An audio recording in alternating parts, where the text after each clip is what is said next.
You are watching Blimey, this extra's survival guide for uni. Ed ROTHTAYLOR said to himself, the game's final boss, Wellbrock, awakens in the middle of Act 3. Fighting against him is impossible. Instead, there is a possibility of sealing him if I find the reason for his awakening. Let us take a look at the prominent characters of Act 3. It cannot be Lucy or Taylor, and it is not Clarice. As Adele said, I know, Ed ROTHTAYLOR continued, speaking to himself. Adele, her calm attitude, even when knowing of her death, was odd. If I find her, I am sure the truth will be unveiled. Let us leave Clarice somewhere safe and find Adele. However, I do not have much time. Time is. As Ed ROTHTAYLOR said, we are here, Saintess. Luckily, the barrier magic cast on the Offerless Hall is still active. Saintess Clarice ID, Senior. Ed ROTHTAYLOR replied, head inside and wait for a little while. As Ed ROTHTAYLOR sweated, he muttered, ah. Then he said to himself, the barrier magic is still active. The first attack stage is a bombardment of Wellbrock's scales, and the barrier failed to block it. Saintess Clarice was shocked and crying as she said, everyone inside the Offerless Hall is. Ed ROTHTAYLOR suddenly grabbed her delicate wrist. She exclaimed, ugh. Ed ROTHTAYLOR said, not everyone. Then he thought to himself, the fact that the barrier magic is still active means that someone is maintaining the spell inside the maintenance room on the top floor. That means there must be a survivor on the top floor. As Ed ROTHTAYLOR opened the door, he was shocked and confused by what he saw. He said, Miss Bell. Belle Meyer was lying on the floor, wounded. Saintess Clarice ID.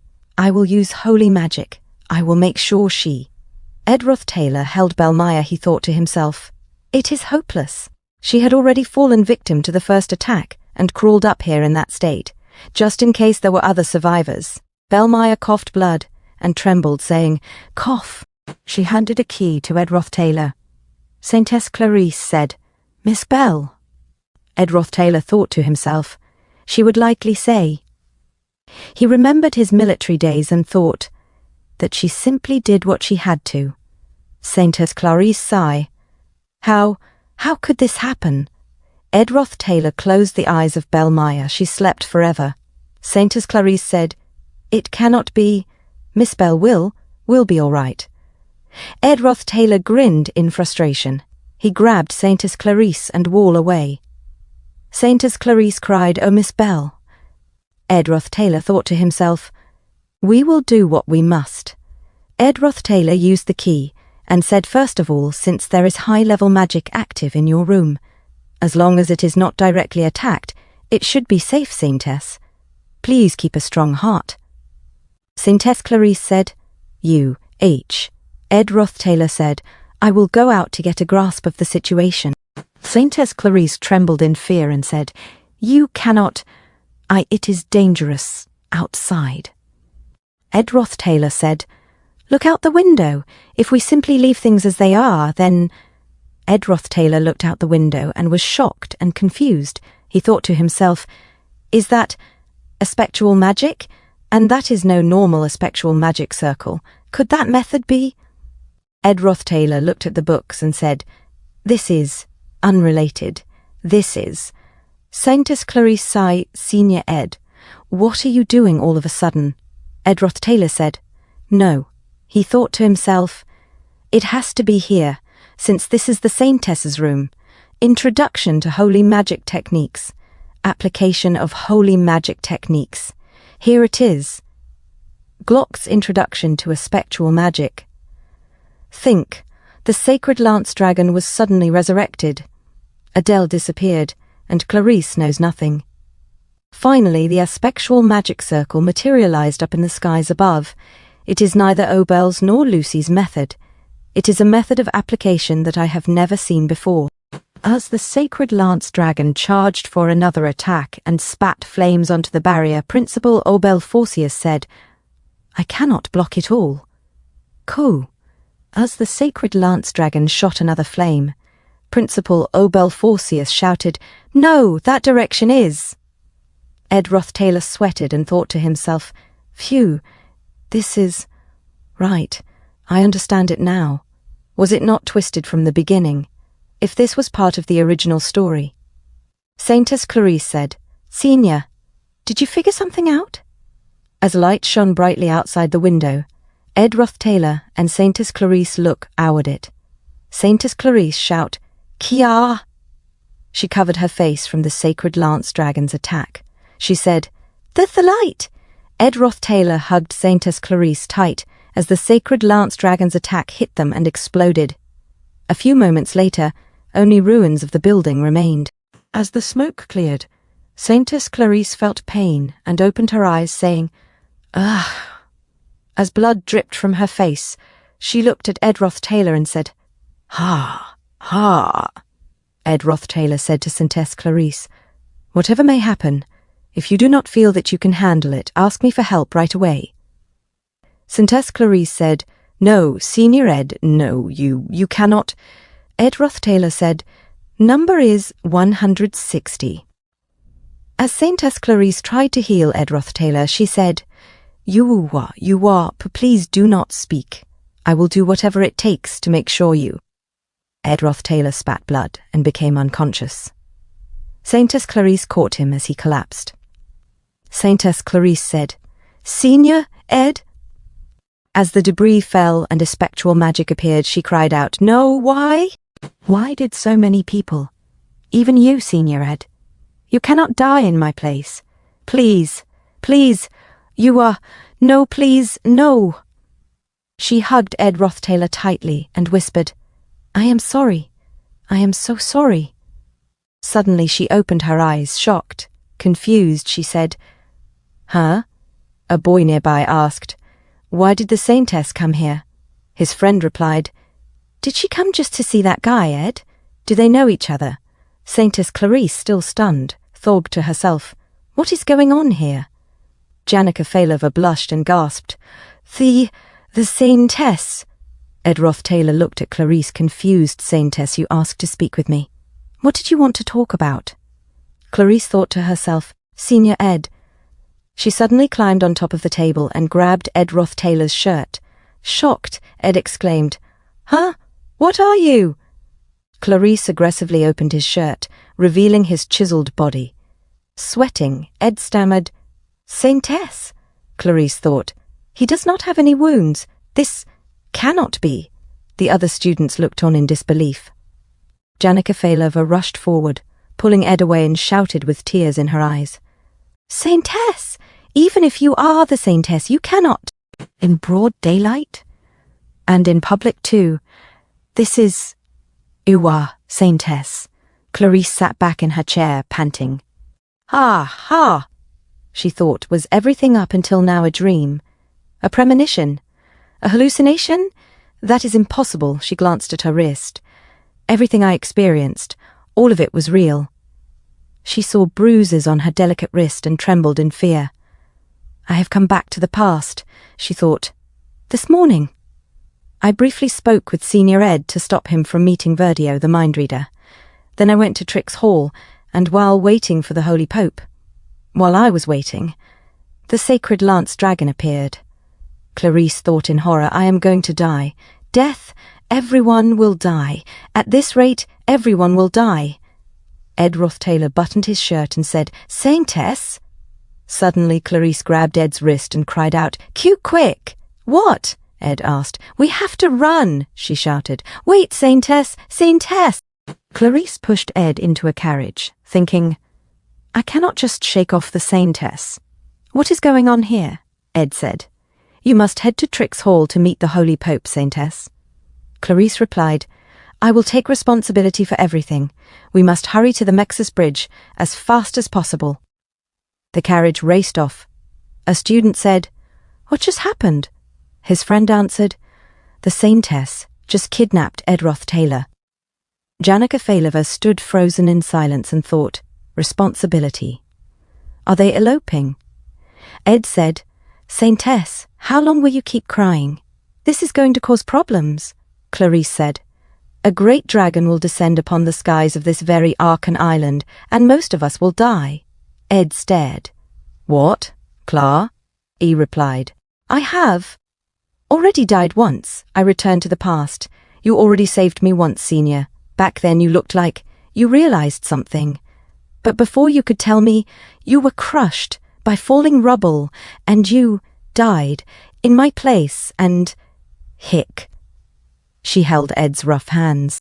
You said that regardless of what happens, I should come to you for help, and that I should tell you that no matter what. Ed sighed. If you say something like that, just how am I supposed to respond? He looked out the window, sweating. Marv said, Saintess, there are inspection personnel ahead at the Mexus Bridge. We will have to wait for now. Ed said, Saintess, going this way was a mistake. It would be best to turn around and meet the Holy Pope, and I... Clarice suddenly spoke.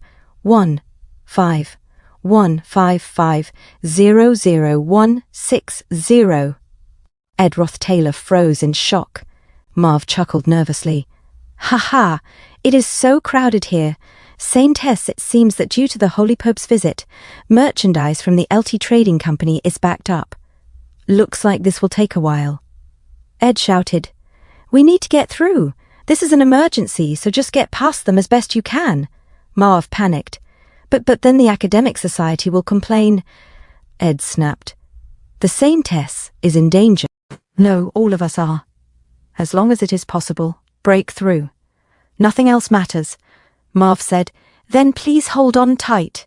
As the horses suddenly surged forward, Marv declared, I have spent 22 years as a coachman. I can even cross the seas if I try hard enough. Marv shouted as he drifted the carriage toward the front. Ed ROTHTAYLOR said, Great. Then he thought to himself, Soon, the sacred lance dragon will be revived and we will all die. I decided to completely believe Clarice's words, however absurd they sounded. The numbers Clarice had just recited, they were a string that no one else in this world would understand. 15, 500, 160. Roca 15 to 500, 160. He whispered internally. Before I came over to this world, that was my military service number. Ed said aloud, I see. If even the Ophalis Hall had fallen, then there was no safer place left on Arkan Island. That is why you chose to escape. Also, if time truly has been rewound, then a spectral magic must have been involved. Among the current magical theories, only a spectral magic can interfere with the flow of time. I think I am starting to perspire. Are you listening? Saintess Clarice, savouring the closeness to Ed ROTHTAYLOR's chiselled body, murmured, Ah, yes. Just let me stay like this for a little while, please. You were saying this happened due to a spectral magic. Ed replied, That is right, but turning back time on such a large scale should have been impossible with a human's magical power. However, if it is as you said, then... Suddenly Wellbrock appeared. Clarice screamed in fear. Kya, ugh. She thought to herself, still, this time we have successfully escaped. We have left Arkan Island, so we should be fine. But it happened again. Wellbrock groaned. You ugh. Clarice thought, it was a living nightmare. Ed said, Are you all right, Saintess? Clarice turned back and gasped, Senior Ed. She was horrified. Senior. She saw Ed wounded. Cough, cough, Ed gasped. Saintess, do not give up. You must continue onward, Clarice, trying to heal him, cried. No. You're going to be okay, I swear. I will make sure you. I am so sorry. Once again, I was not able to help you. I was not able to do anything, while you helped me and died once again for my sake. Yet I still have not done anything for you. While I depend on you, I am sorry. I am so sorry. Hic. Ed said weakly. There is no need to apologize. There is no reason to cry. I will help you again. I am sure I will. So, he held Clarice's face gently. So, please do not cry and despair. Senior Ed, Clarice said softly, trembling. Ed dozed off. Clarice shivered in fear. She thought, this cursed blessing. Instead of someone like me, he should have had it. If I could... If I could return to the past, just once more... As Wellbrock prepared for another attack and fired, Clarice suddenly opened her eyes. Ed ROTHTAYLOR asked, Saintess, you asked to speak with me? What did you want to talk about? Clarice said, She could not control her tears. She hugged Ed ROTHTAYLOR tightly while Janica Failover watched in frustration. "Saintess!" Ed exclaimed. Clarice cried to herself, "No matter what, I will save you." She put Ed inside the carriage. "Wait, Saintess, just what are you?" Ed asked. Clarice shouted, This time we will go the other way." "Yes," she turned to Marv. "Hurry to the east," she thought. I explained the situation to Senior Ed while escaping inside the carriage, and we decided on a place to hide. But Wellbrook struck the carriage with precision. Clarice thought, my third regression. She held Ed in her arms. Heek, no. We ran to the other side of the island, but we did not have enough time. My fourth regression. She put Ed into the carriage again. "Wait, Saintess, just what are you?" Ed asked. We went to the seaside cavern by the western sea that Senior Ed guided us to, but it collapsed. My 12th time. We went to Professor Glast's secret laboratory, but we were hit directly by the sacred lance dragon's magical attacks. My 15th time. "Ah," Ed said, fading again. 22nd. She shoved Ed into the carriage once more. "Saintess!" he cried out. Clarice thought again, and again, and again. She watched Ed fall over and over and grew exhausted. "Huff!" "Saintess!" Ed called to her. "Ha, ha!" she panted. Clarice thought, I do not know why time is being rewound, but regardless of where we went in the academy, neither the Holy Pope nor the Archbishop were present. Above all, wherever we ran to, this man, Ed, sweating, asked, "What is going on?" Clarice looked at him and thought, would die. I have repeated this day dozens of times, but he would always save me and die in my place. Ed ROTHTAYLOR said, "Saintess?" Saintess Clarice tittered. 151001602. She trembled in frustration and thought to herself, what am I supposed to do now? Marv said, "Saintess, there are inspection personnel coming out of the Mex's bridge. We will have to wait for now." Clarice thought, I see. We are already at the Mex's bridge. I am sure Senior Ed will yell out the window that we have to get past them no matter what. But Ed ROTHTAYLOR opened the door and said, "For now, please stop here." Clarice looked at him in confusion. Ed stepped out of the carriage and said, "Please get off, Saintess." "What?" Clarice asked in disbelief. Ed removed his blazer. "I do not know how many times it has been for you, but—" He gently placed his coat over Clarice's shoulders. "You need to rest." Tears began to flow from her eyes. "Ah," she whispered, then thought, I do not understand why he stopped the carriage in such a dire situation, but this is my first time experiencing this. Ed said, "I know a couple of people worth asking for help from." He rolled up his sleeves, revealing his muscular arms. Clarice thought, something has changed. "We do not have time for that," she protested. "I do not want to see you die anymore, so please just run away." "The Mex's bridge will be blocked off once the incident occurs. I tried everything I could think of. I tried dragging you away by force.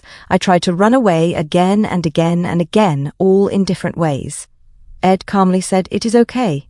I tried everything with even the faintest glimmer of hope, but nothing worked. It was all in vain." Clarice cried, "I told you it is okay," Ed reassured her. "And it was not in vain." He opened a small container of ointment.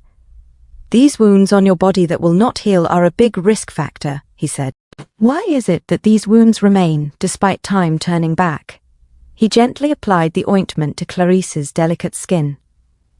"The holy magic's blessing that you bear will target those hostile against you, or those who bear the intent to attack you, and it will protect your body. Another protection it offers is complete resistance against holy magic. That is why Archbishop Verdio's mind reading did not work on you. If so, why is it that only your memories and wounds remain intact?"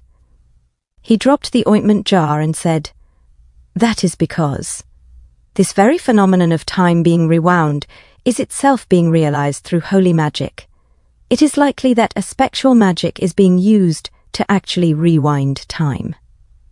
Clarice thought to herself, so at that time, what Senior Ed realized was this. Ed continued, The only way to fuel a spell affecting such a wide area would be through a holy magic technique, using a god's power as its foundation. Do you see a new hope now?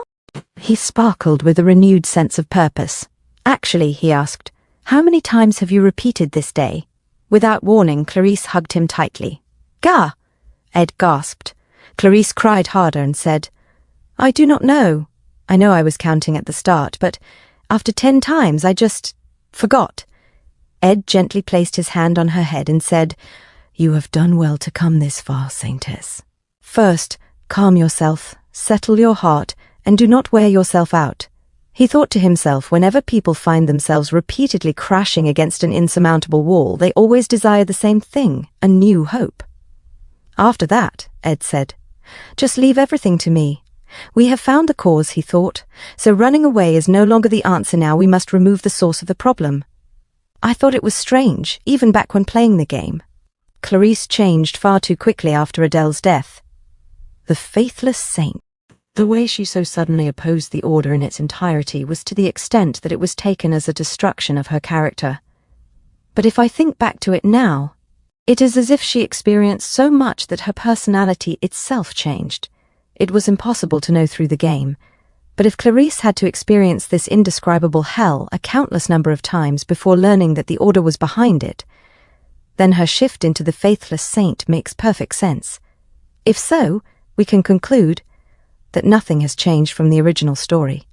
At Nail Hall, considering this, Ed continued in thought, what Clarice must do now is also clear.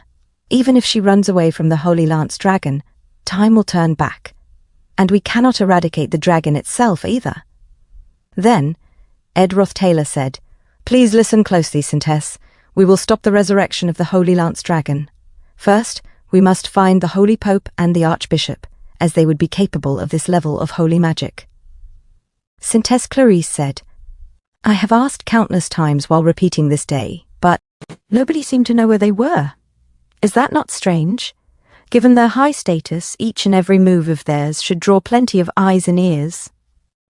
Ed ROTHTAYLOR replied, Yes.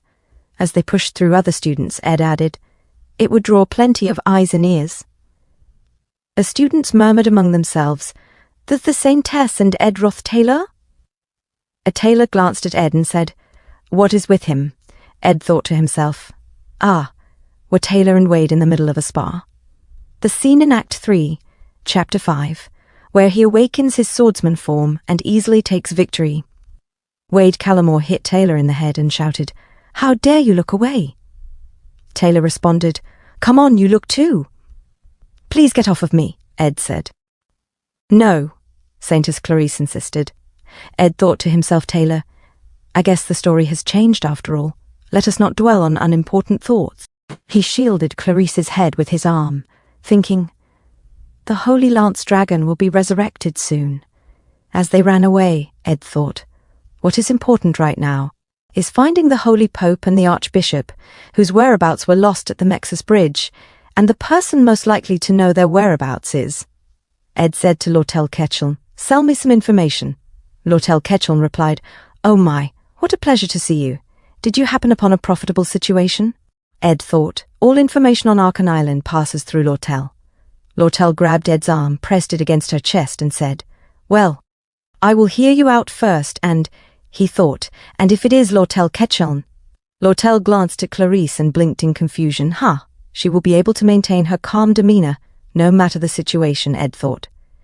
You have been studying new spells day in and day out, Lortel said. Did you perhaps pick up a hypnosis spell along the way? Ed looked upward in silent frustration. Even so, Lortel continued, aiming for the Saintess is much too. There is someone I need to find right now, Ed interrupted. I need to find them before the joint combat training at the latest. I will pay you however much money you ask for. Lortel frowned and said, Tell me what is going on first. A few moments later, near the Mexus Bridge carriage depot, a servant shouted, Acting company leader.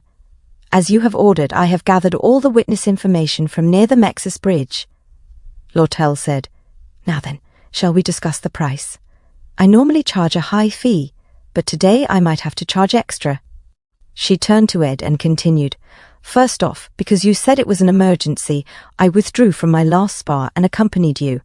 And I can understand you since this is just how you are senior, but seeing how the Saintess has changed so suddenly.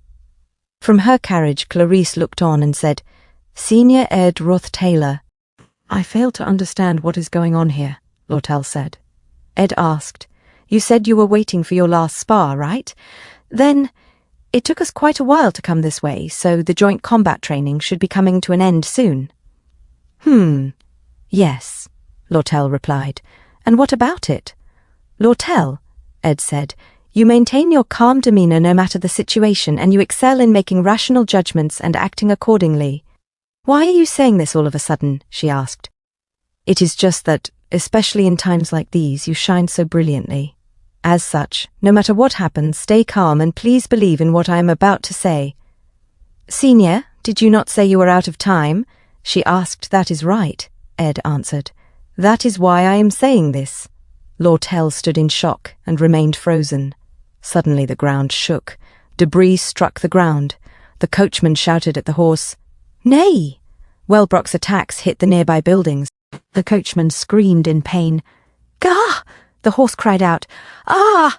Ed used his skill to block the falling debris and pulled Lortel tightly into his embrace. He was struck from behind. Lortel gasped, wide-eyed, as she stared at the wings of Wellbrock.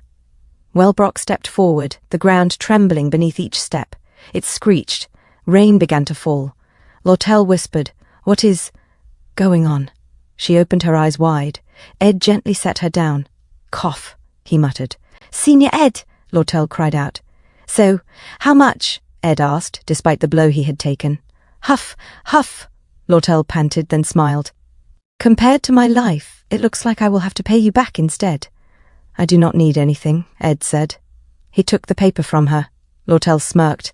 Is that so? What a lucrative deal. According to the 13 witness testimonies, the Holy Pope and Archbishop used a concealment rune and travelled down isolated roads while accompanied by troops. Ed ROTHTAYLOR asked, And their destination? Lortel Ketchel answered, The academic cathedral within the faculty building. As he looked at the carriage, Saintess Clarice punched the door open and shouted, Senior! Senior Ed! She ran out and immediately hugged Ed ROTHTAYLOR, crying, Senior Ed! No, you cannot! Are you okay? What do you? I do. You are bleeding. Lortel Ketchel stood there, stunned. Then she exhaled and said, Phew! Quit stammering, let us get moving. It looks like at least one horse is still barely capable of moving. She took hold of the horse and added, It is greatly wounded, but it can reach the faculty building. Quite the stroke of luck. Ed ROTHTAYLOR stepped into the stirrup and said, We must hurry. Then he turned to Lortel and said, Give me the reins. Lortel held the reins tightly and replied, Even if there is a saddle, having more than 2 people on it would be tough. One of us has to stay behind. Ed ROTHTAYLOR said, The Saintess and I must go. Still gripping the reins, Ed added, If I must explain, it is a long story, but... Hup! Saintess Clarice claimed, as Lortel helped her onto the horse. You must hurry, Saintess, Lortel urged. Ah! Clarice exclaimed. Lortel said, I am sure you have a reason for this, Senior Ed. I will believe in you. She handed over the reins. Ed said, Thank you, Lortel. I will repay this debt later, I swear. Lortel suddenly grabbed Ed's hand. No, she whispered. Then she stepped into the stirrup and said, You will be paying me back now. She kissed Ed ROTHTAYLOR Saintess Clarice Blue D and said, Hey, air! She stared at Lortel, stunned. Ugh, she gasped. Lortel got down and said, It seems this second time was also me, Senior Ed. Well, I do need to buy insurance after all. Lortel, Ed murmured. Then Lortel slapped the horse. Eek! The Saintess yelped. Lortel called out, Saintess, there is a proper order to things in the real world, so if you cling to a product someone else has already claimed, things will get quite messy. She waved goodbye, then stopped walking. Silently she said, No, I am not confusing things. The calamitous reign of the Holy Lance Dragon should have ended 300 years ago. Put on a smile, Lortel Ketchel. She looked up and said, "He who laughs in the face of danger will find himself the victor in the end," as Wellbrock's colossal foot came down toward her. Meanwhile, Ed ROTHTAYLOR and Saintess Clarice rode away on horseback. Principal Obelforcius and Lucy Mariel faced Wellbrock head-on. Ed said, "You must take to heart what I have told you, Saintess." "Okay," Clarice replied. She thought to herself, "There is no way he is not scared. I'm sure he must want to run away. Just how is it that he—" The horse neighed in pain and collapsed. Ed shielded Saintess Clarice with his body as she clung to him. "Gah!" Ed groaned in pain. Clarice shut her eyes, then slowly opened them. "Senior Ed, you are bleeding," she said. She thought, "How is he—" "I am fine," Ed said, standing up. "I have been hurt far worse than this more than a few times before. How is he so strong?" the Saintess thought. "More importantly," Ed said, "the Academy Cathedral." They arrived. "It seems like we made it to the right place after all," Ed said. He thought to himself, within the long history and grand scale of the Holy Imperial Capital, they are revered as the greatest of holy sorcerers. They are strong enough that were they to be gathered together, even Lucy would have a hard time fending them off, and they are loyal to the point of always being prepared to lay down their lives for Telos. An honourable title held by only 8 people, the Apostles of Telos. "Please step away from the entrance right this instant," Clarice shouted. Ed thought, the Apostles' only weakness is their religious devotion. They would gladly give up their lives at the Saintess's word. One Apostle said, "My apologies, Saintess. I am following His Holiness, Holy Pope Eldine's orders. No one may pass by me. This is all for your sake, Saintess." Ed drew his dagger and pointed it at them. The Apostles attacked. "Grr," Ed groaned. "Saintess," he called out, "you must break through." "Saintess, I have told you that you may not pass," another Apostle shouted. But Saintess Clarice N. toward the Academy Cathedral. Ed threw an item, a magic engineering tool, impact amplifying wave ball. As the Apostles tried to stop her, one slipped and slid away, screaming, "Gah!" The Apostles of Telos looked at Ed ROTHTAYLOR. Ed ROTHTAYLOR cast basic wind magic, wind blade. The Apostles of Telos scoffed. One of them glanced towards Saintess Clarice E. ring the cathedral and clicked his tongue. "Tis." They turned back to Ed and asked, "Who are you? You are overexerting yourself. You have already lost a lot of blood. It is already over. Just give up." But as Ed ROTHTAYLOR began to charge his magic, their expressions turned to shock and confusion. He clenched his fist harder and said, "Not yet." He used mid-rank magic, magic arrow, fires condensed magic power in the form of arrows. The number and arc can vary depending on the user's proficiency. In response, the Apostle of Telos activated high-rank magic, Holy Body Awakening. Using holy magic, all magical power is converted into physical energy. He pointed his spear at Ed and said, "I did not want to kill you, but—" Ed fired his magic arrows. The Apostle evaded the bolts and shouted, "I am an honourable Apostle of Telos Lightspeed, Tal'Darak Lightspeed, Tal'Darak lunged. I will be taking your life." His spear pierced Ed's chest. Ed ROTHTAYLOR, despite the pain, said, "Listen closely, Saintess." As time repeated, Principal Obelforcius and Lucy Mariel were still fighting Wellbrock. Ed said, "I was already wrong." Saintess Clarice cried, "Then—" But Ed shook his head. "I am not telling you to give up. Rather, you should break through instead. Even if you say you have repeated this day countless times, your body and mind have not been restored. I do not know how long you will be able to hold out, but you must come to a perfect understanding of exactly what is going on. Hold your heart steady and give it your everything." Ed grabbed the hand of Lightspeed Tal'Darak and said, "And if time were to rewind once more—" He stabbed Tal'Darak's hand. "Gah!" Tal'Darak cried out in pain. "How can this be?" Ed said firmly, "Then this time you must finish everything perfectly." Glock's ring lit up. "You dare!" Tal'Darak roared. Ed replied, "Of course, that does not mean I will go down without a fight." Suddenly, Marilda appeared behind Tolderak and lunged in to devour him. "Gah!" Tolderak screamed as Ed collapsed to the ground. Marilda shouted, Have you gone mad? You should have summoned me from the very beginning." Ed gasped. "You would have lost. He is too fast and strong. For you." Marilda exclaimed, Geez, hey. No, keep it together." "Cough, huff, huff." Ed breathed as his vision began to fade. "Do not die on me. Please do not die," Marilda said desperately. Ed looked toward the Academy Cathedral, his eyes slowly closed. "Ed!" Marilda cried. At the cathedral door, "Open, open!" Saintess Clarice shouted. Shuttered to herself, "The door is locked, but I have been here plenty of times." Past this door is a large corridor, and past that, a sacred chamber, sacred. She used her magic, ugh! Boom! The door exploded. "Huff, huff, huff!" she panted. Suddenly confusion struck her. "Huh?" Blood dripped to the ground. "You are... Adele!" she gasped.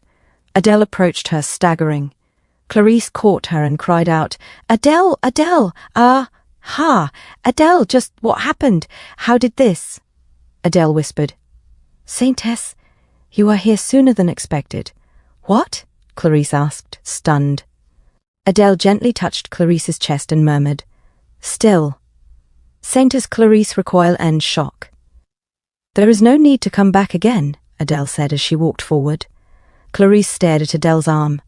"That is a holy blessing for that one mark the holy power of the Archbishop, the 6 bishops, the 8 apostles, and the Holy Pope must be gathered in their entirety. There is only one person who can have this holy blessing inscribed on their body. The Saintess." Clarice's eyes widened. "How?" "There is not much time left," Adele said. "It will all be over soon. Please wait just a little longer."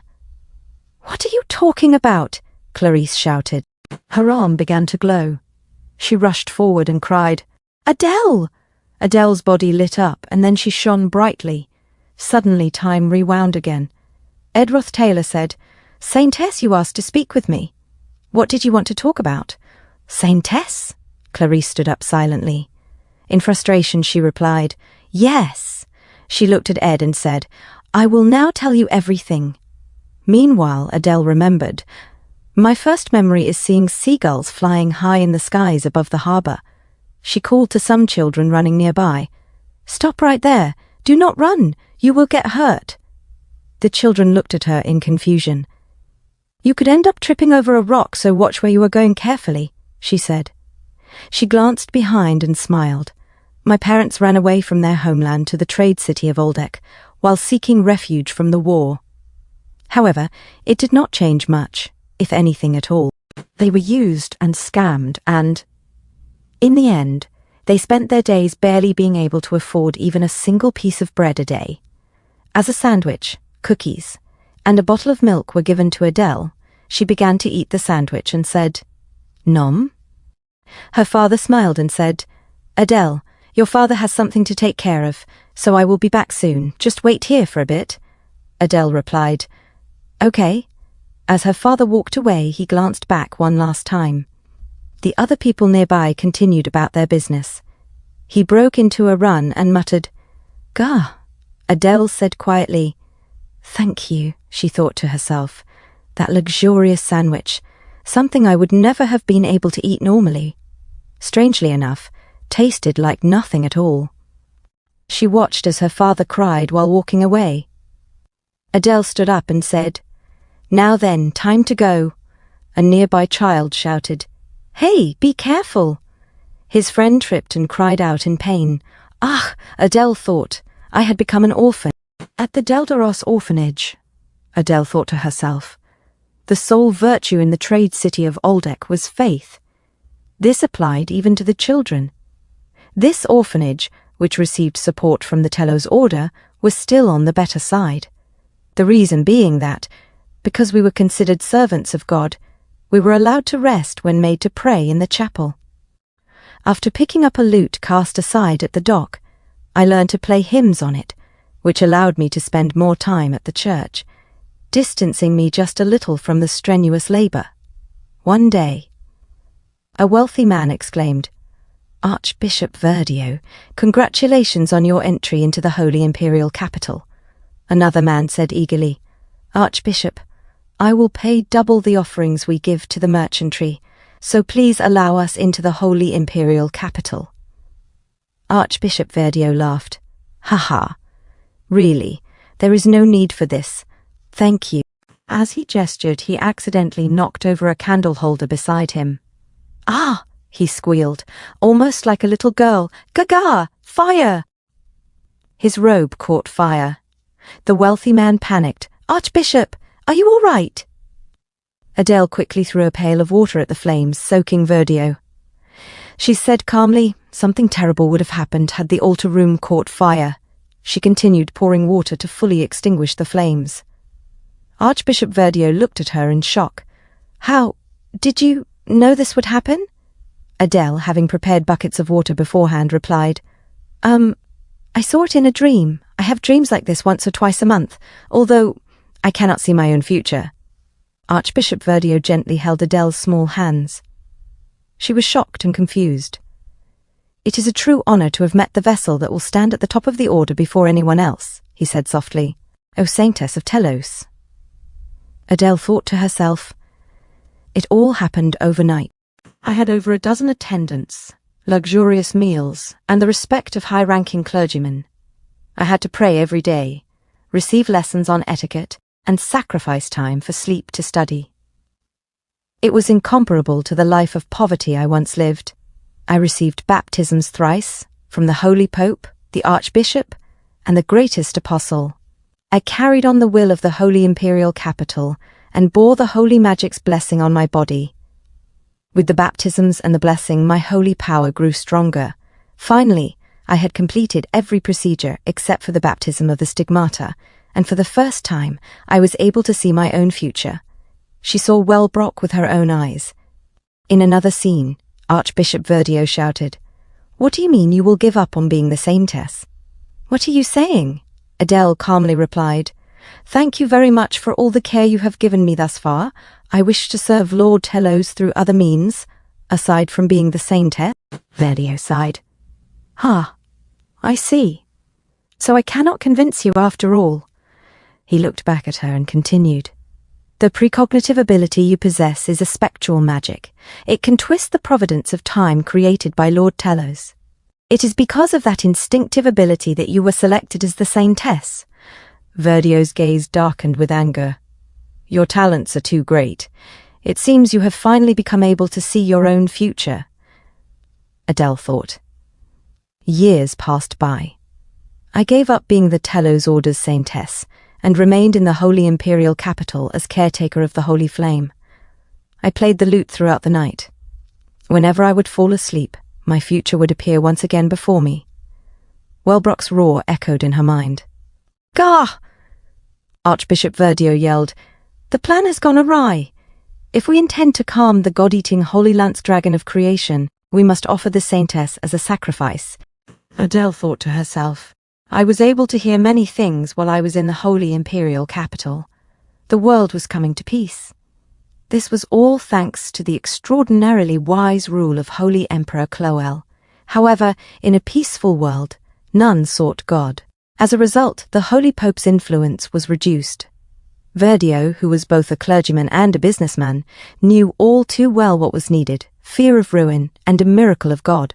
They would revive the Holy Lance Dragon, which had been sealed on Arkan Island, in order to plant terror in the people's hearts. The Order would then show a miracle by subjugating that very disaster. Archbishop Verdio had been searching for a Saintess as a sacrifice to seal the Holy Lance Dragon from the very beginning. That sacrifice was me. I believed that by running away I had stopped that future from ever occurring. However, several years later, Saintess Clarice opens the window and shouted, "Adele!" Adele thought to herself, she was not as talented as I was at a spectral magic, but she was a young girl with an incredible gift for holy magic. Her countenance and grace, her intelligence and personality, anyone looking at her would think she was born to be the Saintess. Saintess Clarice sighed deeply. "Adele, what do I have to do in order to live a pure life?" Adele thought to herself, "No, I have to tell her it was because I ran away that you became the saintess. My struggle to survive will lead to your death. That is why. She looked at Saintess Clarisse and said, I would rather die in the sewers than live as a blank, pure white canvas. And she thought to herself, you have to run away. As Adele sang, the green fogs of the Denkin swamp, she thought to herself, run away. And she sang more, saying, the golden light from the fields of the golden city of Clolan. And she thought again, run away. Adele continued to sing, the red roofs of the trade city of Oldeck. And she said to herself, as long as it is not here, anywhere is fine. She sang, the viridescent light of knowledge from the scholarly lands of Sylvania. And she said to herself, please, run away for me, Clarisse. Every night I would sing of freedom and romanticism, hoping that Clarisse would run away. However, guilt would stab into my heart every time I saw that girl smile, because I knew that all of this was nothing more than lies and pure hypocrisy. Early one morning, I ran away again. In this way, I became a wandering minstrel. My final destination was this place, Sylvania Academy. As Adele walked, wounded, she groaned in pain. Ugh, gah! The students nearby said, are you all right? Adele thought to herself. At first, I did not understand the timing of the Holy Lance Dragon's revival. Now, though, I was aware of precisely when and how everything would take place. When I made my way into the chapel, the third apostle of Telos, Tolderak, would speak. Tolderak said to Adele, outsiders are forbidden from entering. Adele thought to herself, then I would roll up my sleeves and show him. She said aloud, this is the blessing of holy magic? Adele thought to herself. I would take advantage of his surprise to enter the chapel, where the apostles of Telos would be waiting in battle formation.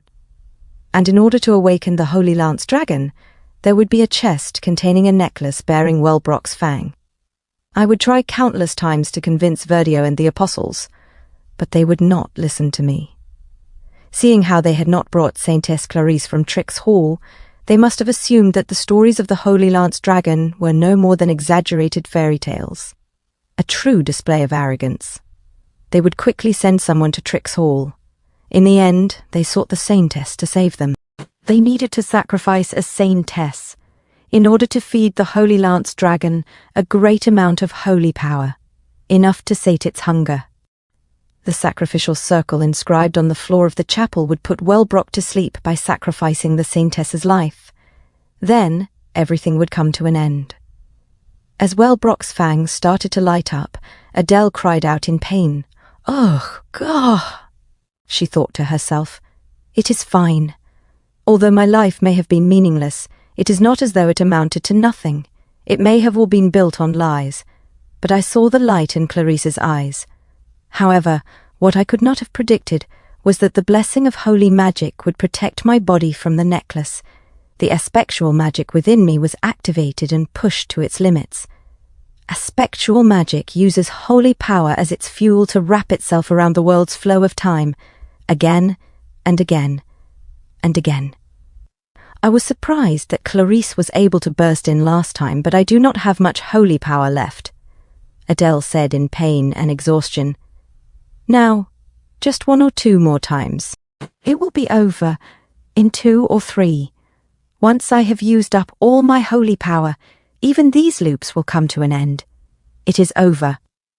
As she walked towards the Academy Cathedral, suddenly a man touched her delicate shoulder. Adele looked at Ed ROTHTAYLOR, confused, and said, What, you? Huff, huff. Ed ROTHTAYLOR said, Do you prefer orange juice? Adele thought to herself, just what? Ed ROTHTAYLOR continued, or just cold water? Still confused, Adele looked at him and said, What is this man doing here?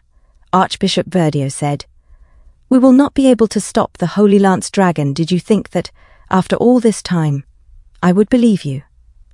The Order will make a miracle happen today, and all of humanity will once again bow before our Lord and God, Telos. As Adele said to herself, the Order's arrogance and the Holy Lance Dragon's revival.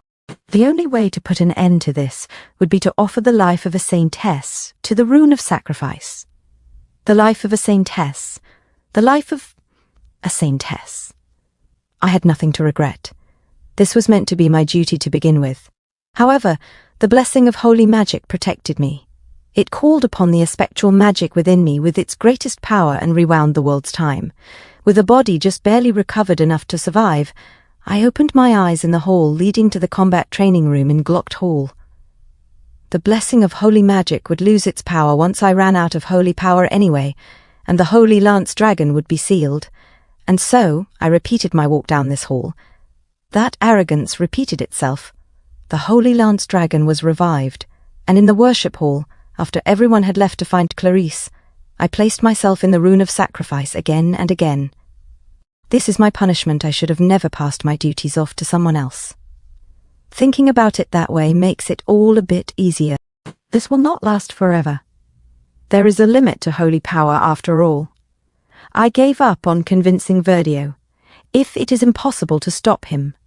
Adele trembles while leaning on the door, and she said to herself, "This time, the moment I enter the cathedral, I will throw myself into the rune of sacrifice, without any hesitation. I will stop the revival of the Holy Lance Dragon itself, and make sure that none of this comes to pass. I am almost there." Suddenly, ED ROTHTAYLOR holds her, and she looks at ED ROTHTAYLOR and said to herself, "But why?" Adele said, "Whoa, what, why you?" ED ROTHTAYLOR said, "I prefer drinking cold water, so you can have the orange juice." As ED ROTHTAYLOR sat her on the bench, Adele said, "Right now, I need to." ED ROTHTAYLOR handed over a cup and said, "Hey, you are going to die soon." Adele was shocked while holding the cup. Adele, in shock, said to herself, "I remember ED ROTHTAYLOR. At the very beginning, he appeared in front of me just once. In the past, ED ROTHTAYLOR said to her, 'You are going to die soon.'" Adele said to herself, "The world continued just as it was, but aside from that very first time, he never appeared in front of me." At that time, my reply was. Adele smiled and said, "I know." ED ROTHTAYLOR said to himself, "This conversation feels like an old, distant memory. It feels like I have returned to the beginning. Nothing has changed." ED ROTHTAYLOR said, "Yeah," and he continued to say to himself, "I have to end this conversation and head to the cathedral. I need to bring an end to everything." ED ROTHTAYLOR said, "That is it," Adele said. "What?" ED ROTHTAYLOR said, "I do not know everything, but you are about to die, and that is all you have to say." Adele said, yes, that is it. What is wrong with that? I need to hurry." And ED ROTHTAYLOR said, "Is that really it?" Adele said, "No, I do not."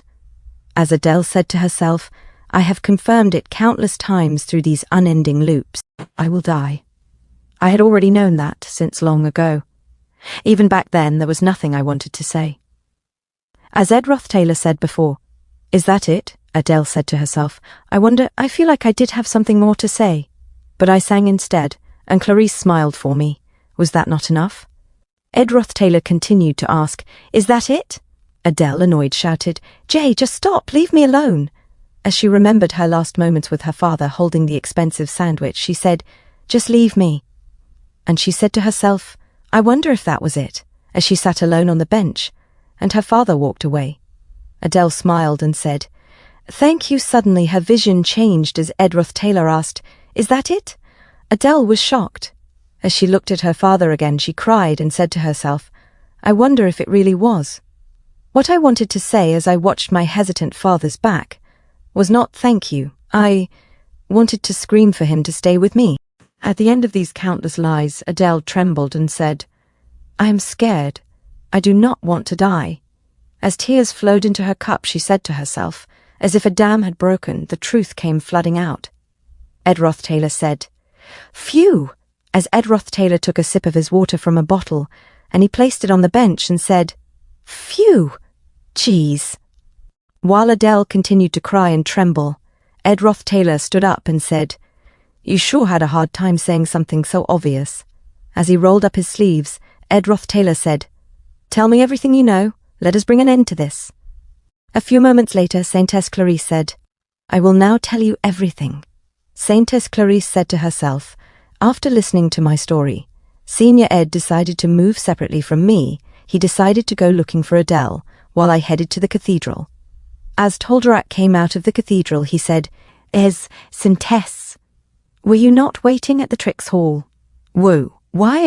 Saintess Clarice said to herself, I need to focus. And she said, Move aside, Tolderak. As she passed him, Saintess Clarice said to herself, This time, I will finally learn the whole story. Suddenly she opens the door of the cathedral and said, Stop everything you are doing right now. Holy Pope Eldine, Apostles of Telos, and Archbishop Verdio. Archbishop Verdio said, Saintess Clarice. Saintess Clarice said, Archbishop Verdio, I believed you to be an innocent believer who put the holy imperial capital above all else. Archbishop Verdio said, That is correct. I live only for the sake of the holy imperial capital. Our righteous Lord is always with us above the heavens, but the ignorant populace will never believe that if we do not show them anything. Saintess Clarice said, That is why you want to kill the Holy Lance Dragon and spread that grace. Archbishop Verdio said, It will not take long.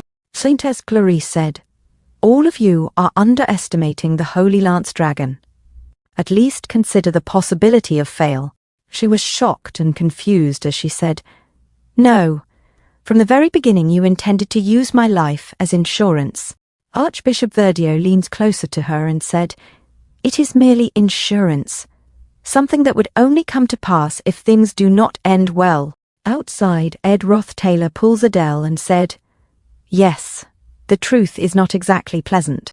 ED ROTHTAYLOR said to himself, To put it briefly, for a long time now, the Order has been facing declining finances. So that is why the Archbishop revived the Holy Lance Dragon, so that they could make a show of taking it down and strengthen the people's faith and the Order's power. Adele said, Archbishop Verdio, I was like this even as a normal priest, growing the congregation and enriching the holy imperial capital's storehouses. That is how the Archbishop proves his faith. ED ROTHTAYLOR said, Did you try to persuade the Archbishop? Adele said, As someone who ran away from the holy imperial capital, I have lost all trust. Although he would not listen to anyone else anyway, he would simply use force to make others comply. He brought with him a force that could win against anyone after all. The Apostles of Telos. They are the greatest armed forces in the holy imperial capital, capable of fending off even an army. Archbishop Verdio said, My apologies, Saintess. It will not take very long, so I would like for you to stay asleep for a while. Adele said, Considering their strength, there is nothing that can be done. As she closed her eyes, suddenly she realized, and shouted, Ah! ED ROTHTAYLOR carries her and said, Force.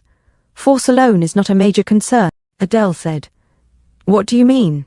As the cathedral was hit by high-rank electricity magic, divine punishment. From above, the stained glass shatters.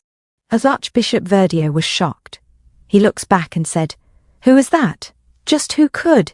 Do you not fear the Lord Telos? Lucy Merrill said without flinching, as a mage of Telos falls to the ground. Nope. Another said in pain, struggling to get free from the magic of Lucy Merrill. Gah.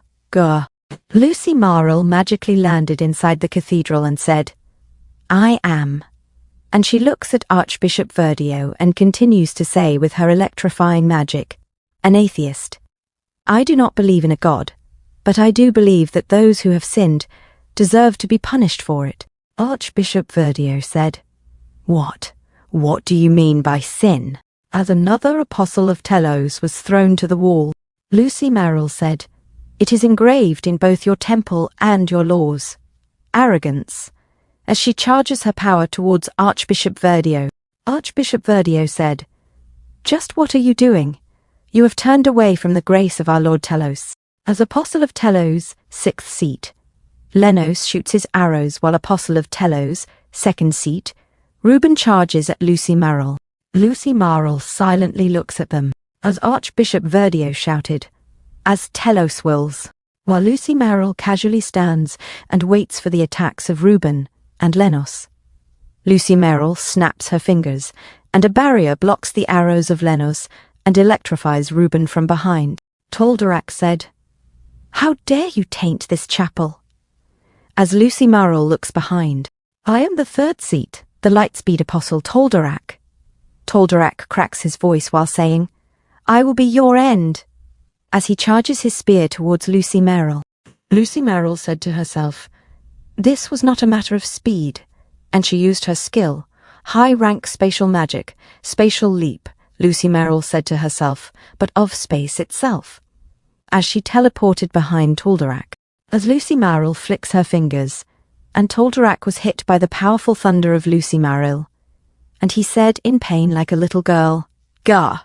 Archbishop Verdio said to himself, the apostles of Telos are each individually hailed as being some of the strongest people in the nation, and yet, even though there are 6 of them, how is this? No, more importantly, how did she know to attack this place?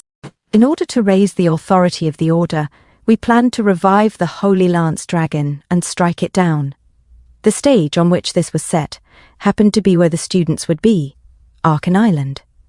We could not afford any part of this plan leaking. Regardless, the plan has failed. So, if that is the case, Archbishop Verdio said to the Pope, we must secure a path of retreat. Our priority is protecting His Holiness, Holy Pope Eldine, Lucy Marrell said, running away. As she used her chronistic aspectual magic, Time Prison, Archbishop Verdio squeaks like a girl saying, Eek! Brother Toldorak. As Toldorak suddenly shouts from the rubble, all of this is for the sake of our Lord Telos. As he covers for Archbishop Verdio running away, Archbishop Verdio looks behind and said, Brother Cleve, we must take the Saintess. Cleve took Saintess Clarice and said, Please pardon me, Saintess. Ah, what are you doing? Unhand me. Archbishop Verdio said to himself, we must bring the necklace, which is physical evidence, and the witness, the Saintess, with us. If we pressure the Academy using the Holy Pope's authority, then regardless of what that student says, they will be ignored. High-rank electric magic. As Lucy Marrell used her skill, divine punishment, as Cleve plants his shield on the ground and blocks the magic of Lucy Marrell, and he shouted like a little boy with a cracking voice, Gee, Gar, please escape. Lenos carries the Pope away as he said, Everyone, escape from here and gather at the agreed-upon location. Cleve carries Saintess Clarice and Archbishop Verdio said, regardless of what may come, the order will be victorious. As Lucy Marrell said, Tisk, how annoying. The Lady Apostle said, Archbishop Verdio, even if we escape like this, we will soon be caught. Archbishop Verdio said, It is fine. Even if it is only for a moment, we will destroy the evidence and retrieve the Saintess. And once we inform the Academy of this act of violence then. Suddenly ED ROTHTAYLOR said, Ignition. As he used his skill, basic magic, ignition, as the Lady Apostle burns her wings and said in pain, Gah, Gah, how could mere basic magic be so powerful? Suddenly the dagger of ED ROTHTAYLOR approaches her quickly. As she swings her spear deflecting the dagger, ED ROTHTAYLOR used another skill. Spirit formula, explosion.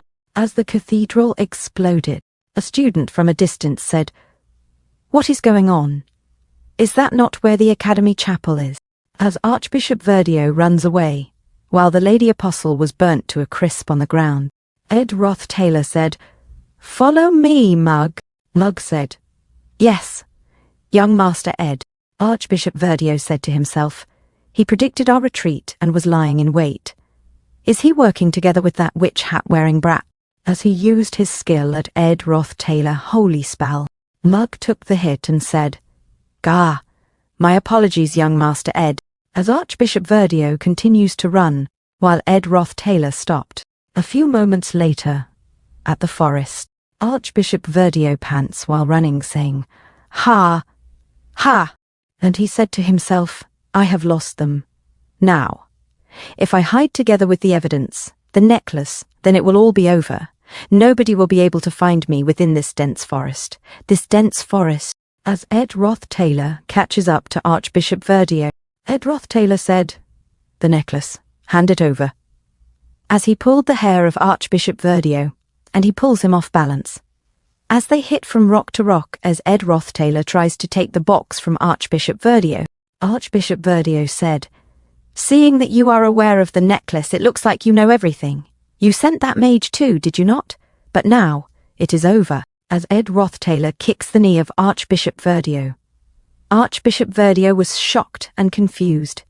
As ED ROTHTAYLOR grabs his neck, Archbishop Verdio shoots his holy magic at ED ROTHTAYLOR as he avoids it by an inch from his face. ED ROTHTAYLOR stabs Archbishop Verdio, and he said in pain like a girl, "Ga ga groo," as he hugs the box. ED ROTHTAYLOR, in anger, shouted, "Hand it over," as he remembered what Adele said. Archbishop Verdio is strong. Even without the apostles of Telos at his side, he will not be easy to subdue. ED ROTHTAYLOR said, "I see." ED ROTHTAYLOR said to himself, "We are running out of time if we want to stop the Holy Lance Dragon's revival. Not to mention, our enemy has been planning this for a long time. Even if I get Lucy's help, there is a high chance that we will fail. It would be nice if we could turn back time just once more in order to get more information. But given Adele's state," Adele said, "Huff, huff. It is okay." As ED ROTHTAYLOR was shocked, Adele said, "It is okay if you fail. I can still turn time back a few more times." As Adele smiled, ED ROTHTAYLOR said to himself, "That is a lie. Her power is nearly exhausted, and it would not be strange if she were to drop dead any second now. There is no time to hesitate." As ED ROTHTAYLOR pushed his dagger at Archbishop Verdio, ED ROTHTAYLOR grabs the box and said, panting, "Huff, huff, huff, huff." ED ROTHTAYLOR said to himself, "The magic power. It is still flowing." Archbishop Verdio said, "Heh, the Holy Lance Dragon will soon be resurrected. The apostles were taken down, so only the Saintess can stop it now. Then all will know, the greatness of our Lord Telos." As ED ROTHTAYLOR said, "Huff, huff." ED ROTHTAYLOR said to himself, "The Holy Lance Dragon will soon revive. Now I understand everything. In order to prevent the Holy Lance Dragon's seal from being undone, I must subdue Archbishop Verdio and take the necklace outside the island. The problem is that nobody will remember this. I must relay this information. Adele will need to sacrifice herself once again, but even if we succeed in turning back time, if I do not manage to relay this information, then we will fail in exactly the same way." ED ROTHTAYLOR said, "Cough," and he said to himself, despite being faced with her true feelings, as he remembered what Adele said, "I do not want to die."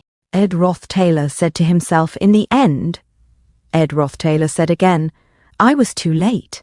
Lucy Merrill suddenly arrived and said, "Who cares if you were a little late?"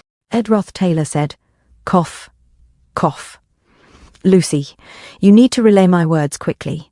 Adele or Clarice, either is fine." As Lucy Merrill helps ED ROTHTAYLOR stand up, ED ROTHTAYLOR said, "Lucy, you need to hurry and relay." As Lucy Merrill puts ED ROTHTAYLOR down at the bottom of a tree, Lucy Merrill said, "No." ED ROTHTAYLOR said, "Lucy, either of the two is fine, so please, you have to hurry and—" Lucy Merrill said, "No." ED ROTHTAYLOR, confused, said, "What?" Lucy Merrill said, "I do not have to. I have to relay the message to either the Saintess or that girl named Adele, right?" As she used her magic to get a paper. The paper said, "You must steal Wellbrock's Fang necklace as quickly as possible and leave the cathedral. Verdio is planning to use the Order's authority in order to cover up the—" Lucy Merrill said, "It is not just your mana. The way you use magic itself is incredible. But if you practice enough, you will be able to learn it one day too." ED ROTHTAYLOR said, "Phew, yeah, thanks." ED ROTHTAYLOR grins in frustration, saying, "Gah." ED ROTHTAYLOR said to himself, "The Holy Lance Dragon has revived. Rather, I guess it has revived once again." As Wellbrock was summoned again, ED ROTHTAYLOR said to himself, "Everything has come to light. Verdio revived the Holy Lance Dragon for the sake of the Order. The location, method, escape route. I left out a lot in the message. I wonder if Adele, on the verge of collapsing, will be able to rewind time once again. Even if she does succeed, the problem is time. Will I, upon losing my memories, formulate a plan and act faster? Will I be able to evade the apostles, steal the necklace, and leave Arkham Island? Lucy Merrill said. You see. Ed ROTHTAYLOR looks at Lucy Merrill confused. Lucy Merrill said, I made a promise to the old man. I promised that if the Academy were ever in great danger, I would protect it at least once. Ed ROTHTAYLOR said, Yeah, I know. You told me last time. Lucy Merrill said, Yeah, that is why, even if time were rewound again and again, I think I would have faced down that dragon each and every time, without fail. I think you did too. Ed ROTHTAYLOR said, Yeah. Lucy Merrill said, I came to this academy to keep my final promise to the old man. But maybe I was here, waiting for this.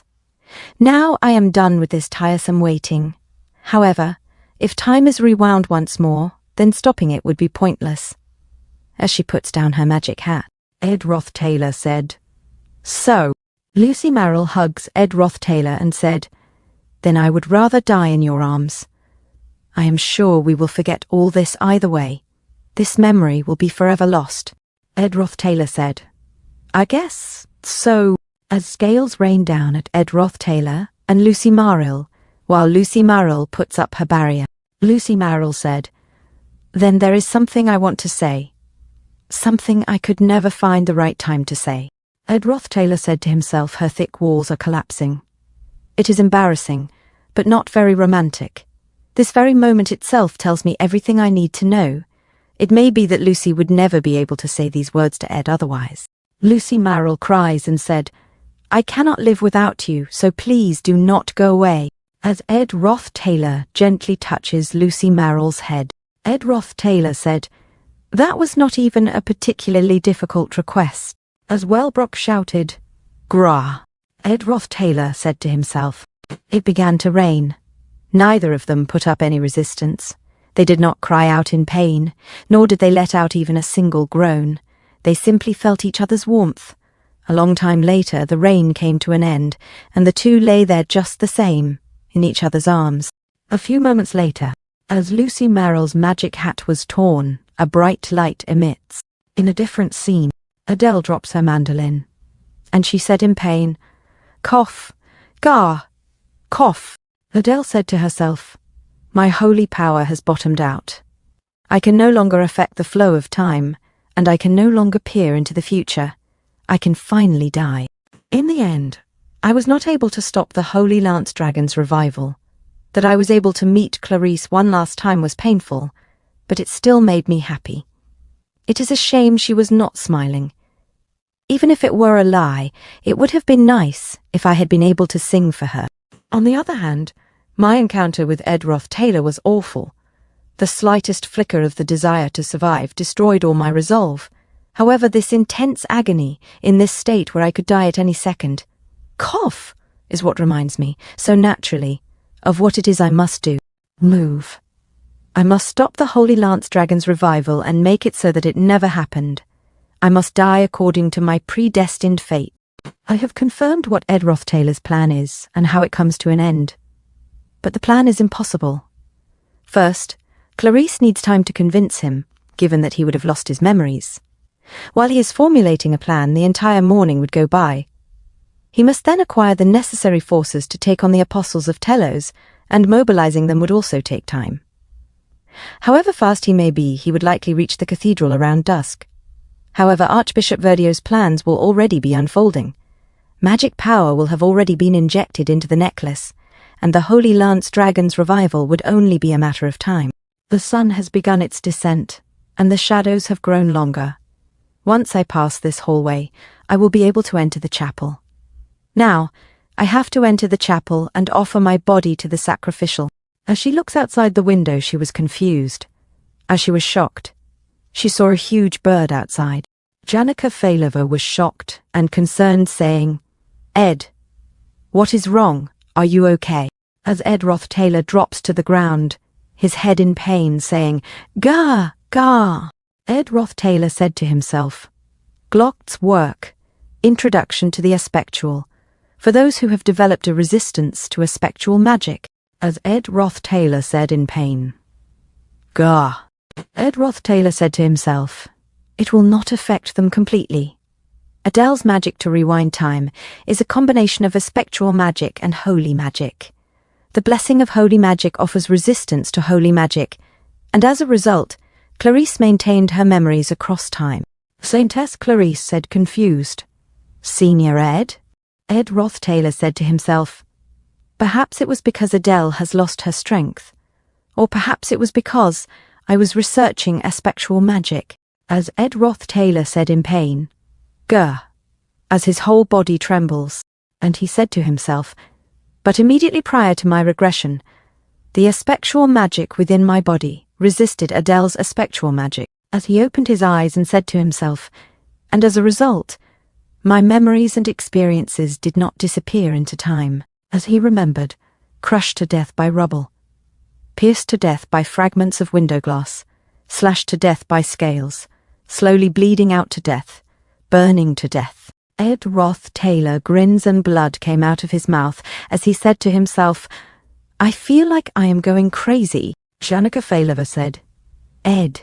Saintess Clarice uses her holy magic at Ed ROTHTAYLOR, saying, Senior Ed.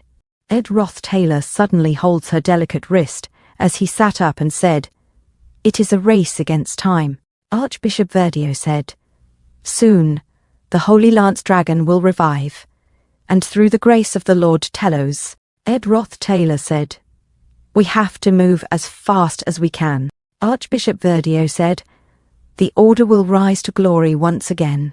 As the eagle hovers above Archbishop Verdio, and it rushed towards Archbishop Verdio, Ed ROTHTAYLOR said, we have to go to the Academy Cathedral. As Ed ROTHTAYLOR arrived behind Archbishop Verdio, as Ed ROTHTAYLOR took the fang necklace inside the box, Ed ROTHTAYLOR said, and seize the fang necklace. Archbishop Verdio looks behind and said, you dare. Stop him, Brother Lenos. As Lenos shoots arrows at Ed ROTHTAYLOR, Ed ROTHTAYLOR dodges and said to himself, throughout those endless loops of time, the beginning was almost always the same.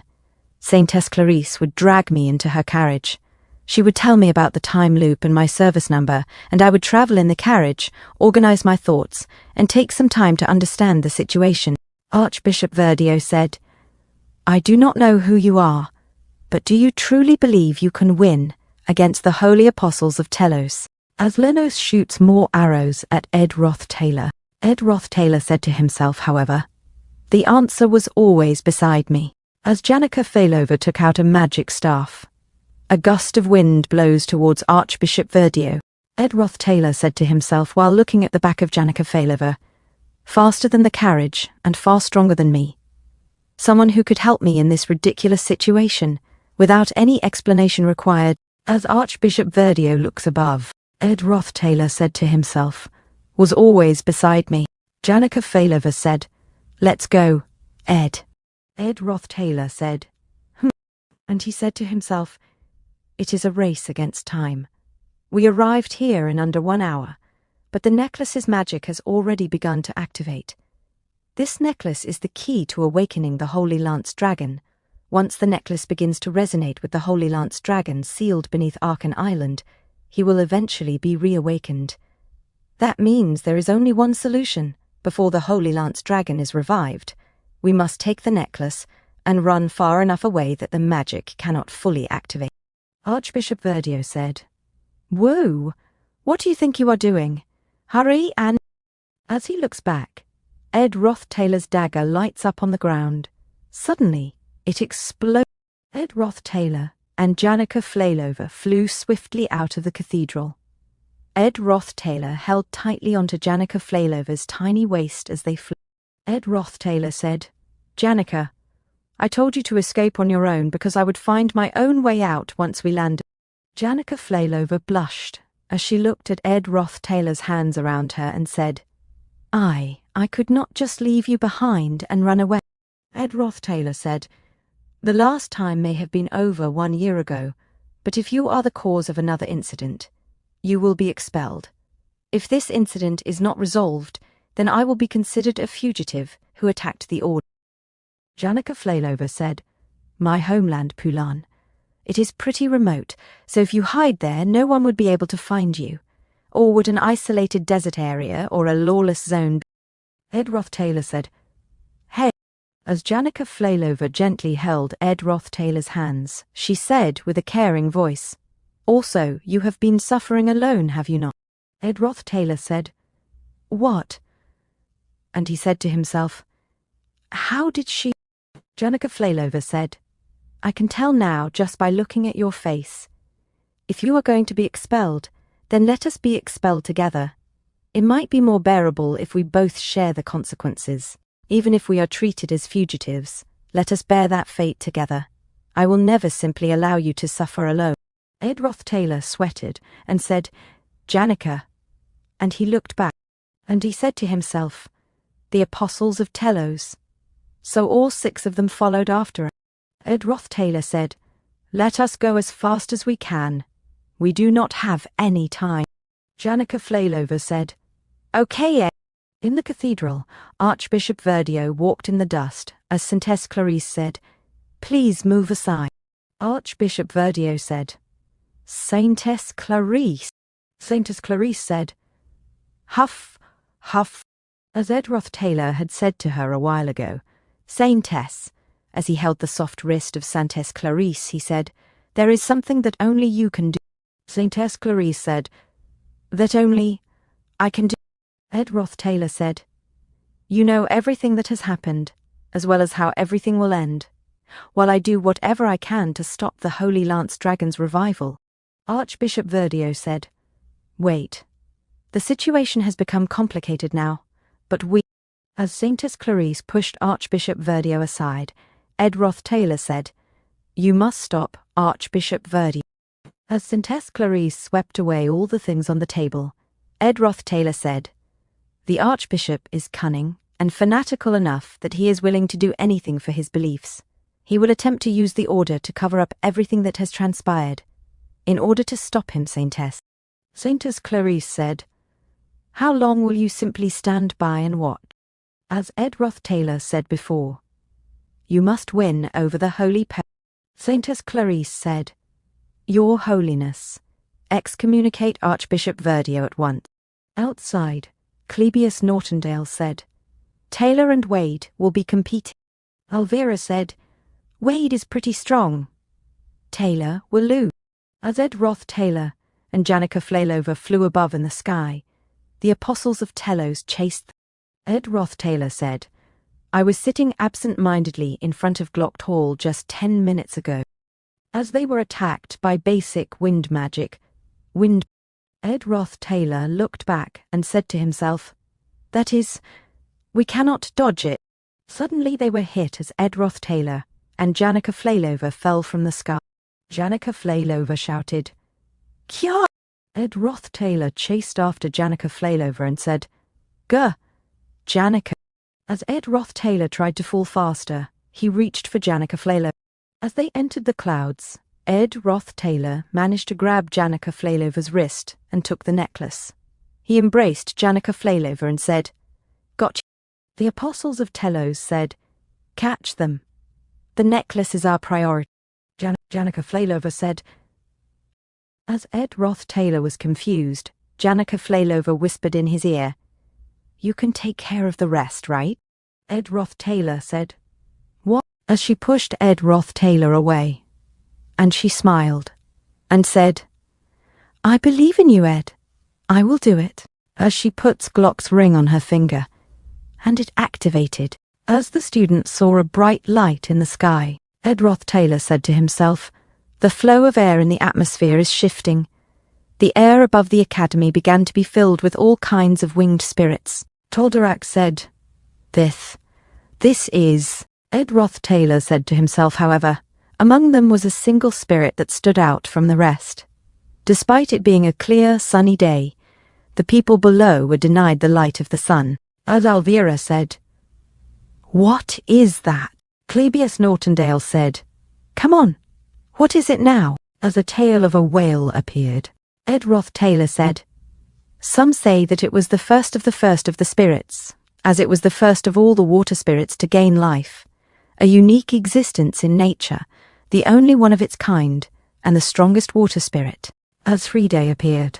As the Apostle of Telos said, "Most of them are lower-ranked spirits, but there are too many of them. Gah! It looks like there are hundreds of them." And they attack Friday, while Ed ROTHTAYLOR and Janica Flailover were being protected by Friday. Ed ROTHTAYLOR said to himself, "I can definitely feel it losing magical power. At this rate, we will be able to stop the Holy Lance Dragon's revival." However, Ed ROTHTAYLOR said, "Hey, just how much magical power are you using?" Janica Flailover, huffing and puffing as she was exhausted, said, "I do not know. I think I am going to be bedridden for a while after this." Ed ROTHTAYLOR suddenly hugs her and said, "Hey, Janica, are you all right? Let me see how high your fever has gone." As Janica Flailover sat up and said, "Eek." Janica Flailover sweats and became hotter as Ed ROTHTAYLOR holds her head and said, "Do not. My fever will just get worse." An Apostle of Telos said, "Our only hope is to attack the main body, Tal'Darak." Another said, "We will open a path for you," as they fought the spirits, and Tal'Darak with light speed flew past them. Ed ROTHTAYLOR said to himself, "The Apostle of Telos's third seat, light speed Tal'Darak." As Tal'Darak came closer to Janica Flailover, he said, "Are you the one controlling all these spirits? This is dangerous. I do not like killing, but you have left me no choice." As Ed ROTHTAYLOR appeared behind him with Tarkan, Ed ROTHTAYLOR, with a commanding voice, said, "Get him, Tarkan." Tal'Darak looks back in shock and said, "Whoa, what?" as Tarkan bit his spear. And Ed ROTHTAYLOR jumps towards Tal'Darak. As he choke holds him, Tal'Darak in pain said, "Gah!" and he burst in energy saying, "Ha!" as he tried to fly away. Janica Flailover uses her power and said, "Tarkan, please, protect Ed," as Tal'Darak flew like lightning speed and fell to the ground, and made a huge crater. As he stood up, he said, "Despite summoning a highest-ranked spirit, I cannot believe she is also controlling a high-ranked spirit." As he looks at Ed ROTHTAYLOR and Tarkan, Tal'Darak said, "What a frightening talent. However, as the Apostles of Telos carry out the will of God, we are stronger. Hand over that necklace now. If you do not, then both you and the spirit sorcerer will die." Ed ROTHTAYLOR said, "No, you are wrong." Ed ROTHTAYLOR said to himself, "I cannot regress anymore. I no longer possess Delheim's hourglass, and although my dozens of deaths are still fresh in my mind, I cannot risk any more deaths. That is why I will survive. Since I've gotten away from Arkan Island, the magic reaction has weakened, but if I do not get any further away, then the Holy Lance Dragon will still revive soon. However, my opponent just had to be."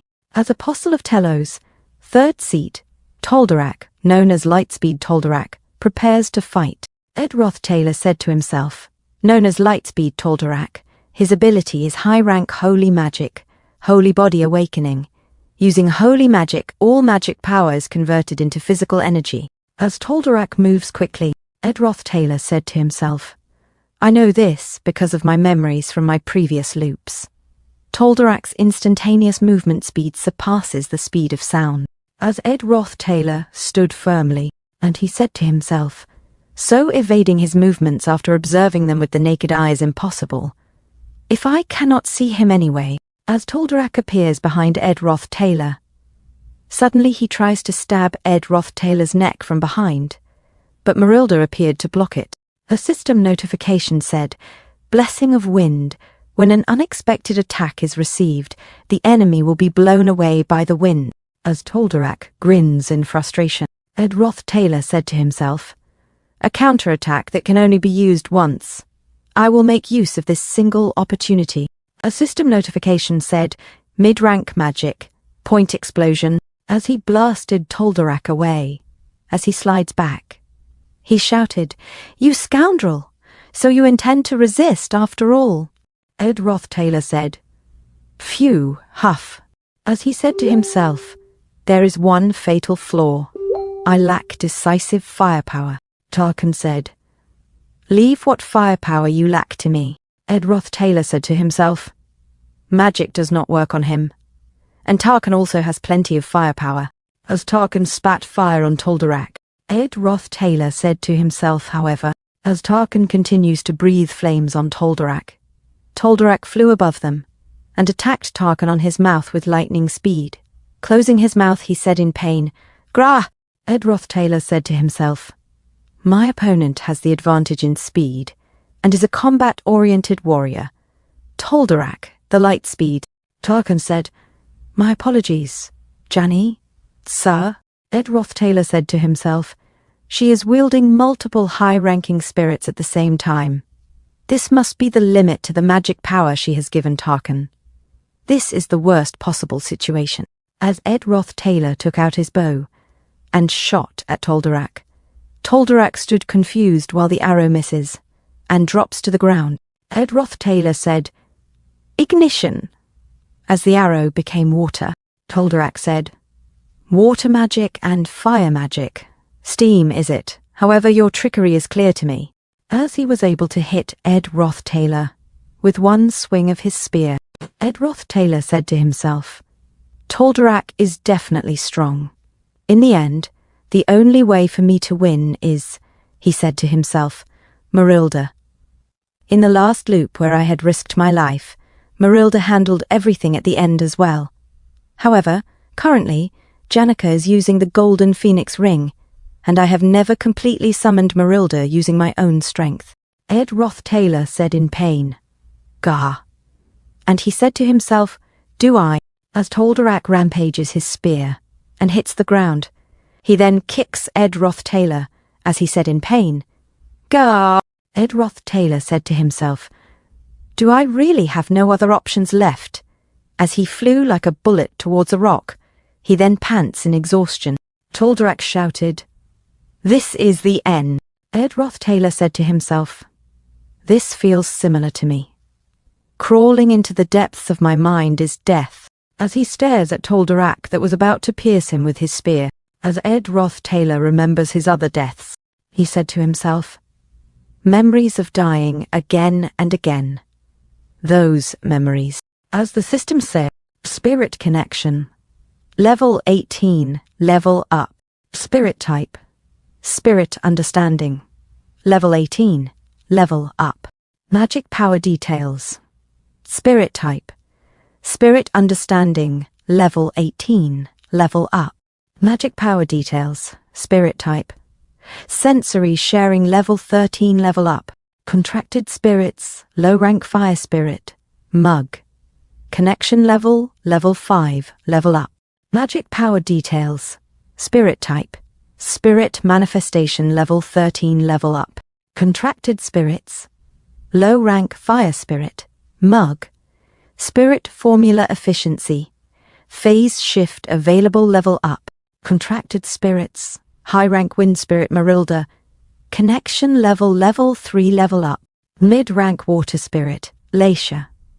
Connection level 4, level up.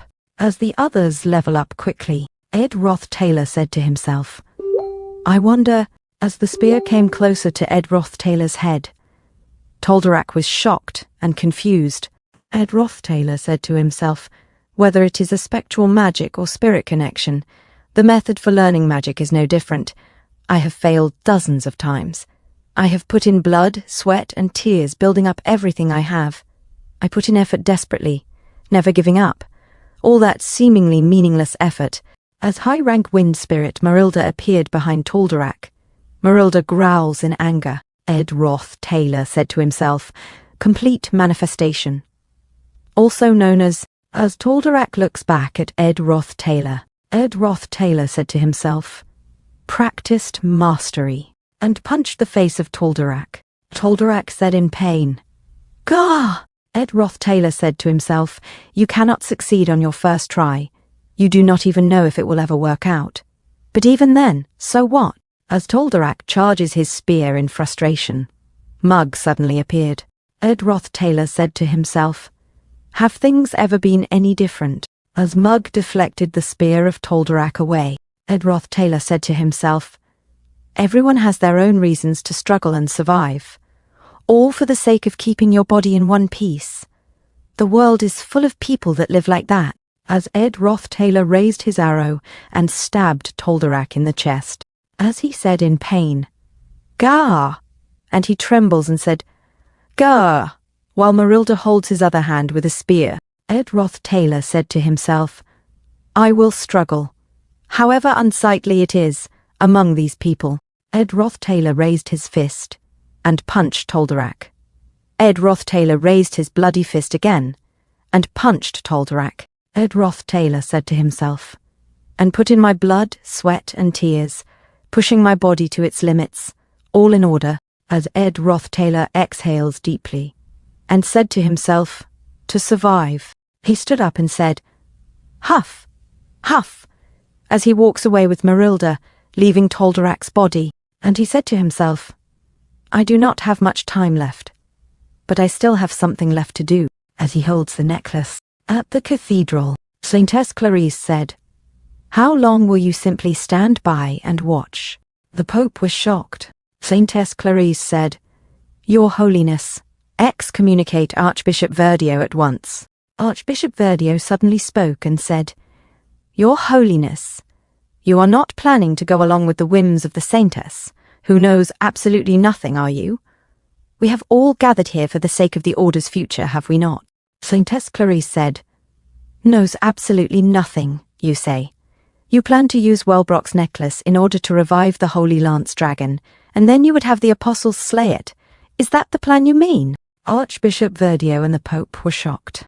Archbishop Verdio said, How do you? Saintess Clarice said, I have seen the Holy Lance Dragon's subjugation take place countless times, but not once has the Order managed to actually subjugate the Holy Lance Dragon. Archbishop Verdio sweats and said, What do you mean? Saintess Clarice said, Your plan will fail, Verdio. I have repeated this day countless times, watching you all fail again, and at the end of all that, I now stand here in front of you. In the end, the only remaining option is to offer the Saintess to the Rune of Sacrifice. Archbishop Verdio shouted, Saintess, that is! A magic circle began to form on the floor. Saintess Clarice said, If that is truly the will of the god Telos, then I will offer myself. However, countless innocent people who are living peacefully will die. If the Order becomes the reason for such destruction, who will ever trust the Order again? Archbishop Verdio said, The truth is something no one, not a single person, will ever know, Holy Pope. Saintess Clarice said, I am here, already aware of all your plans. If I die, the person who brought me here. Ed ROTHTAYLOR tried to move forward, panting, Huff, huff, as he held the necklace tooth of Wellbrock. Marilda followed behind him. Saintess Clarice continued, The person I came to save. In another scene, Adele coughed, Cough, cough, as she walked toward the cathedral. Saintess Clarice continued, And the song of truth they sing will echo across the entire continent, and it is not just me. The entire world will come to distrust the Order. Those people are likely still within Arkan Island. The Saintess who distrusts the Order, Archbishop Verdio said, could use the authority of the Holy Pope right away. The Holy Pope said, The authority of the Holy Pope? For decades, I have remained the Holy Pope, unable to choose between doctrine and reality, a pathetic coward.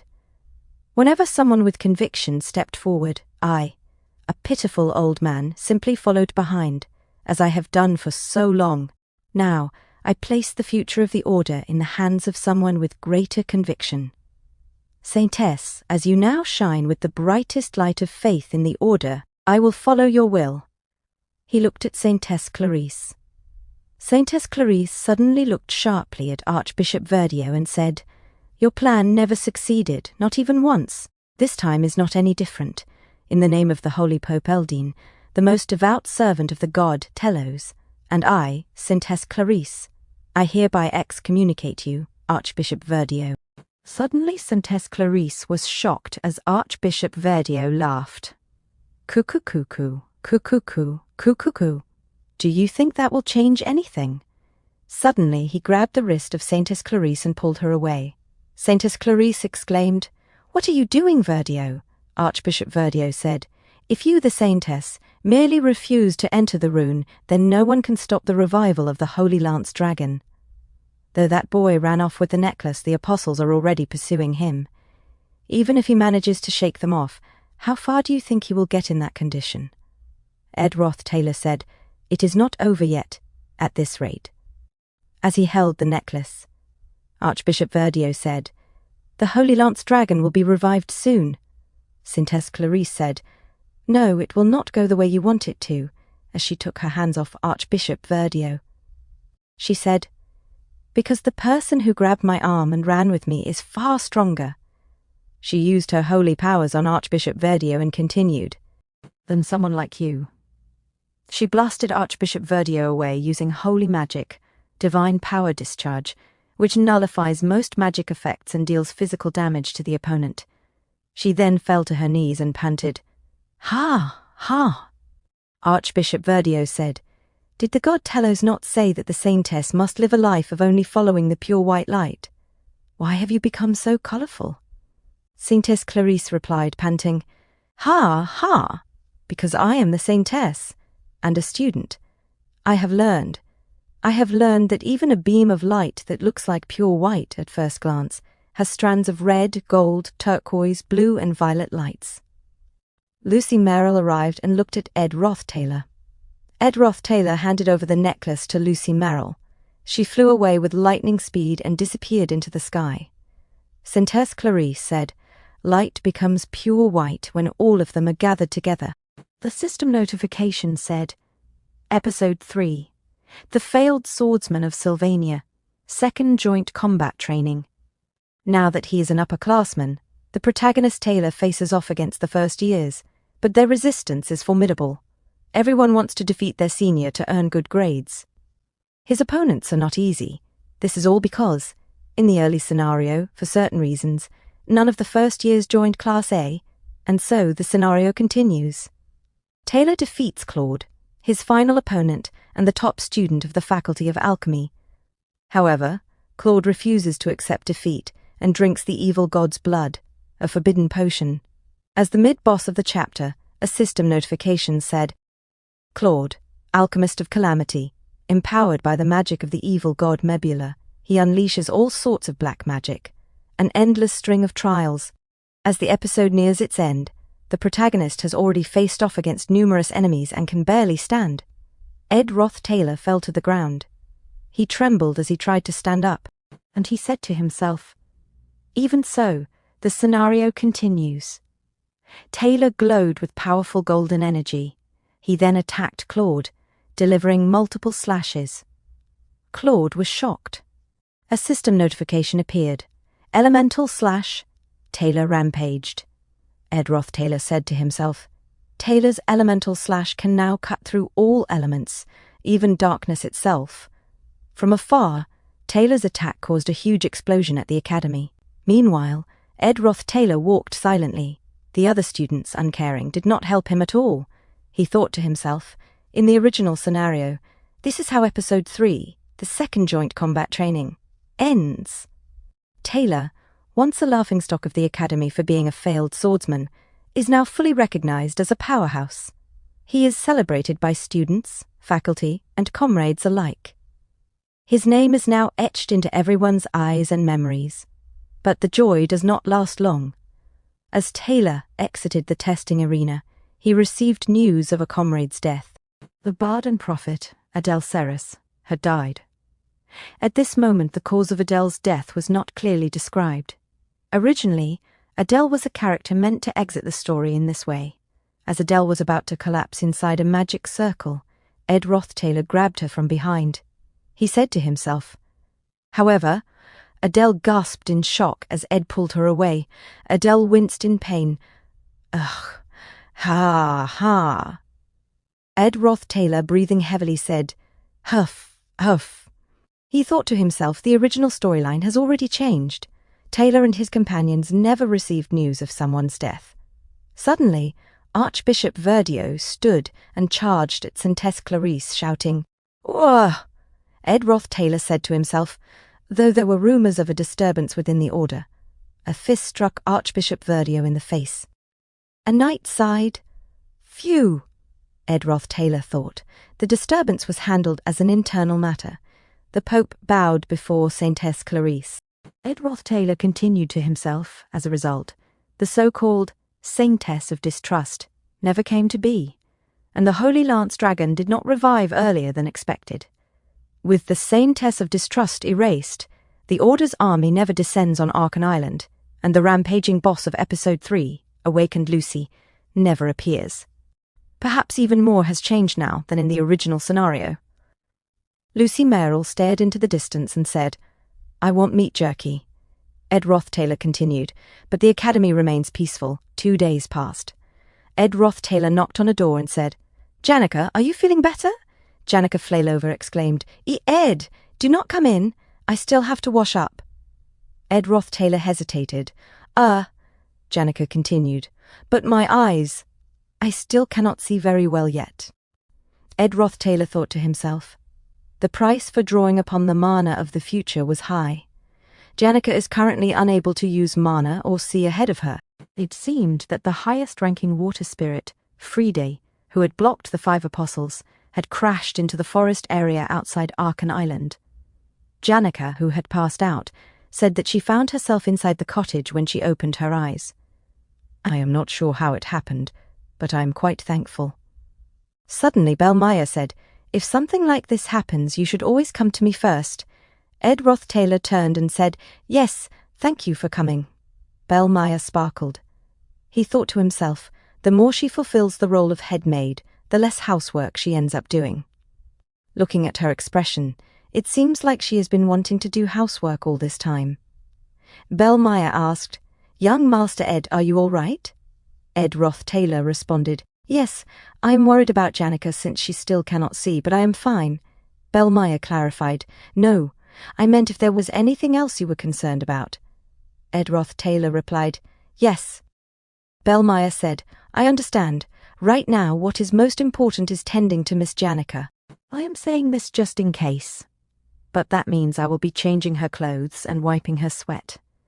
As she entered the cabin, Ed Rothtaylor added, "Obviously." Blimey smiled. Of course, young Master Ed would never make a mistake like that. She entered silently, and the door closed gently.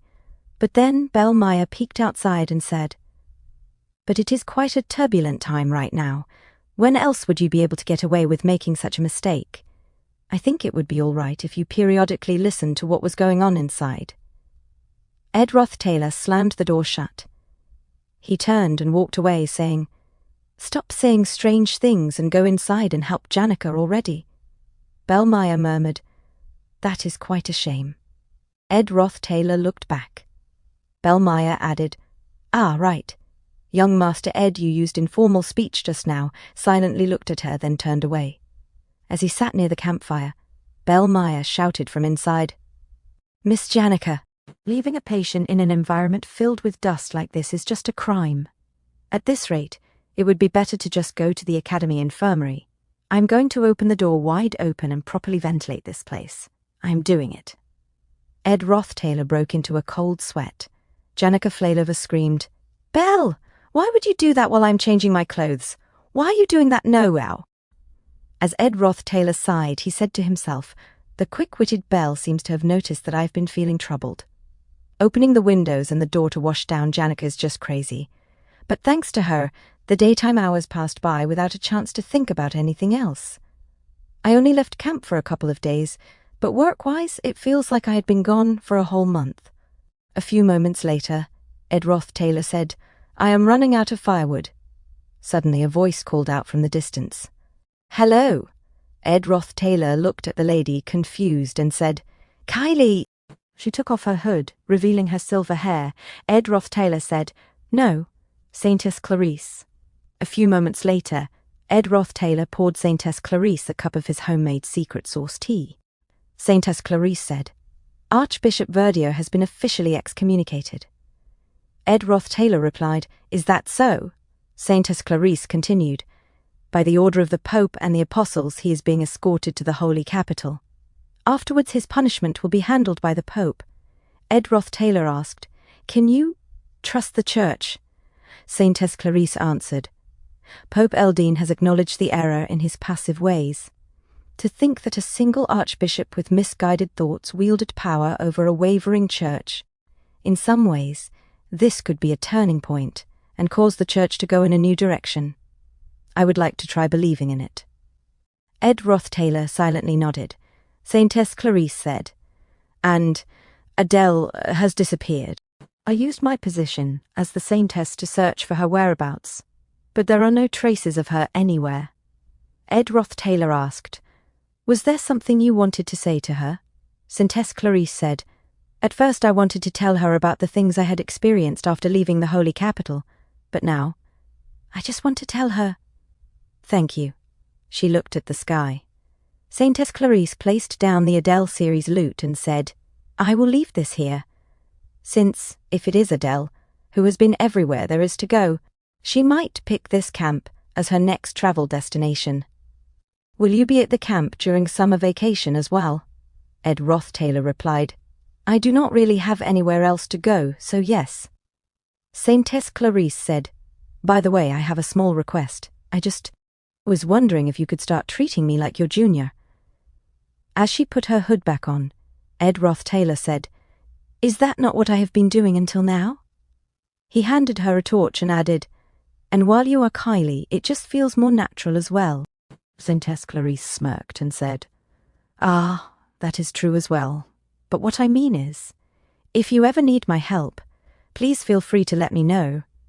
She blushed and added, "I am not sure whether I will be able to repay you for all the help you have given me, but I will do everything I can." Ed ROTHTAYLOR silently watched as Saintess Clarice walked away until she had already gone too far for him to see. Suddenly Adele said, "It looks like I will have to leave soon.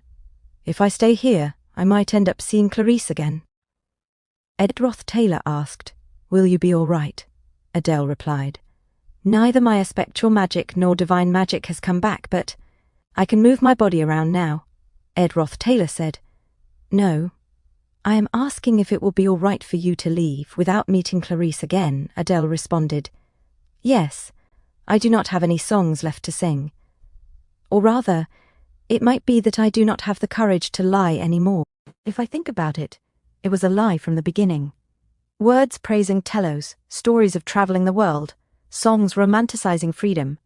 All the songs I have sung with this lute were lies." As Adele held the lute, Ed ROTHTAYLOR asked, "Is that so?" Adele picked it up. As Ed ROTHTAYLOR watched, shocked and confused, Adele suddenly threw the lute into the bonfire. Ed ROTHTAYLOR said, "You," Adele said. "I intend to visit all the places I lied to Clarice about going to. Since it will be a long journey, I do not want to carry anything heavy with me. My journey until now has just been to escape my fate, but this time I will not be leaving to escape, but to travel." Ed ROTHTAYLOR asked, "Is there a difference?" Adele replied, "Maybe that I have somewhere to come back to? I will have to return within 3 years, since I will need to come back before Clarice graduates, at the end of my travels. I want to come back to this place and sing her some new songs." Ed ROTHTAYLOR said, "Yeah, I will find a good tree to make an instrument for you when you come back." Adele said, "Haha, so I will have to come back in 2 years then?" Ed ROTHTAYLOR asked, "Lastly, is that it?" As Adele remained silent, Ed ROTHTAYLOR stood up and said, "Since you have lost your magic, you will not be able to see the future anymore. The future you know of ends here. From now on, in places you have never seen before. Without knowing anything about what lies ahead, you will have to start your journey. Because you have left the determined scenario, you might not be able to do anything about the potential horrors that lie in your future. You, who can no longer see that future, are you not scared?" Adele, still silent, finally said, "I am scared. However, that makes it exciting, does it not?" She smiled. A few moments later, Ed ROTHTAYLOR said to himself, "Many things have changed. I just had a conversation with a girl who should be dead." I am not talking about the scenario. A crossroads created by the limit of time, whether I should get farther from Arkan Island to stop the revival of the Holy Lance Dragon, or whether I should go back to save Adele. In that moment, I chose to stop the dragon's revival. No, I chose to sacrifice Adele. If Adele's divine power had gotten weaker, or if Lucy had not retained her memories like I did, I would have abandoned Adele for the sake of my own survival. That is the kind of person I am. As Ed ROTHTAYLOR remembered his time in the military, holding a fully loaded M4 rifle, entering a room, he broke into a sweat in shock as he looked at his comrades and said to himself, using the excuse of survival as a shield, compassion, or a sense of duty. As he saw the last breath of his comrade, Ed ROTHTAYLOR ran away while evading the bullets, thinking, camaraderie or friendship, I am a person that can throw that all away. As his tears burst forth while leaving his comrades behind, Ed ROTHTAYLOR silently looked at the smoke from the extinguished campfire and lowered his head. Suddenly, Janica Flailover came out of her cabin. Fireflies followed her, making her look like a fairy. Ed ROTHTAYLOR said to himself, before I knew it, I came face to face with summer vacation. Until now, many things have changed. Ed ROTHTAYLOR, who should not exist at the academy, has become a top student. The boss of the first act, Janica, is by my side, and the boss of the third act, Lucy, has disappeared. But despite all that, there are things that have not changed. As Ed ROTHTAYLOR and Janica Flailover looked at the sky in front of the campfire, Ed ROTHTAYLOR said to himself, whether it is altering the determined history, or whether it is turning a blind eye to someone's sacrifice, somehow I have survived. Ed ROTHTAYLOR said to himself. Darkness fell upon the camp. Adele the Bard was gone. The scenario I knew had completely changed. The closest major event now was the battle to defeat Lucy. The skill points, experience, and unique abilities obtainable there would be a tremendous help for the upcoming fourth chapter. More importantly, Taylor's growth had been stunted, which was a major source of anxiety. I could not cling to this twisted version of the story forever, but Taylor's development was supposed to be my insurance. The battle against Lucy was a crucial event. It was meant to allow her to finally let go of Glocked. I thought speaking with her would help me gauge where things stood, but Lucy, who usually lingered around the camp napping, had not shown up in many days. Were things really okay like this? Ed ROTHTAYLOR thought, sweating as he whispered to himself, "Oh!" Suddenly he opened his eyes and said, "Huh." As he sat up, he panted, "Ha, ha, how long had it been?" He could not fully remember, but the dream had been a nightmare. After the upcoming final exams, the school break would arrive. Was it because of the sudden relaxation in the environment? A dark smoke rose near Ed ROTHTAYLOR's shoulder, coming from behind him, while the campfire burned. Ed ROTHTAYLOR said to himself, I remember now. Before I came here, I dreamed about this every night. At the academy, Tanya ROTHTAYLOR said, Ed seemed troubled lately. Jix replied, Yes. He said he was fine, but I had a bad feeling about it. Everything appeared normal on the surface. He was busy, as always, handling his responsibilities in the camp, while diligently attending classes and studying. In the hallway, Claire asked, Should we get dessert? Annis said, I will get it. Jix continued, This is only an assumption, but it felt like he had a lot on his mind. Tanya ROTHTAYLOR said, I am worried about him. Jix added, I am worried as well, but about something else. Tanya ROTHTAYLOR asked, Huh? Jix said, As you know, Ed's relationships are complicated. Tanya ROTHTAYLOR sweated and said, I am aware. Jix said, Ed being troubled is not common. Some might even see this as an opportunity. The competition might become even more intense. At Ed ROTHTAYLOR's cabin, Janica Flailover said, I think I can handle lower-level spirits now. Ed ROTHTAYLOR asked, Really? You still cannot see clearly yet, though, right?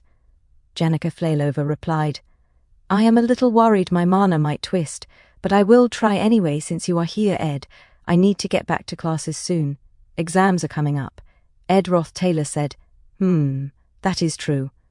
Janica Flailover said, Ha, let me begin.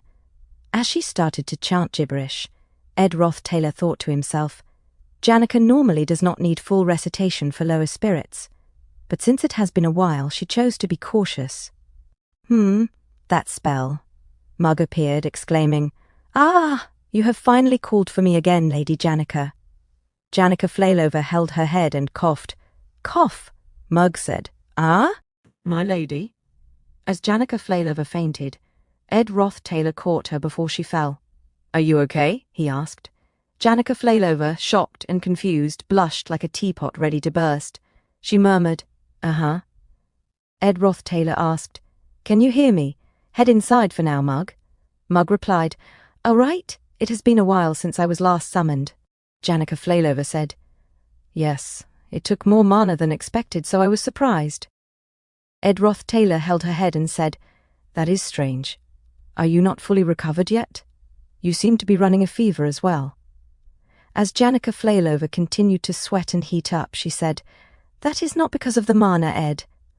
Lortel Ketchon said, "I knew about this already, but seeing it in person was still strange." Ed ROTHTAYLOR said, "Ah, Lortel." Lortel Ketchon waved at them and said, "I came here to see you, Ed. I even prepared myself, but this is—" She sweated and added, "To think he had truly settled down out here." As Janica Flailover's cabin sparkled, Lortel Ketchon said, "I wanted an explanation for why this had happened, or maybe I did not." Janica Flailover said, "That voice, is that you, Lortel?" Lortel Ketchon said, "It has been a while, Janica."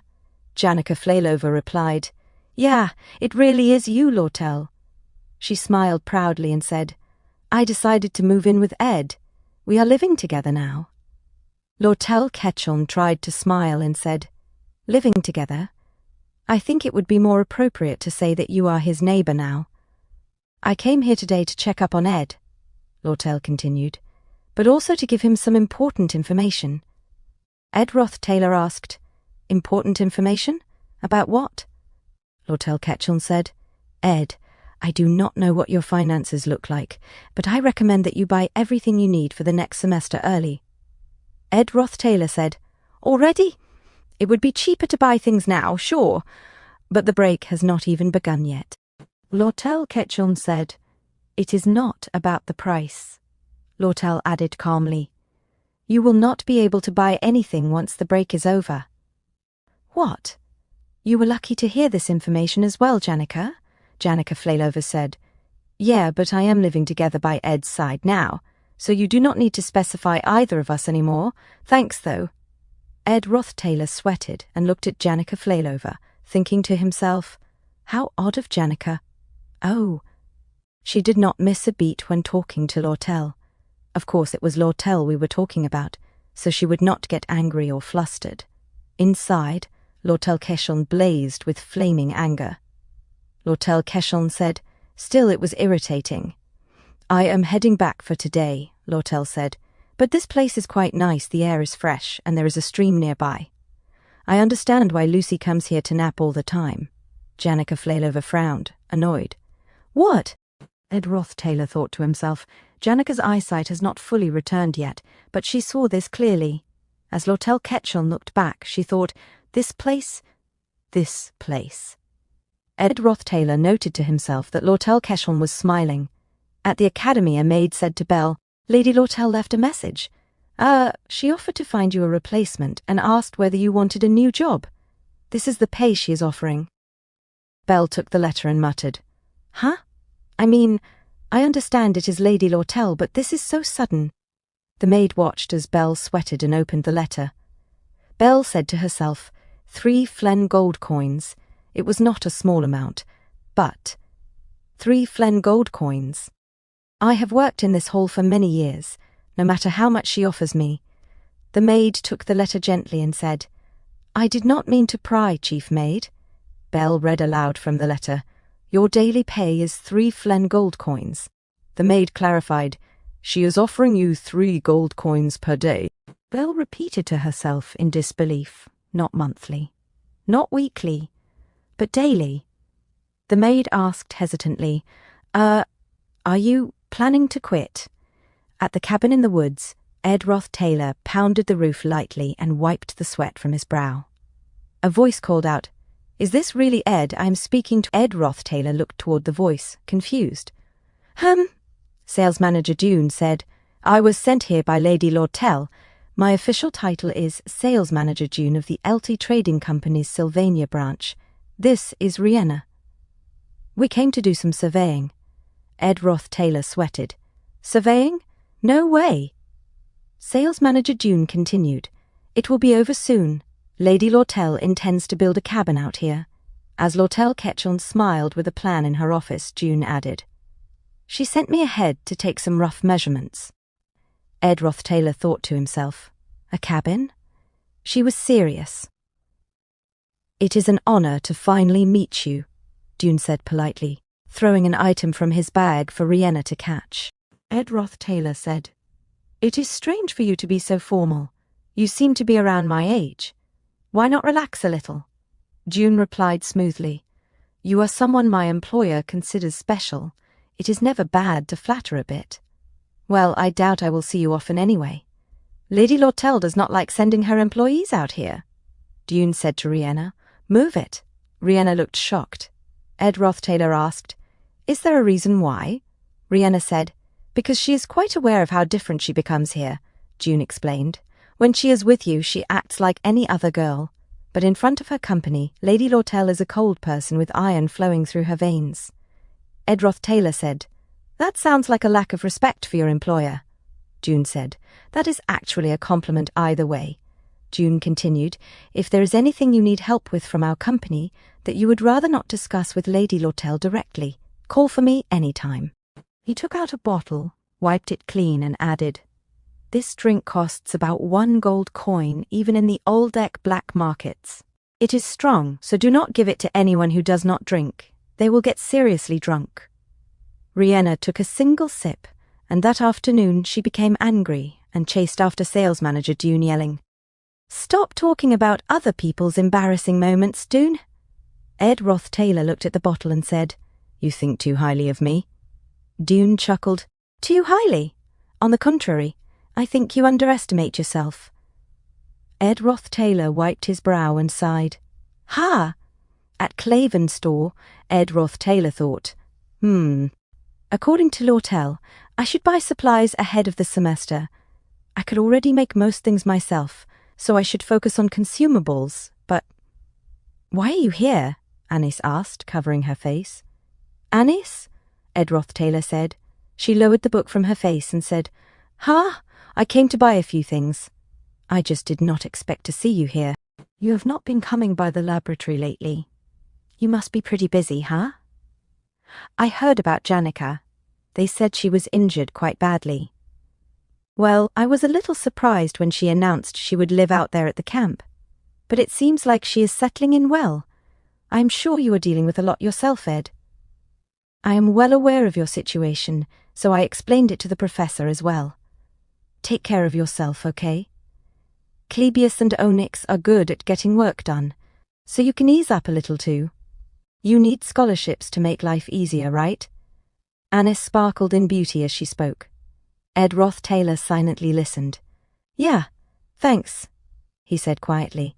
Anis stepped back, smiling faintly. Now then, I will be going. She accidentally hit the table, and her bag of groceries flew. Ah. Ed ROTHTAYLOR caught the bag mid-air. Careful, you almost fell. He caught an apple as it... Anis stammered. Ed ROTHTAYLOR wiped his sweat and examined the contents of the bag. Sprouted potatoes, a rotten apple. This spinach looks like she dug it up herself. Why is the bread mouldy? And never mind, Anis said flatly. You can look. There is nothing special in there anyway. It does not matter. There is no reason for me to try to impress you. She looked away, blushing. So? Is being poor something to be ashamed of? So what if you see me like this? Do I need to impress you, huh? Tears welled in her eyes as she bit her lips. What are we, dating? Huh? She slumped on. I want to disappear. I am sorry, Ed said softly. Ed thought to himself. Anis Halen was known as a commoner who carried herself more nobly than most nobles. But her family went bankrupt shortly after she entered the academy, forcing her to work as well. I thought she would be struggling, but to think she had it worse than me, living out in a camp. Thank you, he said aloud. Anis bought this cookie. She shared a bakery membership with Clara. I feel like I could have lived without knowing that fact, he thought. As they sat together, Anis blushed and cleared her throat. A new professor will be replacing Professor Glast, so I came to buy supplies we were low on. It looks like you have been shopping quite a bit yourself, Ed, she added. It is nothing much. I just heard that the prices of school supplies are going to rise soon, he said. Yeah, I check the prices every day and it looks like everything is about 10% more expensive than last month, Anis said. You do that every day? Ed asked. If you think I'm overdoing it. No, Ed said. It might sound strange, but I think we are quite similar, Anis. She looked shocked and confused. Ed thought to himself, if you get sick, you cannot work. If you cannot work, you lose your dorm. If that happens, you cannot attend the academy anymore. Ugh. She must have gotten used to this stressful life. I am sure she has come to work sick more than once. Survival does not mean the same thing to everyone. Not like it does to me, living in a cabin in the woods and preparing for the next scenario. To Anis Haylan, this academy was her forest, her jungle. Anis smiled, looking at Ed with glowing beauty. Thank you, she said quietly. I actually thought the same about you when we first met. Anyway, I should buy things for the next semester before they become even more expensive. Besides, if whoever is doing this can manipulate prices this wildly, it must be the LT Trading Company, right? At this rate, they are bound to clash with the Student Council. I do not know why they are squeezing profits now. Well, I am sure they have a plan. The leader of LT is probably smarter than I am. I will be heading out now. Thanks for telling me, Ed thought to himself. I am curious too. Why is LT raising the prices of school supplies like this? When you are curious about something, the fastest way to learn is to ask directly. Later, Lortel Ketchum said, These Clentru drinks are terrible gifts. Come on, June. If you were going to embezzle funds, you should have bought wine instead. Just because it is expensive does not mean it is good, Ed said. That one is mine, you know, Lortel Ketchum replied. Well, it came from me either way. June occasionally skimmed funds, bringing in items like this. He did not even realize Ed knew. Why do you let it slide? Ed asked. So that I can use it against him if he ever oversteps. It is a bad habit of mine. Regardless of who it is, I need insurance before I can fully trust someone. It is strange to say that you are special, she continued. But I have not found anything to keep you in check, Ed. Then, Lortel Ketchum grabbed Ed's arm and pressed it close against her chest. What if we both knew each other's weaknesses? I am sure you have many questions for me. At the professor dormitories, Ed ROTHTAYLOR said to himself that it was a bit far to walk, but following her led him near the professor dormitories. There were not many people around, making it an ideal place to talk. This classic setup, Ed thought, does not suit you at all. He recalled what Lortel Ketchum had said before. It is not about how expensive it will get. You will not be able to buy anything once the break is over. Are you planning to buy everything up and hoard all the school supplies? Ed asked. Yeah. Well, I am the only one who can freely set prices on this island, Lortel Ketchum replied calmly. It never occurred to me that you would be curious about the inner workings of Elta. She tilted her head slightly. Are you worried about me? Well, Ed said, hesitating. In situations like this, you are supposed to say that you are even if you do not mean it. I suppose so. I am a bit worried. Lortel Ketchum looked at him. Ed, confused, looked back. Then, she smiled faintly. Should we trade secrets? Now? What are you planning? Ed asked. I told you, she said. I want us to share our weaknesses. If you tell me yours, I will tell you why I am raising the prices. A weakness. Ed paused. You asked me this before, did you not? He remembered her question from long ago. Have you ever killed someone? Back then he had answered no. In the present, Ed said quietly, whether I had killed a person before. I did. It has already been a year, Lortel said lightly. Why bring that up now? I lied to you. Lortel Ketchum froze. I have killed someone before, Ed said. A countless number of people. He looked at her coldly. It is up to you whether you believe me or not. But I was once on a battlefield in some far-off foreign land. When you are dragged through a war zone like that, you end up seeing people around you die more often than you would like, and among them there are always a few you cannot help but think you need to save. Especially the ones you got close to, the ones you talked with, the ones you spent time with. Comrades. At first you grit your teeth and try to keep them alive. Even when you know you're about to collapse from exhaustion, you still haul a badly wounded man onto your back and sprint straight through the middle of the battlefield. Or you cling to a fading comrade, bawling your eyes out as you watch them take their final breath. But eventually, you stop doing it, because you were too busy trying to survive yourself. Even though it tears you apart at first, one day you realize you have gone numb even to the deaths of those closest to you, simply because all your effort goes into surviving. When you are drunk on survival instinct, keeping yourself sharp and alert, survival becomes the only thing in your mind. But once you leave the battlefield, and you find yourself in a situation like this, when no one is actively trying to kill you, and if, by chance, you even manage to save someone, the one question you tried so hard to ignore comes flooding back. If I had not looked away, maybe I could have saved them. It was me who killed them all. So I reached my conclusion a long time ago. His fist trembled. They were key characters in the scenario, people I could influence. I made up countless reasons. I even lied to myself. But in the end, I decided I would never become comrades with anyone. Lately, I forgot that resolve. Which probably means I have grown dull. This is my weakness. He relaxed and leaned back against the bench. Silence followed as the moon shone brightly overhead. Lortel Ketchon said at last. I should give you your answer, I promised after all. You asked why I am buying up school supplies and books, did you not? I received a report that a little rat slipped into the trading company. This is the process of flushing it out. For the past few days, the inventory counts of books and school supplies in the warehouse have not been matching. That means someone has been siphoning goods off. Is it not that man, Dune? He even admitted to buying alcohol with embezzled funds. No, Dune is not that bold. He only indulges in small luxuries. He never goes beyond that. I believe there is someone far more malicious than Dune. When prices rise, they will sell before we do and run. That is when we catch the rat, and I will probably end up killing someone again. Ed was shocked. Back then we said something like this, did we not? Lortel murmured. She repeated the question softly. Have you ever killed someone? No, Ed answered. I have never killed someone with my own hands, Lortel said. But if I count the people I failed to save like you do, then I have probably killed many people too, because I am someone who looks away from people and judges only by the numbers written in my accounting ledger. I am the golden daughter. But is that not everyone? A merchant who recognized a child's talent and bribed her biological parents to make her his adopted daughter.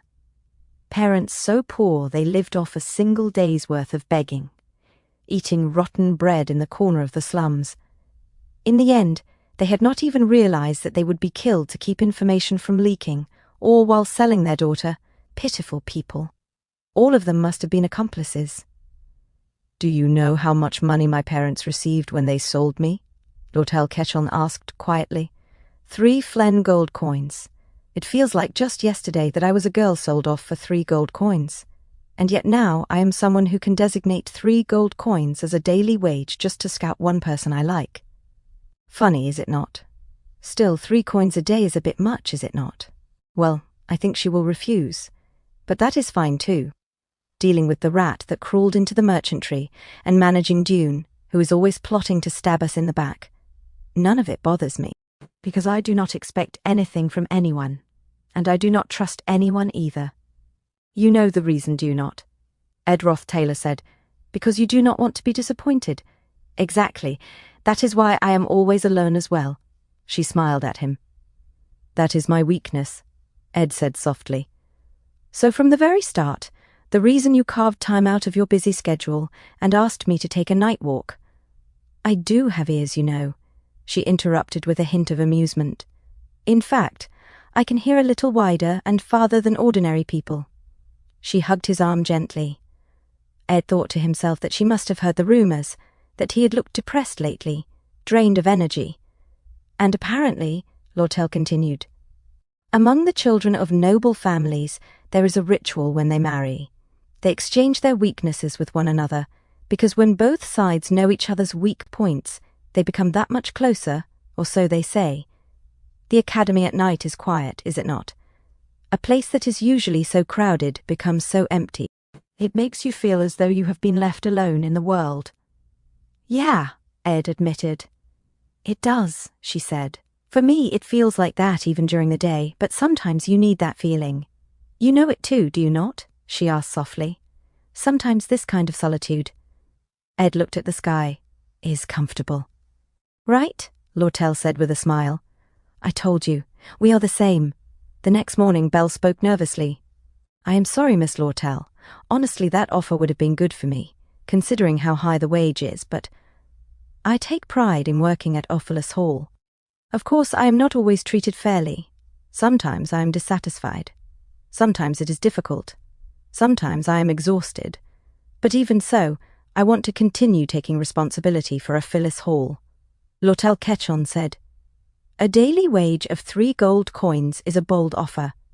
It truly pains me to refuse. You cannot convert the noble conviction you have toward your work into money, can you? Then, how about a side job arrangement? Belle, shocked and confused, blinked. Pardon? A side job? Arrangement. I heard that lately you have been making time to nurse Janica, Lortel continued. Just drop by regularly once in a while and manage things for me the same way you do that. Come comfortably whenever you have time, take care of what needs to be handled, and then leave. Something like that twice a week. Can we not do it that way? Belle's eyes sparkled. She said hesitant. Yes, Lortel prompted. That much can be. Belle began looking away. Thank you, Lortel said brightly. Here is the contract. Belle, shocked, said, Pardon sign here and here as well, Lortel instructed. Okay, Belle stammered. All right then. From now on, please take care of my villa and the nearby camp. Belle said. I will see you at... Huh? Lortel interrupted. The camp, and then she shut the door. Belle muttered to herself. A side job for 1 gold coin. She had even prepared the contract from the beginning. I had been played. Ed ROTHTAYLOR thought to himself that it had only been a few days since he slipped into this slump, drowning in old memories. But when he looked at the people living busily around him, Today's weather was wonderful, Janica Flailover said brightly. It pulled him back to reality. Life at the academy did not stop. He decided he would not stay gloomy and weighed down anymore. More precisely, he did not have the time to. It was final examination season now, so he needed to hurry and finish the staff work as well. Then vacation would arrive soon. He would make all the preparations he could before then, in order to face what was coming. Meanwhile, Tanya ROTHTAYLOR, reading a letter, sweated slightly. It has been a while since I received a letter from Father. The letter read, I heard that during vacation, many students return to their family homes, rest, and then come back. Tanya, you should come home and get some rest, then return to Sylvania, and if possible, bring Ed with you as well. Ed thought to himself about the altered scenario. Tanya ROTHTAYLOR froze, her fingers trembling as she folded the letter. The senior maid of Ophelis Hall spoke gently. You seem quite tired. No, I am all right, Tanya replied quickly, yet inwardly she sighed. I already have my hands full with the LT Trading Company crossing the line, and now Father as well sigh. The night slipped by unnoticed, and before she realized it, morning had already arrived. It hurts. My head hurts, Tanya muttered, clutching her arm as she stirred awake. Suddenly her eyes snapped open. At the door stood Lucy Merrill. Oh, both of them jumped away from each other in surprise. Lucy? Tanya stammered, beads of sweat forming on her forehead. Hello, Lucy. Did you have something you wanted to say to me? Lucy adjusted her hat, hesitating. Sorry, about last time. I made a mistake, and no, you already apologized before. There is no need to do so again, Tanya said hastily. She scratched her head and laughed awkwardly. Ha ha ha. The weather is great today, right? Perfect for a nap. Were you going to my brother's camp today as well? I do not go that often these days, Lucy replied. Oh, really? Double why is that? Tanya asked. Lucy looked away, her cheeks reddening. After napping somewhere else.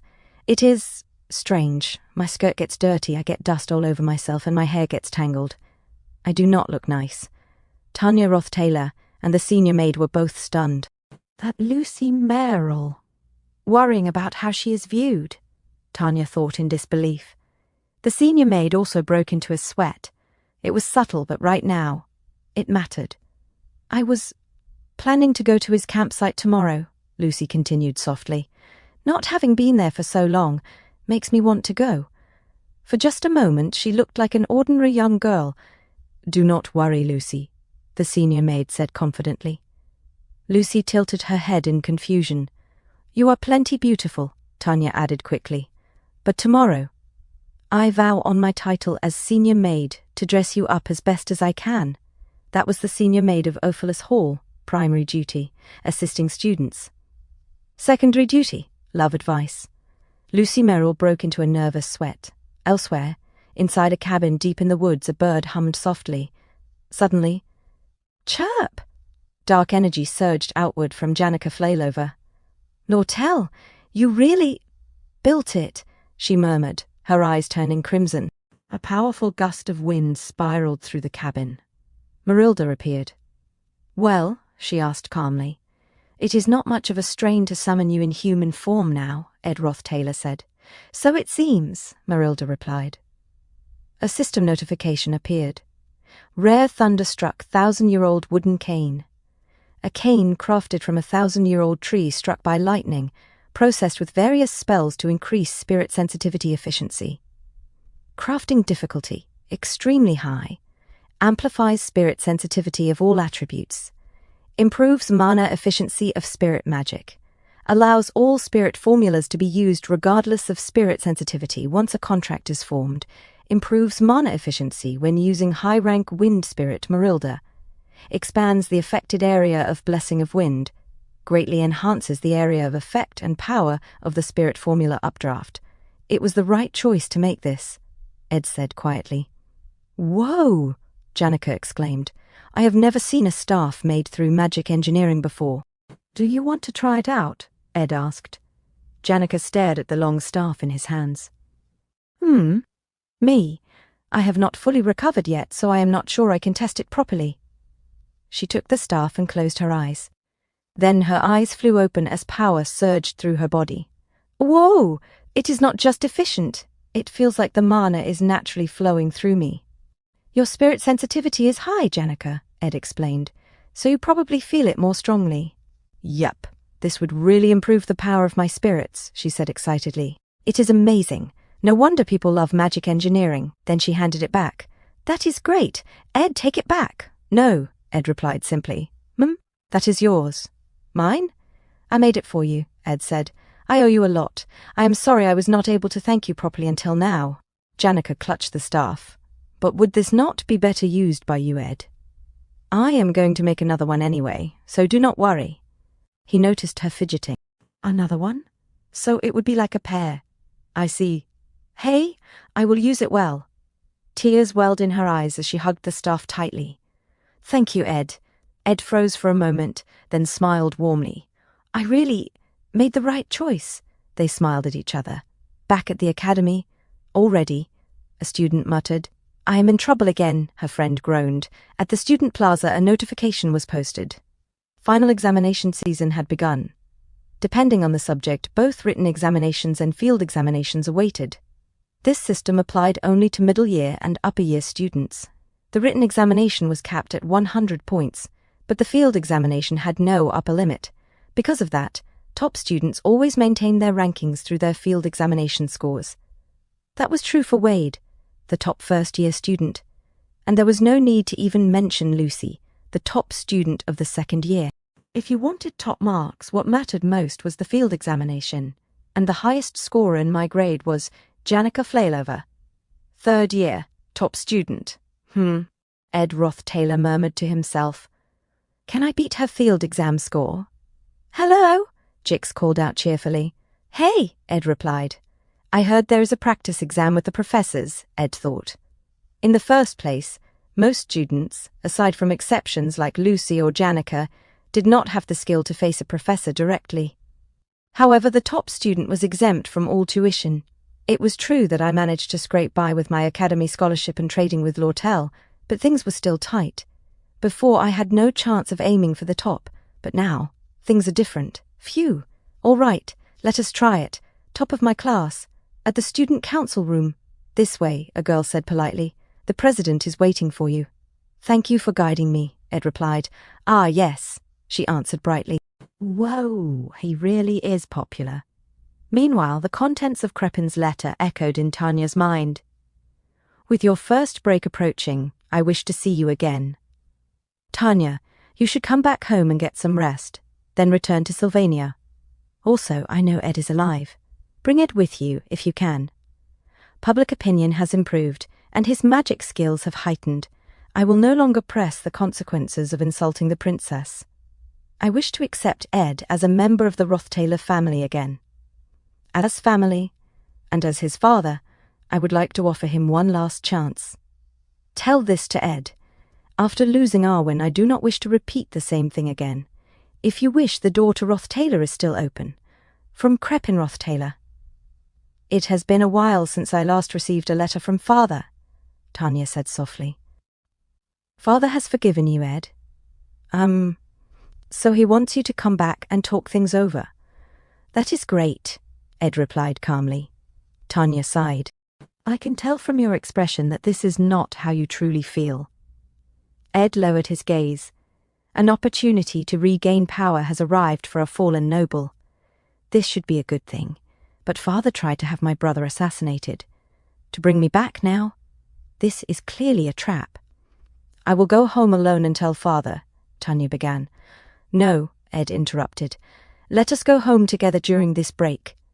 He took the letter from her hands and burned it with his aura. It is all right, he said quietly. I have plans of my own, a story now recorded in history books. Back then, the Cloel Empire was still at war with the demi-humans. Their forces had reached the capital of Cloron. At that desperate time, the hero who led the Emperor's armies from the front was Obel Forcius, and the 3 young mages who supported him, Glast, the Seeker, Zelen, the Carver, and the outcast Khaled. Now, the outcast who had faded into obscurity had returned to Sylvania Academy. Why did he return as a professor? Cough, cough. Ugh! Professor Khaled, Claire Elfin asked sharply as smoke filled the room. The final examination is in 3 days, she exclaimed. We need to create the rubric for the field exam and submit it. What? Khaled muttered. We can just improvise. Really? Claire snapped. It is the final examination, the one where all of your students participate. You know this. Come up with something in your lab and submit it, Khaled replied lazily. It will be better than having me interfere. Sigh. All right, Claire said, defeated. Khaled leaned back and thought to himself, why did I even agree to fill Glast's empty position? Well, it probably does not matter any more. Outside Ophelis Hall. Ed, Belle called. What brings you here? May I enter Ophelis Hall temporarily? Ed asked. Technically no, Belmai replied. But since you are trustworthy, if you tell me your purpose, I will grant you access. Ed paused. He did not hide what he needed. When he spoke, both Belle and the senior maid froze in shock. The reason I am visiting Ophelis Hall today, Ed said calmly, is to prepare for a future danger. The senior maid immediately rushed inside. Ed continued inwardly. The danger of entering the ROTHTAYLOR mansion. I was killed by him once, even within the academy. To be honest, I want to use everything I have to wipe them out. But if I lay a hand on the ROTHTAYLOR family, backed by the royal family, I will be branded a traitor. Originally, the one who threatens him is Princess Fenia. She uses her authority to expose his crimes, human sacrifice, forbidden research, collaboration with the evil god under the light of day. But now, she is not making any moves. In the first place, she did not even become the student council president. There was no reason for her to clash with the ROTHTAYLORs. In that case, I must create a reason myself. The best method was infiltration, enter the mansion and investigate directly. But without preparation, I do not know where I might end up dead. That place was under the complete control of Crepin ROTHTAYLOR. Though, We seem to be walking quite far. Ed, Belle said hesitantly, when the exams begin, do you plan on taking a break from camp work? Well, I will still handle the basics, Ed replied. I see. What is this? Ed wondered. Belle was not the type to start conversations casually. This route was clearly a maid-only passage, and my presence here stood out like a sore thumb. Could it be? Even though we were taking a long route, she deliberately chose a discreet path, one where students who remembered my expulsion would not notice me. Climb up this way, Belle said softly. Carefully, whoa, Ed muttered. I see. This is the thoughtfulness of the head maid. However, why are we moving so slowly? Belle suddenly stopped and broke into a sweat. I have a very important question, she blurted out. This is extremely important. What is it? Ed asked. Well, it is hard to express. Could you give me a moment to think? It is, She glanced nervously down the hall. The Office Hall senior maid, standing behind her, suddenly gave a firm thumbs up. Belle stiffened, sweating even more. She turned back to Ed. Nothing, she said quickly. I will explain next time. Please go ahead. Ed walked forward. So this is Tanya's room.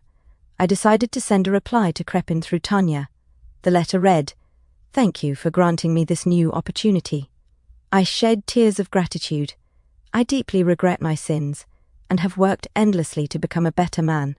I have also gained several connections worthy of the ROTHTAYLOR name. I wish to prove my skills before you, and introduce my close allies as well, Father. Ed smiled faintly. I do not even need to explain who the most trustworthy person to keep nearby is. Room 302. Lucy Merrill. Ed raised his hand toward the door, then paused.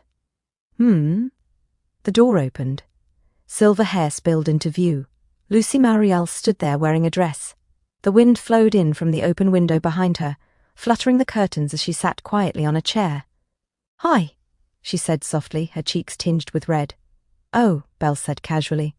It seems she is all dressed up as usual. You have not been to the camp recently, Ed said. Have you been busy? Lucy blinked. No, you seem completely different from how you look at camp, Ed continued. So this is how you usually are. I did not expect that, Lucy. Oh, Ed added hastily, it really suits you, I'm surprised. Lucy lowered her gaze, flustered. You said you had business, Belle reminded him. What is it, Ed? Ah, Lucy, Ed said. After our exams, come with me and visit my home, and let us greet my father. Lucy froze. Belle froze as well. Ah, Ed blinked. Ahem. That was phrased a little strangely.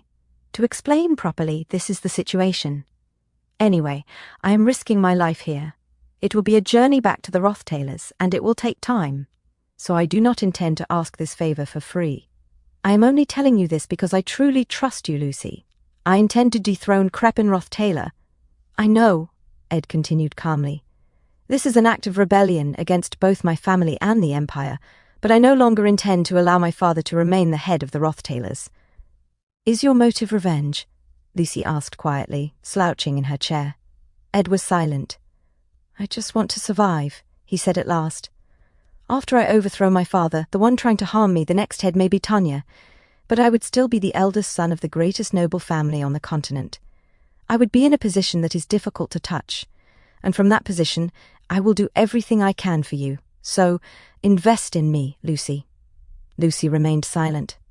I do not invest in things.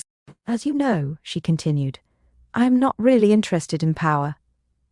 I see, Ed said quietly. So, Lucy asked, what do you think I'm interested in? Hey, do you think I kept my promise with the old man? She stood and opened the window. Sunlight flooded the room. Has that danger truly passed? She asked.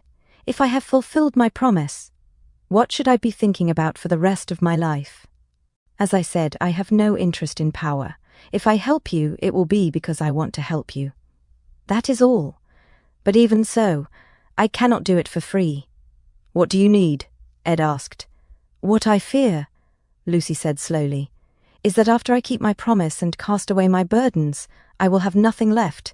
Help me, she said, so that I will not be consumed by that emptiness. So, Ed asked, how can I do that? Lucy extended her pinky. Help me find a reason to live. Light shimmered against her outstretched finger. Her expression was stern, honest. Neither smiling nor crying, just Lucy. If I had not made this promise here, Ed thought, what kind of expression would she have shown? He reached out and locked his pinky with hers. Lucy's eyes widened, her face flushing crimson. For a moment they simply stared at each other. Then she hugged him. Ed froze. I have no way of truly understanding how much this promise means to Lucy. Lucy did not say anything else for a long while. At the written exam site, Ed ROTHTAYLOR spoke quietly to Janica Failed. For now, you and I are enemies. Janica flinched, clearly startled. She stared at him in disbelief.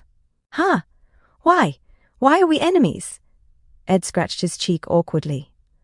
Oh, it is nothing that serious. I just mean that I am going to try my best to become the top student this time. Since the day I awakened in this world, my goal has been simple, to graduate from the academy and survive. In order to do that, I needed to afford the massive tuition. Thanks to the Glocked Foundation's scholarship, and the money I earned from trading with Lortel, I have managed to hang on. Still, I was never certain I would last until graduation. But once I become the top student, I will be completely exempt from tuition. Before, that goal was far beyond my reach, but now... getting top marks. I see... Janica narrowed her eyes and smiled faintly. I guess if I let my guard down, you really might score higher, huh, Ed? Most third-year students, aside from Janica, are pretty average. A boy nearby received his exam paper and groaned. I still have not finished memorizing everything. Another student muttered in despair. Oh, gods! What number should I even write to guess? The instructor's voice echoed through the room. Close your books. I cannot compare to Janica in spirit arts, but I come out slightly ahead in memorization. Heavy subjects like history and magic engineering. I will not let you have it so easily, Janica said. People from my hometown are really proud of the fact that I am the top student. Ed quietly raised his pen. And with that the final exams began. A short while later, inside the faculty building. Q! Claire collapsed forward onto her desk. First day of final exams. Elemental Studies written exam, complete. Claire groaned weakly. Help me. Ed tilted his head. What is that about? Anis answered calmly. Professor Khaled is here to replace Professor Glast, but apparently Assistant Professor Claire wrote and graded the written exam questions all by herself in 3 days. She has been like this ever since. What about him? Ed asked. Clebius clutched his head in despair. How did I get the questions from the basic swordsmanship textbook wrong? I am so stupid. I am so dumb. Anis sighed. Clebius has been like that ever since the written exam. Suddenly the door flew open. Clebius? Alvira stormed in, hands on her hips. How long are you going to stay this depressed? You can make up for it in the field exam. Second-year top alchemy student, Elvira Aniston. What brings you here, Elvira? Anis asked. I wanted to have the elemental resistance potion formula I developed looked over, Ed said. The best way is to ask the professors. You picked the worst possible time, Anis replied flatly. Assistant Professor Claire is sleeping with her eyes open right now. I am screwed, Clebius muttered. I am going to lose the top spot. He looked up at Ed with hollow eyes. Ed ROTHTAYLOR, you think I am worthless too, right? Stop whining, Elvira snapped, and do not say things like that to your senior. What do you care? Clebius shouted back. You are looking down on me too. Anis glanced at Ed. Did you do well on the written exam? You look happy. Well, Ed said, I did all right. In the first place, I've never stopped studying since I came here. Based on our scores so far, Janica is slightly ahead. If I want to truly pull ahead in the remaining subjects, I need to focus on one thing. The Elemental Studies field exam. This curriculum's field exam is a duel with the professor. Our opponent will be Assistant Professor Claire, but... Ed frowned slightly. Are we sure the exam can even happen? Is it not tomorrow? Anis tried to pry open Claire's eyes and said, This is going to be rough. Well, then another professor will have to step in. Ed ROTHTAYLOR tilted his head. The door opened. Professor Khaled staggered inside. I am hungover. Cue Assistant Professor Claire jolted awake. Ha! Ha! Professor Khaled, what brings you here? Professor Khaled rubbed his temple and sighed. I just took a beating from Dean McDowell. I was told it was unbelievable that every single submission was filed under the name of the youngest professor, and that I needed to do something about it. He clicked his tongue. Do they really think they can say whatever they want just because they are the dean? I am so sorry, Claire said hurriedly. No, Khaled replied. I will admit it. If I am getting paid, I should actually do some work. He glanced around. The field exam is tomorrow, correct? Oh, well, yes. Then get some rest, he said, taking a seat. I will handle the field exam. His gaze shifted. Let me see. He looked directly at Ed ROTHTAYLOR. You are Ed ROTHTAYLOR. Ed stiffened, confused. Professor Khaled smirked. Want to fight? Huh? Ed muttered, sweat forming on his brow. The next day. Oval Hall, combat training grounds.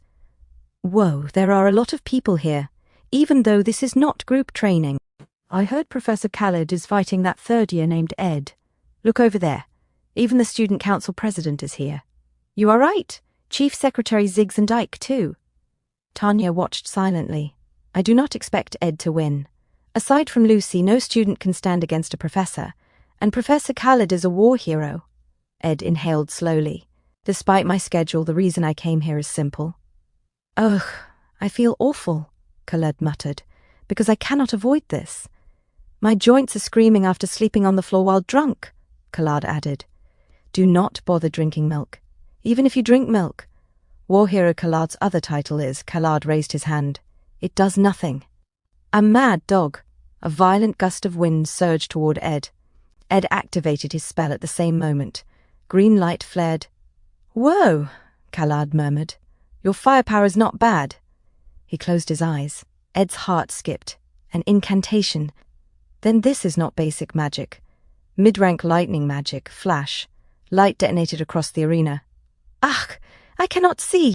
Phew, Ed groaned, shielding his eyes. Oh ho, Khaled said. Good reaction time?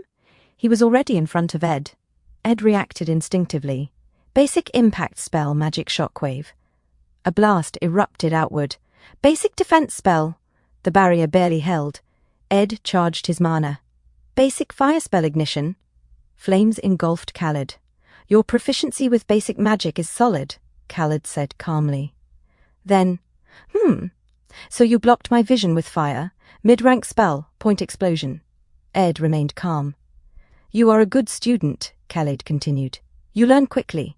Do you review everything you learn every day? Now, let us move on to more complex material.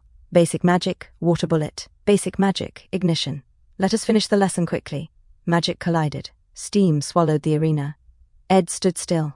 Steam formed from fire and water. I'm used to fighting in this environment. And Khaled appeared at a distance. Ed released wind magic. A basic spell. Ice shards struck from behind. Ed twisted aside just in time. You have good reaction speed, Khaled said. But you think too much. You should not hesitate. Shadows multiplied. Khaled surrounded him. Even if I disperse the steam, it reforms immediately. His mana output is overwhelming. Then do I search for the real one? No, they are all decoys. The real Khaled will strike from behind. Ed opened his eyes. If that is the case, ice shattered. A crushing force rippled outward. Basic aspectual magic, forced concentration. Ah! Basic aspectual magic, forced concentration dispel. A blade of wind struck from behind. Basic wind magic, wind blade. Cuke? Ed was launched across the ground, skidding to a halt. Professor Khaled frowned. What are you doing? Are you consciously limiting yourself to elemental magic? Ed ROTHTAYLOR pushed himself upright. Is that not obvious? This is the Elemental Studies exam. Tanya covered her mouth. Cold sweat formed on her brow. Ha! Khaled laughed. You are a funny kid. In the first place, I consider techniques beyond elemental magic as well. Is that allowed? Ed asked calmly. Are you worried I might get injured? Khaled replied. No, Ed said without hesitation. This is the Elemental Studies exam. Khaled's grin widened. Elemental magic is the foundation of all combat magic. It is not simply about using elements. It is about combining every field of magic with elemental principles and wielding them as one. That, he continued, is what elemental studies is supposed to teach. I see, Ed murmured. Is what Glast would have said, Khaled interrupted. I am different. Ed stiffened. Khaled removed his hand from his pocket. Do whatever you can to stop this. If you are still standing on 2 legs after 10 minutes, you get a perfect score. Mana surged around him. The war ended and Emperor Cloel's reign continued. Guardian Obel and the 3 war heroes were sent to Sylvania Academy. We were ordered to teach. Self-study periods. But what could I teach them? To these sheltered children, survival training was abuse. I could not force them to sharpen mana sensitivity overnight. I could not teach them how to kill, or how to survive. Khaled blinked awake in a classroom. Kya? Huh? I clashed with the academy, with students, with everyone. I left. I wandered the lawless Kohelton region as a bounty-hunting adventurer. That continued until Sylvania summoned me again after my only lifelong friend died. Glast. I returned. Nothing had changed. Glast left nothing behind. I only wanted the easy pay. So, Khaled said aloud, it was the students who stood by Glast in his final moments? That is just like him, Claire replied softly. He was especially fond of one student. Then I heard a name from that greenhorn professor. What was his name? Khaled's hand slipped from his pocket again. Do whatever you can to stop this. If you're still standing after 10 minutes, you get a perfect score. ED ROTHTAYLOR. Khaled's eyes widened. Multiple arrows screamed toward his face. He deflected them in a flash. This kid, did he start forming that mana bow the moment we began talking? Elemental studies is not even his specialty. Spirit formula, manifest, waterhead? Water surged. Marilda lunged forward. Is he a spirit sorcerer? Khaled froze the spirit solid. No, that would be an exaggeration. Calling him a mage is already pushing it. Standard doctrine says to close distance against a mage. But when both sides are mages, distance becomes a liability. And yet, the instant Ed realized pure magic was disadvantageous, he changed tactics. He rushed forward. For talent like this to rely only on elemental magic, he is fighting with his limbs bound. That is nothing unusual on the battlefield. Khaled's eyes sharpened. At this range, basic spectral magic? Forced concentration? Ed struck simultaneously. A dagger flashed from the opposite angle. Khaled blocked with a shield. Fast reactions. Ha! So you can use a spectral magic too. What next? Mug, Ed said calmly. The dagger ignited. Spirit formula, explosion. The shield detonated. Khaled slid backward, coughing. Well, look at you. A figure emerged from the flames. A mid-rank fire spirit. Mug. So you are already beyond the level of these students. Ed adjusted his shirt. That sobered me up immediately. Khaled raised his hand, smiling. Since we have come this far, let us see it through. Golden light gathered in his palm. What are you? Ed began. I do not know how they will clean this up, Khaled said lightly. I will probably have to write another incident report. The light intensified. I heard they call him the mad dog, Tanya whispered, trembling. But against a student, high-ranking electric magic surged. Lightning slammed into the ceiling. He is using high-ranking magic. Thunder rolled. Lightning gathered overhead.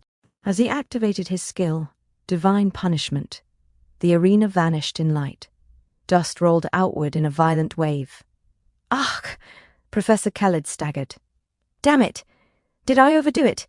He is still a student. I thought he would be able to take it. As the dust slowly cleared, Khaled opened his eyes. A blade of wind tore past his face. He twisted aside at the last instant. The attack grazed his cheek. Blood ran down his skin. Ha! Behind the thinning dust cloud, ED ROTHTAYLOR sat motionless. Khaled's breath caught. He withstood it. A high-ranking spell. And he still? Ed removed the cover from his staff. He stood. Khaled's pupils contracted. Ready to fight. Yes. Now I understand why Glass took an interest in this kid. Ed's silhouette overlapped with another image of battlefield. Smoke. Screams, corpses. He is someone who has faced death countless times. Come, Khaled said softly.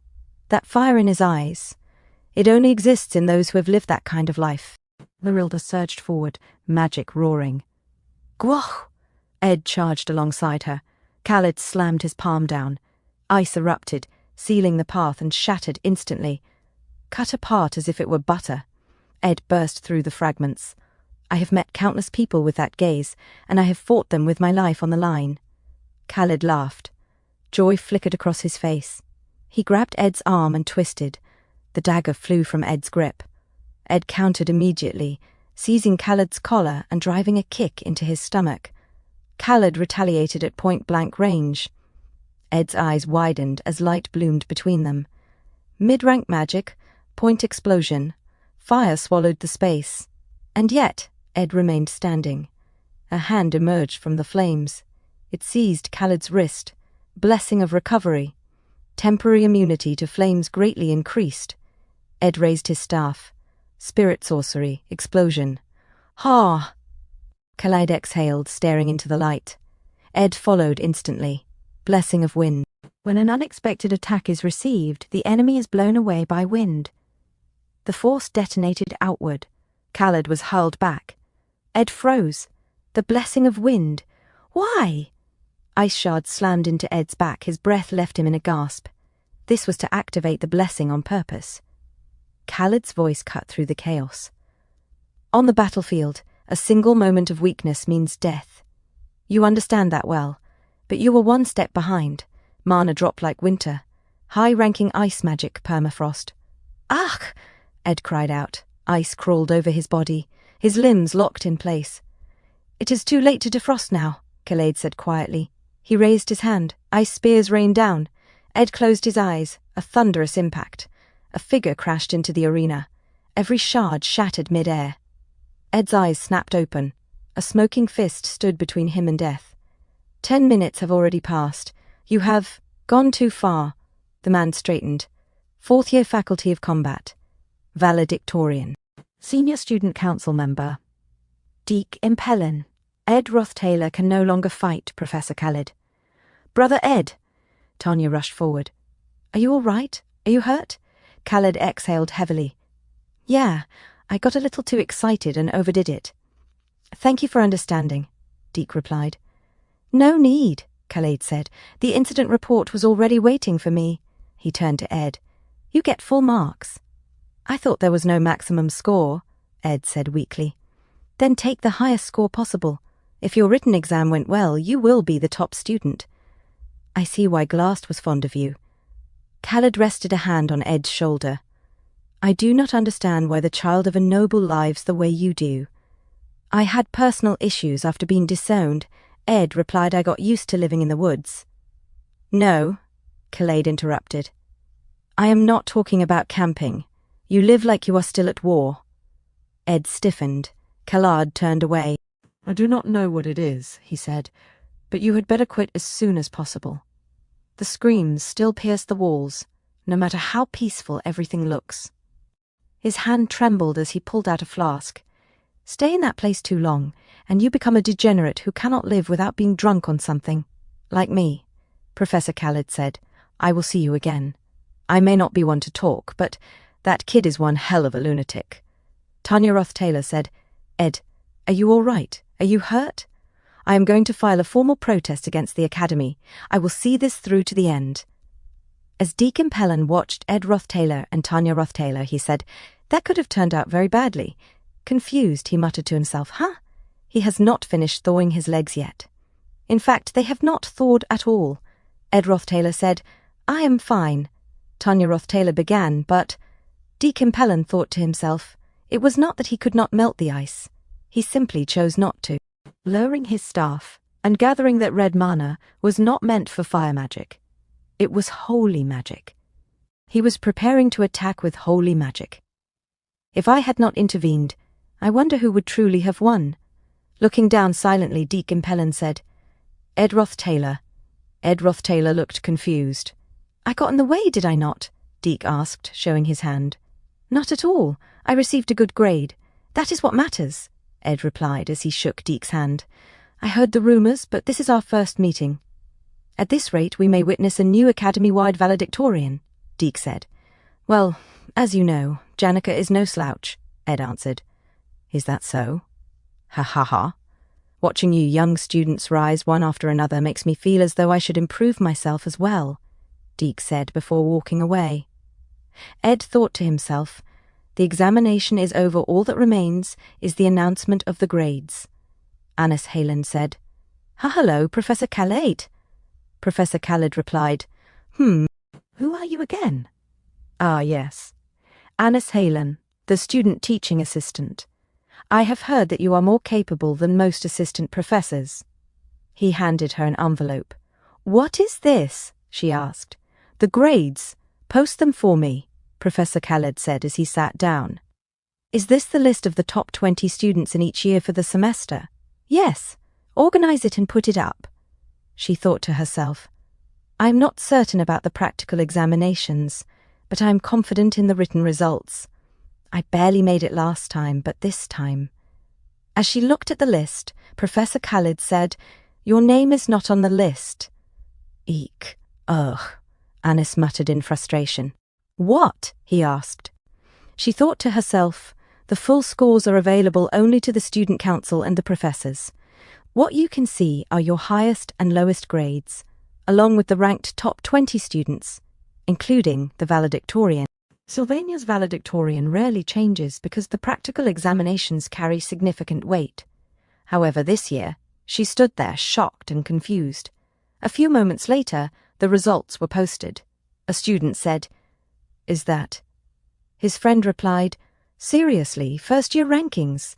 1. Wade Collimore, valedictorian. 2. Joseph Whitefelt, salutatorian. 3. Dennis Benniams. 4. Claude Bellasis. 5. Tanya Rothtaylor, second-year rankings. 1. Lucy Merrill, valedictorian. 2. Lortel Kewelm, salutatorian. 3. Clarius Nortondale. 4. Zig Zeffelstein. 5. Taylor MacLaw. A boy stammered, really? A girl replied, I believe it makes sense, he worked very hard. Third-year rankings. 1. Ed Rothtaylor, valedictorian. 2. Janica Failover, salutatorian. 3. Drake Lacus. 4. Atalante 5. Seri Cameron, fourth-year rankings. 1. Deacon Pellin, valedictorian. 2. Travana Bloomlever, salutatorian. 3. Dorothy Whitefelts. 4.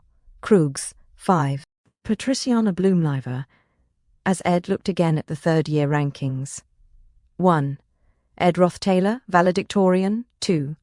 Janica Failover, salutatorian. A voice scoffed. What? So anyone who works hard is supposed to become valedictorian now? Ed sighed softly.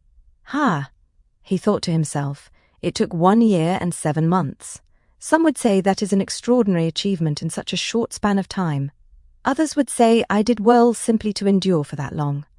Either way, the outcome is what matters. I became the valedictorian of the third years. Images of his clock and his tightly packed daily schedule crossed his mind. Instead of exhausting myself to pay for the next semester, I can now devote more time to preparing for the threats ahead. In simple terms, my chances of survival have increased dramatically. I am certain this feeling is nothing more than relief, but what is this emotion rising within me, Ed? He turned to see Janica Failover waving at him. You are at the top, Ed. I am in second place now. You won in the end, Ed. Hey. Janica, Ed said softly. He reached out and gently took hold of her delicate wrist. Ed? Huh? As he pulled Janica Failover gently aside, Ed Rothtaylor said, I need to speak with you. Let us go somewhere quieter. A few moments later, Ed. What is it? Janica asked nervously. Ed held out the score sheet. Ed Rothtaylor, Elemental Studies Examination Score, 95. Janica Failover, Elemental Studies Examination Score, 30. Did you intentionally fail? Ed asked quietly. You let me take first place, did you not? Janica broke into a nervous sweat. Was T that obvious? She lowered her gaze. I cannot receive the scholarship anyway because of the disciplinary action from before. I also left the dormitories. Besides, I'm afraid of the expectations people place on me. After thinking about it, I decided it was acceptable not to stand at the top anymore. Your grades are more than worthy of valedictorian, Ed. I thought it would be better if it were you. Ed exhaled softly. Ha! All right, thank you. It is because of you, Janica. I will not forget this. No, it is nothing. You work harder than anyone, Ed. There you are. They turned to see Anis Halen approaching. Anis, what are you doing here? Janica asked. We were supposed to go to La Place Bakery today. You, Clara, and I were going to celebrate the end of class, as you always forget things like this, Janica. Today? Really? Hello, Ed, Anis said calmly. She took Janica by the arm. Huh? Eh? I will be borrowing Janica for a while. It seems she forgot. Yes, Ed replied quietly. As the sun began to set, Anis spoke. You made a mistake, Janica, eh? I am sure you did not intend any harm. You simply wanted what was best for Ed because you like him. I saw Ed's scores. Even if you had earned a perfect score on the written examination, he would still have been at the top. Really? What a relief. He worked so hard. He truly wanted to become valedictorian. Do you not understand? Anis asked gently. This happened because of you. Ed did not reach the top on his own. You placed him there. That is correct, Janica. You should understand something as well. Being at the top requires more than mere kindness. She looked at Janica steadily. Janica slowly sat down. Yes. She began to tremble. If even you do not have faith in him, then who will? Anis said softly. Night fell over the cabin. Ed sat alone, staring into the fire. I only wished to become valedictorian to increase my chances of survival. From that perspective, the method should not matter. So why does this heavy feeling remain? Perhaps survival was not my only reason. It was the same during the duel with Professor Khaled. I could have secured perfect marks by simply enduring 10 minutes, yet I tried my best to defeat him. I could have held back. Since the moment I arrived here, I have had only one objective, to survive. Yet now, I find myself worrying about matters beyond survival. He tossed another piece of firewood into the flames. It does not matter. The semester is over. There is no time left to dwell on these thoughts. Whether I like it or not, I must think about how to survive over there. I am heading to the ROTHTAYLOR Manor now. At the royal palace of the Clowel Kingdom, Princess Salaha gazed out the window. The ROTHTAYLOR Manor. It has been about 5 years. Father, I heard that Fenia is returning from Sylvania. It is unfortunate that I must depart before she arrives. I understand your desire to see Fenia, said Emperor Clowel. But a visit to the Duchy of ROTHTAYLOR would be a far more worthwhile use of your time. Salaha thought to herself, perhaps father intends to separate me from Fenia. Even so, House ROTHTAYLOR is the greatest duchy on the continent. It is a power I must learn to wield before I ascend the throne myself. Many nobles will attend the upcoming gatherings. However, if they were to be ranked, that family would stand above the rest. The patriarch, Crepin ROTHTAYLOR, and Tanya ROTHTAYLOR, the first freshman in the history of Sylvania to become student council president. There was also a son who was meant to return. But he was expelled previously. He is likely of no consequence. Salaha stood gracefully. I shall take my leave now. Then go forth, Salaha, Emperor Clowel replied. As she walked away, Salaha, the Frost Princess, departed for the ROTHTAYLOR Manor. At the gaff of Fenia Elias Clowel, Tanya ROTHTAYLOR goes. Blimey, I say this every time I come here, but this place feels like it's from another planet. Ed ROTHTAYLOR thinks to himself, Ophelis Hall is the priciest, poshest gaff across all of Arkan Island. This place comes second in terms of dosh spent, and it's only half the size of Ophelis Hall. A guard steps forward. Please come in. Ed reflects quiet-like. But the one thing that makes this place special is that everything here exists just for one person. They look up toward the balcony. Fenia Elias Clowel gazes down at him. She were the third princess of the Clowel Empire. Fenia Elias Clowel. Ed ROTHTAYLOR bows and says, Greetings, Princess Fenia, cheers for letting us visit. Tanya ROTHTAYLOR bows even deeper. Ed carries on. Princess Fenia, the reason we've come today is... Fenia interrupts, calm as you like. You need my authority, Ed ROTHTAYLOR. I'm the one who did the most to get you chucked out of your family. My nod'll make it easy for you to get back in and all. Ed thinks to himself, that's a bit blunt, but it's the truth. I'm here to ask for a help in getting back to nobility. Returning to the ROTHTAYLOR Manor is a massive gamble. Lucy's comin' with me, but strength alone won't cut it. What sorts out most rows between nobles is power. By that logic, the princess stands well above. Her recognizing me'd make it dead hard for anyone to oppose my return. The problem is, as effective as this solution might be, getting a recognition's tricky, let alone proving it to others.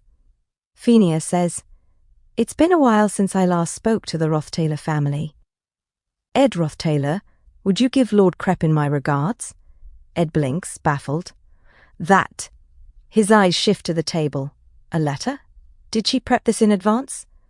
Princess Fenia saw House ROTHTAYLOR as a threat. Ed had planned to offer to act as a spy in exchange for support. Yet she asks him to deliver regards. Carrying a royal letter ain't no small thing. More than anything, the meaning behind it carries weight.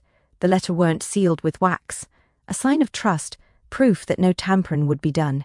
Ed says quiet like, "I were ready to negotiate with you." He reflects inward, this symbolises. Fenia smiles at him. "It's all right. Ed gets it. Complete trust of the messenger by the sender. I set off in 2 days. I prepped the camp for my absence. I fetched the traps laid throughout the forest, oiled 'em and stored 'em away. I locked the cabin gates. What were left? Were the scran. I needed to chuck anything not fit for long-term storage. Ed?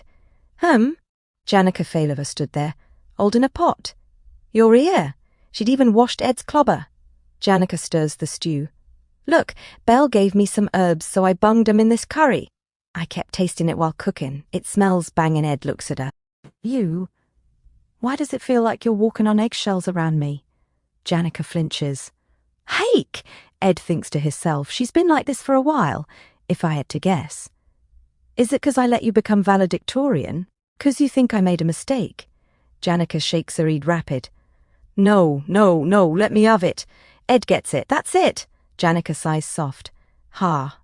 The truth is, I thought I knew a lot about you, Ed, but sometimes it feels like I know nowt. So I kept having bad thoughts. Janica trembles and bites her lip. That you, Ed, actually hate me. Ed reflects silently. Kind people who rise to the top sometimes suffer because of excessive consideration. Janica must have experienced that before.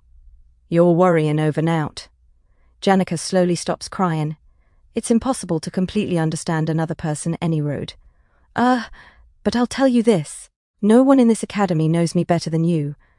So even if you make a mistake, how could I ever hate you? You're very special to me. Janica's face goes red like a kettle about to whistle. Ooh. Ed, why don't you just do something bad to me? Say something harsh, make a mistake, or ask me for a favor. What? It's fine, even if it's difficult. I ain't even going home this holiday. Ed wipes sweat from his brow. In that case, do you reckon you could take a request? Janica's eyes light up. Yes, anything 2 days later. The ROTHTAYLOR lands lie at the Urt of the Empire Prime Territory to travel from the thriving coastal cities to the capital. You got to pass through ROTHTAYLOR lands. This position reflects the House's duty to defend the crown, leading the people to call it the Shield of the Crown. Tanya ROTHTAYLOR leans forward. Brother! Ed ROTHTAYLOR carries on sleeping. Brother! She swallows nervously. The air feels violent. Are we going to stay like this until we arrive? Across the carriage, Janica Failova sits stiff as a board, practically radiating a red aura of irritation. On the other side, Lucy Marrell is peacefully asleep on Ed ROTHTAYLOR's lap. Janica's eye twitches. She grabs Lucy by the collar and pulls. Get off. It's dangerous to sleep like that. Lucy simply tightens a hold around Ed's legs. Get off. It's dangerous. Lucy trembles dramatic. Tanya shrinks into a seat. Why, are these two coming with us? Scary. Brother, please. She bites her lip to keep from blubbing. Suddenly, the carriage stops. Ed stirs. He blinks at the chaotic scene before him. Janica freezes on his lap. What's going on? A few moments later, after things settle. We should arrive tomorrow. Tanya forces a laugh. Ha! But brother, you sure are close with those two. Lucy continues, ugging Ed from behind. I suppose, since the start of the term. Lucy glances sideways. Janica Failover. Everyone turns toward Janica. Give it a rest. This place is crawling with spirits. Janica stiffens. What? There's a horde of spirits around the camp as well. Every time something happens, they all run to you to report. It's obvious. A nearby ape spirit flexes proudly. Looking good today. The spirits admire Ed's freshly washed, muscular frame without shame. Lucy carries on calm-like. That you're getting every detail about is life. Don't you reckon it might feel like he's being spied on? Janica, Tanya asks, cautious. No. Janica's face goes red. That's the spirits acting on their own. You could stop 'em, but you didn't. Acting innocent, yet. How scheming, it's fine, Ed interrupts. I don't mind. Given my situation, it helps with safety. See? He doesn't mind, Janica declares triumphant. Ed scratches his cheek. I didn't expect you to be getting every detail of my life, though. Janica freezes, as if struck by lightning, then metaphorically shatters into pieces. Lucy leans close to her ear. Skaman she circles her slow. Shaman! Skaman Janica solidifies into a statue of embarrassment. Ed pinches Lucy's ear. If I were you, Lucy carries on stubborn, I'd feel so bad that I'd simply disappear. Ouch. Give it a rest.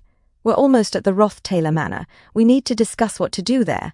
The ROTHTAYLOR Manor is technically enemy territory. Don't forget that. We need to find evidence that proves Crepin ROTHTAYLOR's guilt. The ROTHTAYLOR Manor, AD 6 visible buildings, it were far bigger than Ophilis Hall, an entire town rather than a single estate. A place where the name ROTHTAYLOR outweighed even the authority of the crown. Within these walls, ROTHTAYLORs outranked royalty. Ed handed his luggage to the butler. Suddenly the man's hand slipped. The luggage crashed to the ground with enough force to crack the stone floor. The butler turns pale. All the servants immediately bow. I apologize, Master. God! Ed thinks. The butler trembles violent. I became nervous, as we haven't served you in some time. Your glorious presence were too overwhelming. I couldn't help but make a mistake. Please, forgive me. It's all right. I'll carry it myself. The butler stares in shock. Ed lifts his own luggage. From this point forward, to ensure me survival, Tanya, Janica, Lucy, and Ed step into the manor. Moments later, Crepin ROTHTAYLOR stands waiting, a faint smirk on his face. Welcome, my son. Ed meets, his gaze calm. I need to find a way to bring down God. A few moments earlier, Ed ROTHTAYLOR, Tanya ROTHTAYLOR, Janica Failover, and Lucy Maril look at the picture on the wall. Tanya ROTHTAYLOR says, It's been a while since you last saw this portrait of our sister Arwen. You really hated this portrait when you lived here. Ed ROTHTAYLOR is silent. And he says to himself, Arwen ROTHTAYLOR, the eldest among us ROTHTAYLOR kids. Me, older sister. She's no longer in this world. However, I'm curious. Why is a portrait displayed here? Does he miss the daughter who left before him? Or does he simply wish to pay respects to the child who were the model lady of House ROTHTAYLOR? Suddenly, Crepin ROTHTAYLOR says, You came. As he slowly walks down the stairs, Crepin ROTHTAYLOR says, The journey must have been long and difficult. I've missed you, Ed, my son. A few moments later, Crepin ROTHTAYLOR says, Much of our manor is in disorder right now. We're hosting a large party beginning tomorrow, even and most of our servants are busy with preparations. So please understand if they can't tend to your every need. Ed ROTHTAYLOR says, I find it regrettable that I arrived at such a busy time. Crepin ROTHTAYLOR says, No, that's precisely why I wanted you here now. I want to show the whole world that me proud son, Ed ROTHTAYLOR, has finally returned. Crew must be my son's mates. Lucy Merrill is silent. Janica Failover is shocked and says, My name is J. Janica Failover. Failover, Crepin ROTHTAYLOR says, I've heard that name before. a spirit sorcerer skilled enough to handle eye-level spirits without difficulty. And you must be the one Tanya mentioned, in her letters, the genius mage everyone speaks of. Lucy Mariel interrupts Crepin ROTHTAYLOR and says, Lucy Marie. The room falls silent. Tanya ROTHTAYLOR sweats while Ed ROTHTAYLOR looks at Lucy Mariel. The butler sweats. Janica Failover also sweats. Crepin ROTHTAYLOR becomes silent. Crepin ROTHTAYLOR stands up and says, Yes, you've got very interesting mates.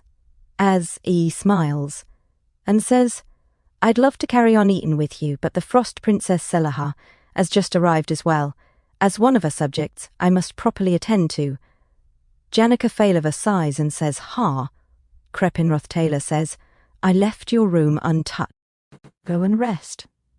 Ed ROTHTAYLOR says, Yes, but before that, he puts his hand on his pocket and says, I've got something for you, father. A few moments later, in the dining room, Princess Selaha says to herself, What's going on? A letter bearing Fenia's sigil, with no wax seal. Crepin ROTHTAYLOR looks at the letter. Princess Selaha says to herself, a symbol of absolute trust. As Crepin ROTHTAYLOR, the noble powerhouse, already sided with Fenia, Crepin ROTHTAYLOR says, There seems to be a misunderstanding. I were the one who received this letter. As he puts it inside his pocket, Princess Selaha is shocked and confused. Crepin ROTHTAYLOR says, An unsealed letter symbolizes trust not for the recipient, but for the messenger, correct? I'm sure you must be very curious about who delivered this letter to me, Princess Selaha. In a different scene, Ed ROTHTAYLOR says to himself, This place is Ed ROTHTAYLOR's room. As he sees the door open, and Ed ROTHTAYLOR says to himself, Suddenly he looks at Lucy Mariel. Lucy Mariel goes in first. Ed ROTHTAYLOR says, Weren't you going to stay in the next room over? Lucy Mariel jumps on Ed ROTHTAYLOR's bed and says, Wake me if something happens. Ed ROTHTAYLOR says to himself, Lucy may seem indifferent, but she never misses anything important. It appears she intends to uphold a promise to keep me safe. Ed ROTHTAYLOR's personal room. I'm surprised by how much it's remained unchanged, despite our ties having been severed. Then again, perhaps it ain't that strange, considering Arwen ROTHTAYLOR's room has also gone untouched. They can afford to leave rooms preserved like this. They've got plenty to spare. Thankfully, as Ed ROTHTAYLOR pulls a drawer. Ed ROTHTAYLOR says to himself, a locked drawer, thinking, I'm Ed ROTHTAYLOR, the troublesome kid. Breaking it open wouldn't raise no suspicion, but I can't damage it without knowing what's inside. Should I just break the lock? The gears move. Ed ROTHTAYLOR is confused. Ed ROTHTAYLOR gives a thumbs up to Lucy Mariel. Ed ROTHTAYLOR slowly opens the drawer. As he sees multiple letters inside, Ed ROTHTAYLOR says, What is? The system says, Act 1, Scene 1, The Failed Swordsman of Sylvania. Act 1, Scene 1. Ed ROTHTAYLOR says to himself, the idiot who got himself disowned by insulting the main character, Taylor MacLaw.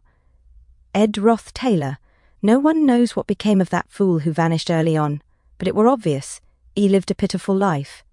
As the game ended and the cast, Roberto Carlos, Arturo Vidal, Olivier Giroud, etc., scrolls past. Ed ROTHTAYLOR says to himself, I tried me best not to meet the same fate, but everything that happened before the scenario is unknown to me. He reads the letter saying, at this rate, I'll be killed. What meaning is there in a life destined to be cut short? What value can such a life hold, as it merely waits for its promised death? My life in the glory of House ROTHTAYLOR were brief, but I intend to set me affairs in order. My journey as a member of House ROTHTAYLOR ends here. Ed ROTHTAYLOR says to himself, These are all handwritten letters sent to Arwen. The sheer number means their correspondence must have lasted for years. Reading them alone will take a long time, but that's good.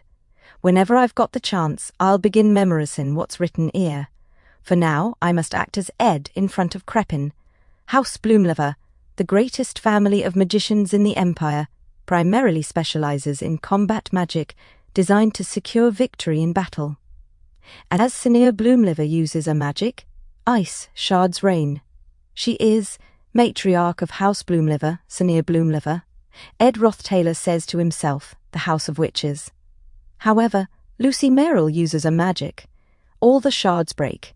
A bright light shines. Senior Bloomlever says in pain, "Ugh." Ed ROTHTAYLOR says to himself, when faced with an overwhelming amount of mana. Senior Bloomlever says, "Not even a scratch." Ed ROTHTAYLOR says to himself at that point, the type of magic loses its meaning. Lucy Merrill yawns and says, "Are we done?" At ROTHTAYLOR Central Gardens duel grounds. Senior Bloomlever says, "Ta for granting me this duel so soon after me arrival, Lord Crepin. My kids in Sylvania couldn't stop talking about her, so I wished to see for myself." Crepin ROTHTAYLOR says, "Don't worry. I too believe it were worth watching. You've got some peculiar mates." Lucy Merrill rests on Ed ROTHTAYLOR's lap and says, "Yawn?" Ed ROTHTAYLOR says, "Yes, peculiar indeed." Crepin ROTHTAYLOR says, "She seems knackered." Ed ROTHTAYLOR says, "She sleeps a lot. She didn't get much rest last night neither." Crepin ROTHTAYLOR says, "I'd like to speak with her during dinner if she ain't too exhausted. It were a splendid battle, worthy of opening our grand feast." Ed ROTHTAYLOR carries Lucy Merrill. Crepin ROTHTAYLOR says, "Now, I'll see you all at dinner." Ed ROTHTAYLOR says to himself, "The guests have begun to arrive. Good. Now's the time. I'll let Lucy sleep in her room and move while everything's still chaotic." Janica Faillover says, "Ed!" Ed ROTHTAYLOR looks at Janica Faillover confused. Janica Faillover runs toward him and says, "I had the spirits roam around the manor, just as you asked. There weren't many people sensitive to spirits, so it were quite easy." "So, Lord Crepin's office." "Humph." Ed ROTHTAYLOR covers her mouth to stop her talking. She says to herself, "Ed." Janica Faillover savours the moment and she blushes. Ed ROTHTAYLOR says, "Shh," as he whispers and says, "Come into my room." Janica Faillover says, "Your room, Ed, together." "And now?" Ed ROTHTAYLOR says, "Yes. We can't risk anyone overhearing us. No one come in here." Ed ROTHTAYLOR opens the door. Janica Faillover says, "Yeah, right?" "Of course," Ed ROTHTAYLOR says. "We can speak freely in here." As Ed ROTHTAYLOR slowly closes the door, Janica Faillover is shocked and straightens as she sees someone inside Ed ROTHTAYLOR's room. Princess Selaha says, "Well, this don't seem like the most ideal place for a secret meeting. It's occupied." Ed ROTHTAYLOR and Janica Faillover kneel down and say, "I didn't expect you to be in my room. My apologies, Princess Selaha." She sits on Ed ROTHTAYLOR's couch, holding the letter. Princess Selaha raises it and says, "I don't need an explanation, do I? You're knowledgeable enough. Will you carry on remaining aboard that sinking ship, Ed ROTHTAYLOR?" As she sparkles in beauty. Having a few commoner women fawn over you is a classic hobby for noble men. I don't intend to chastise you over your personal life. Don't get too close with the peasants, though. Things'll get messy if they end up carrying your kid. Janica Faillover blushes and cries as her ego shatters. Princess Selaha says, I've seen many noble men end up being dragged around by common women. How ridiculous." Ed ROTHTAYLOR says, "Ta for your opinion, Princess Selaha. What brings you to see me?" As Janica Faillover, still crying, peeks at Ed ROTHTAYLOR's expression, Princess Selaha says, "Right, I won't make this long. You'd know after seeing her in person. But Fenia thinks too much. She's unfit to be emperor. So join me instead." As she extends her, and towards Ed ROTHTAYLOR, Ed ROTHTAYLOR says, "I wouldn't dare lay me hands on you, First Princess. I may be of the ROTHTAYLOR family, but I can't bring myself to touch you." Princess Selaha stands up and says, "Ha, you flat." "I'll allow you to simply speak then." As she becomes serious and looks at Ed ROTHTAYLOR confused, she says, You refuse. Your father, Sir Crepin, is sure to support me, so under him you should choose wisely. Ed ROTHTAYLOR says to himself, that's exactly why. The Frost Princess Salaha gains the powers of the evil god while working with Crepin, but is devoured by Mebula after being unable to fully control its powers. Endin is one of the worst among the characters in Act 4, so if I had to find an excuse to refuse, Ed ROTHTAYLOR says, Emperor Cloel's actions have led to a golden age within the Empire. This period of time requires a benevolent ruler. I've no doubt that Princess Fenia would be able to fill that role. As Princess Salaha crumples the paper, she looks down on Ed ROTHTAYLOR in anger and says, Fenia does not seek the throne. Are you aware of that? Ed ROTHTAYLOR says, even if she doesn't currently, I'll wait quietly by her side.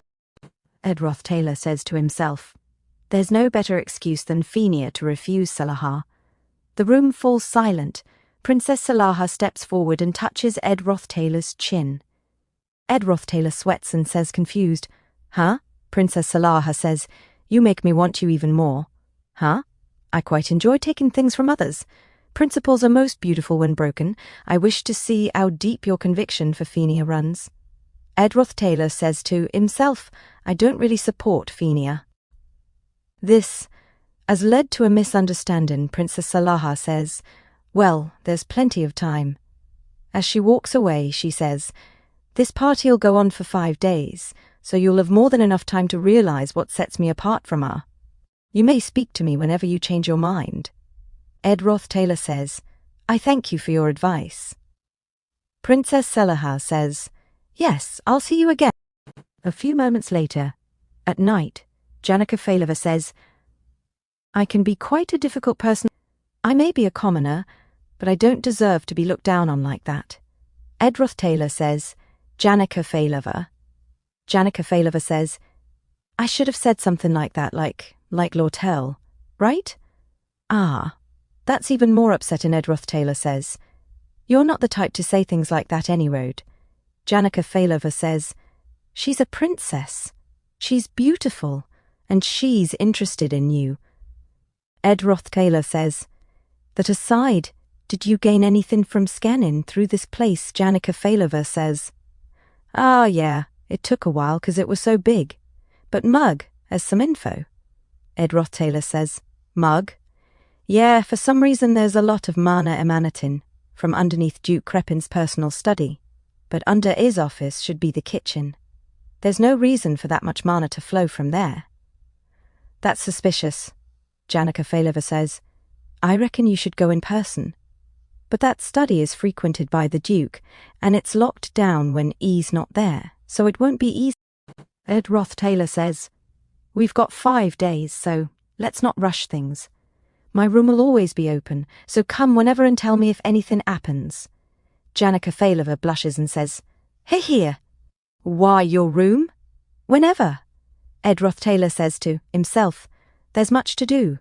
I haven't even read half the letters between Arwen and Ed, but staying in me room all day'll only invite suspicion from Crepin.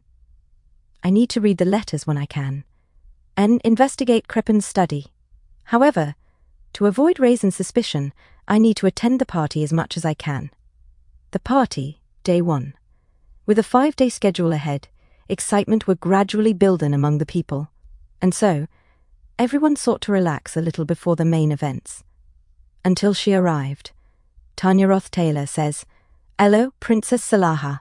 It's an honor to meet you. I'm Tanya ROTHTAYLOR, the successor of the ROTHTAYLOR family. Princess Salaha says, oh, hello. Nice to see you. The ROTHTAYLOR family has a bright future ahead of them. Tanya ROTHTAYLOR says, I apologize that the party is still quite empty, as it's only the first day. Princess Salaha says, oh, don't concern yourself with that. I did come early after all, and I did get to see something fun. As Ed ROTHTAYLOR steps into the room, a peasant says, is it him? A mate says, the previous successor, who returned from exile. Ed ROTHTAYLOR. Another peasant says, he seems quite burly. He's definitely bigger than he used to be. A mate says, he looks sharp too, like an entirely different person. Princess Salaha says, you've got a good brother. Tanya ROTHTAYLOR says, "Yes, I'm proud of him." As Princess Salaha's gaze becomes sharp, she says to herself, "Ed ROTHTAYLOR, over the next 5 days you'll see many things. I've also gained the support of Pulchus, who arrives in 3 days and is the deputy of Commander Magnus, who controls the..." As he says, "My report," Archbishop Samuel says, "Please take care." Princess Salaha says to herself, "Not only that, Archbishop Samuel of the Telos Order is on my side as well. Yes, I hope you realize many things here. This will be a good opportunity for all of us.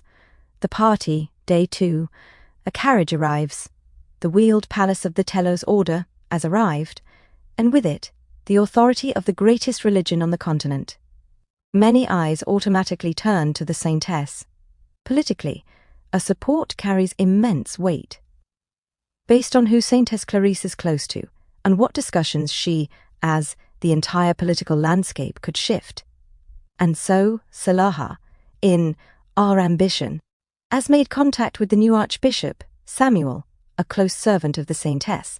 Dest brings flowers and says, "Freesias represent purity, innocence, and everlasting friendship. There's no flower that better represents the Saintess. It also represents your wish for friendship between the two." Princess Salaha says, "As always, your gift selection is impressive, Dest." Dest says, "You flatter me." Princess Salaha says, "I've already spoken with the Archbishop, so I'll surely be the first to speak with the Saintess, right? There's no reason for us to approach her aggressively. Let's just leave a good impression." Archbishop Samuel sweats and says, The thing is, the Saintess is not here currently." Princess Salaha is shocked and says, "What?" In a different scene, Saintess Clarisse says, "To be meeting with you, here in your own home, it feels quite different. It feels almost romantic, like a chance meeting in a foreign destination." The maid and butler sweat in fear. Ed ROTHTAYLOR says, "It's an honor." Saintess Clarisse holds the calloused hands of Ed ROTHTAYLOR and says, "Honor?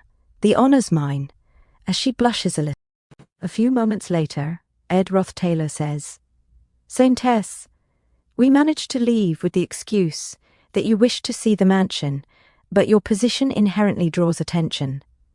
Shouldn't you act with that in mind?" Room of Arwen ROTHTAYLOR. Ed ROTHTAYLOR says, "What made you act so rashly?" Saintess Clarisse says, "I used to care when I were in the Holy Imperial Capital." Ed ROTHTAYLOR says, "I were quite worried, actually." Saintess Clarisse says, "I were happy to hear that you'd been reinstated, but I didn't think they'd treat you well." Ed ROTHTAYLOR says, "Well, people didn't like me before neither, so I were going to make an example of anyone who treated you harshly, but thankfully that don't seem necessary." As Saintess Clarisse steps down on the ground, Ed ROTHTAYLOR says, "Even if they do, that is my burden to bear." Saintess Clarisse holds the rough hands of Ed ROTHTAYLOR in an instant and says, "Don't keep trying to shoulder it all on your own." Ed ROTHTAYLOR is shocked and confused. Annie says, "What do you mean?" Saintess Clarisse says, So, take advantage of my position. If you stand by my side throughout this party, surely nobody'll dare treat you with disrespect." As she blushes and looks away, Ed ROTHTAYLOR says, "If you use phrases like take advantage of so openly, it makes the one accepting your offer a weirdo." Saintess Clarisse looks down and says, I mean, that's not it. I'm just saying it'd be better to act in a way that benefits you, and I too can also... It's hard to make an argument with all these excuses. Fine, I'll stop making up reasons. I need a partner for tonight." As she looks at Ed ROTHTAYLOR and presses Ed ROTHTAYLOR's rough hands against her chest, she says, "Would you dance with me during the banquet? 'Cause doing so should be good for your reputation, and it could also be good for me. Or maybe not.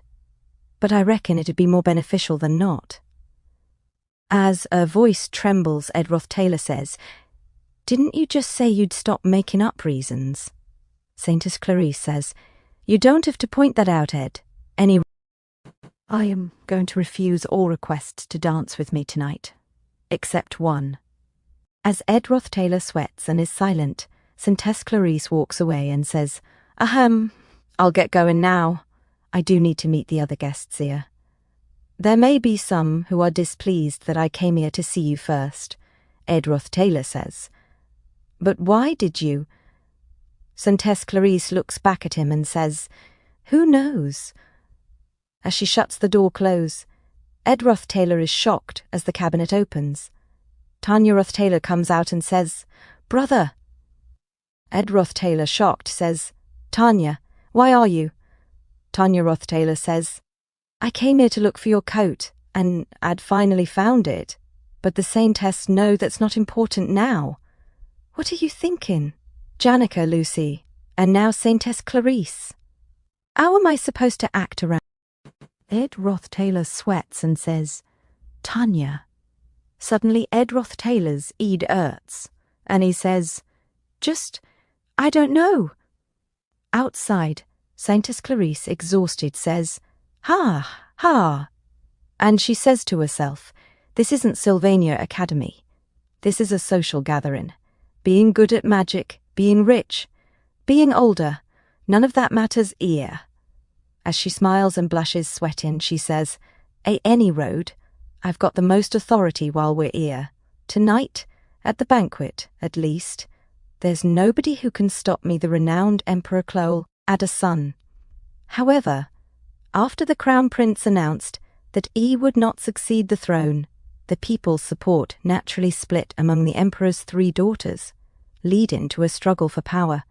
The Frost Princess Selahar, the Princess of Wisdom Persica, and, as Emperor Clole says, it's been a while, the Princess of Charity Fenia, and she says, Have you been well, father? Emperor Clole says, My deteriorating health is no news to anyone. However, you don't look all too well neither. Princess Fenia Elias Clole looks down, appearing sad, as she says, Do not believe that I am worthy of succeeding the throne. At the Imperial Library, Persica Elias Clole says, I heard you gave up the throne as soon as you came here. Princess Fenia Elias Clole says, And you, sister, are always in the library at times like these. You aren't interested in the throne neither, right? Persica Elias Clole says, There's always joy to be found in discovering new books to read here.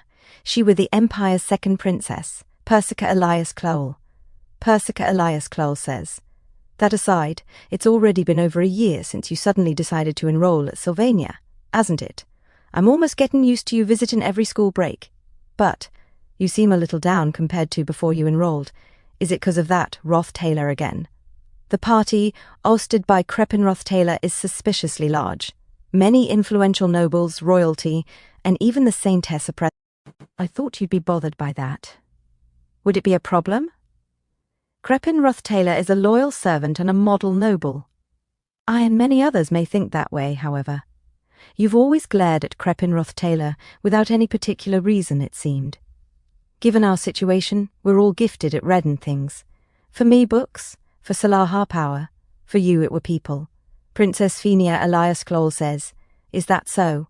Ha! And she says to herself, The source of me depression being a ROTHTAYLOR ain't wrong.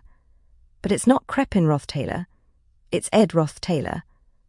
I wish to escape from this invisible power struggle and prove that I were worth more than my title.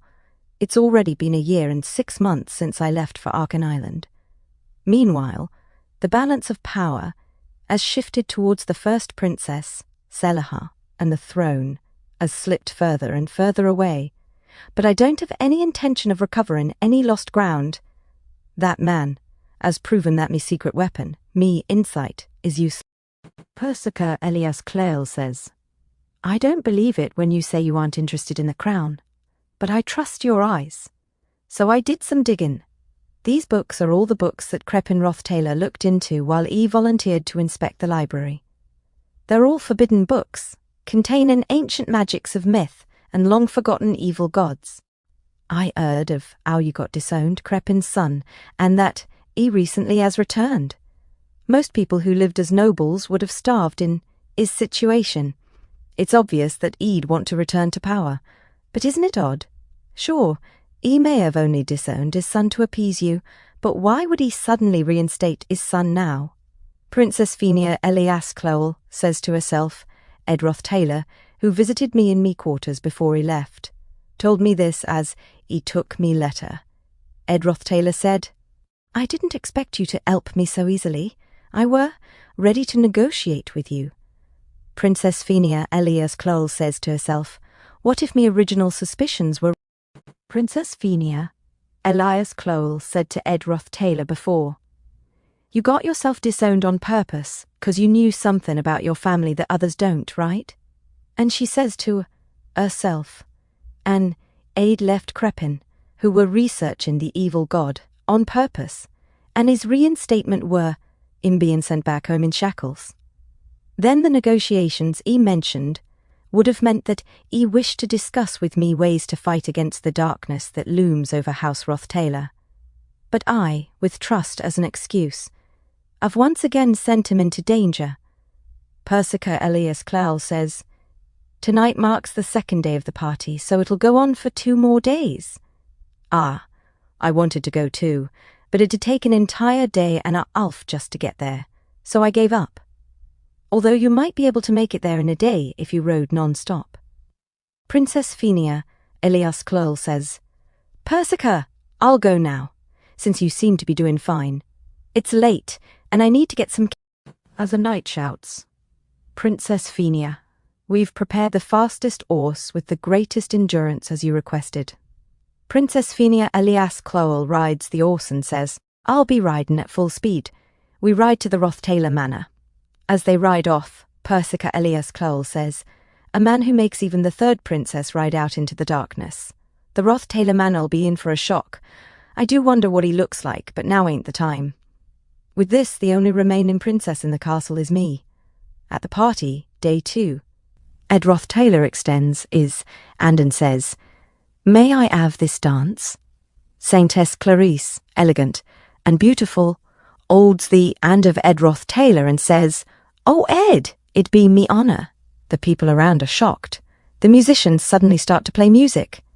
As Ed ROTHTAYLOR holds the tiny waist of Saintess Clarice, they gracefully dance.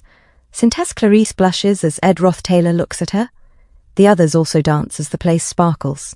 As the people around whisper, look, the loser who only just got reinstated. Saintess Clarice is shocked. Another says, I saw him yesterday too. He seemed like a completely different person. An ugly man says, still, how could that lunatic ever change Saintess Clarice's silent, Ed ROTHTAYLOR says. There's no need to be upset. Saintess Clarice is shocked. Saintess Clarice looks down and says, I were just thinking that I may have done all this for nought. Ed ROTHTAYLOR says, it's all right. You've been a huge help to me regardless. We got this opportunity to dance, but I wasted it all on worrying her. Saintess Clarice says, but this party is still far from over, so dance with me again. Ed ROTHTAYLOR says, it'd be an honour, Saintess Clarice. As he says to himself, the second day of the party, a more thorough search begins. Lucy is on standby on the roof, in case anything happens. Janica will infiltrate Crepin's study to find evidence to take him down. Dancing with Clarice has brought unwanted attention on me, but this'll surely help me in the long run. I'm sure none of the nobles will find themselves picking a fight, or getting in the way of me plans. Princess Selaha says, you seem busy. Ed ROTHTAYLOR looks at Princess Selaha and says to himself, except, Ed ROTHTAYLOR says, Princess Selaha. Princess Selaha says, you're making a face like you've just got another issue to deal with. Ed ROTHTAYLOR says to himself, that's exactly right. Princess Selaha says, leaving this grand party behind. It's obvious what you want. You're gonna have a go with that commoner girl, right? Ed ROTHTAYLOR sweats and says to himself, that's true, although it's not what she thinks. Ed ROTHTAYLOR says, I thank you for your opinion. I'll consider me actions more carefully in the future. Princess Selaha says, then may I test if those words are empty or not? As she tosses a glass of cheap wine. Ed ROTHTAYLOR says confused, Huh? As the glass shatters on the floor, the crowd looks at the commotion. The maid cleans up the mess of Princess Selaha. Ed ROTHTAYLOR and Princess Selaha stare at each other. Princess Selaha extends hand and says, "Would you dance with me too? You seem like quite the dancer." Ed ROTHTAYLOR looks at her and then says to himself, "Usually the man requests the dance, especially when E is of lower status, as I had done with Clarice. But the Frost Princess asked me to dance first. With everyone's eyes on me, there's no way I can refuse." The maid looks at the mess on the floor. Ed ROTHTAYLOR suddenly says, "I cannot." The maid stops cleaning and looks at Ed ROTHTAYLOR, shocked and confused. Ed ROTHTAYLOR says, "How could I dare lead a dance with the princess? I'm unwell and would only cause trouble." As he turns and walks away, leaving Princess Selaha angry, and she says to herself, "His insolence knows no bounds. This party were where I'd cement myself as the next sovereign." I met the patriarch, Crepin, on the first day, and I were to meet the saintess on the second. Not only did I take the honour of being the first to meet the saintess, but he refused me offer to dance. As he resigned himself to be Fenia's dog, he only shortens his lifespan. "I'll completely isolate you from all power." The investor Roland visits on the third day. He's an investor of a trading company that deals with all goods that enter the capital. He'll dearly regret it when he realizes that Roland is on my side. He's a close aide to the company leader who recently took charge of the whole operation. The chauffeur says, "Mr. Roland Bellatrax, your superior cancelled your business trip. You've been requested to return to ED quarters and carry on with your work." Dest says, "Huh? No way. Why? The leader is going? That's nonsense. I should go this time. I need to meet with Princess Selaha and network." The chauffeur says, "Would you like to speak to the leader yourself?" Dest shakes. Eden says, "That won't be necessary." And he says to himself, "The eye of the storm. It can't be considered isolation, but instead the very centre of it all." Lotel Ketchon smiles and says, "Ehe." Ed ROTHTAYLOR says to himself, the leader of the trading company, "The Saintess of the Telos Order." Saintess Clarice looks at Ed ROTHTAYLOR with flowers and butterflies inside of Princess Fenia Elias Clolridin, horse. Ed ROTHTAYLOR says to himself, the princess on horseback, the genius spirit sorcerer, and the legendary mage prodigy. Lucy Marl yawns and snores. Ed ROTHTAYLOR removes his coat and says to himself, are all gathering around one man. The ROTHTAYLOR Manor has 6 floors. Many servants roam the halls as the party continues through the night, but the number of people noticeably decreases as you climb up the floors.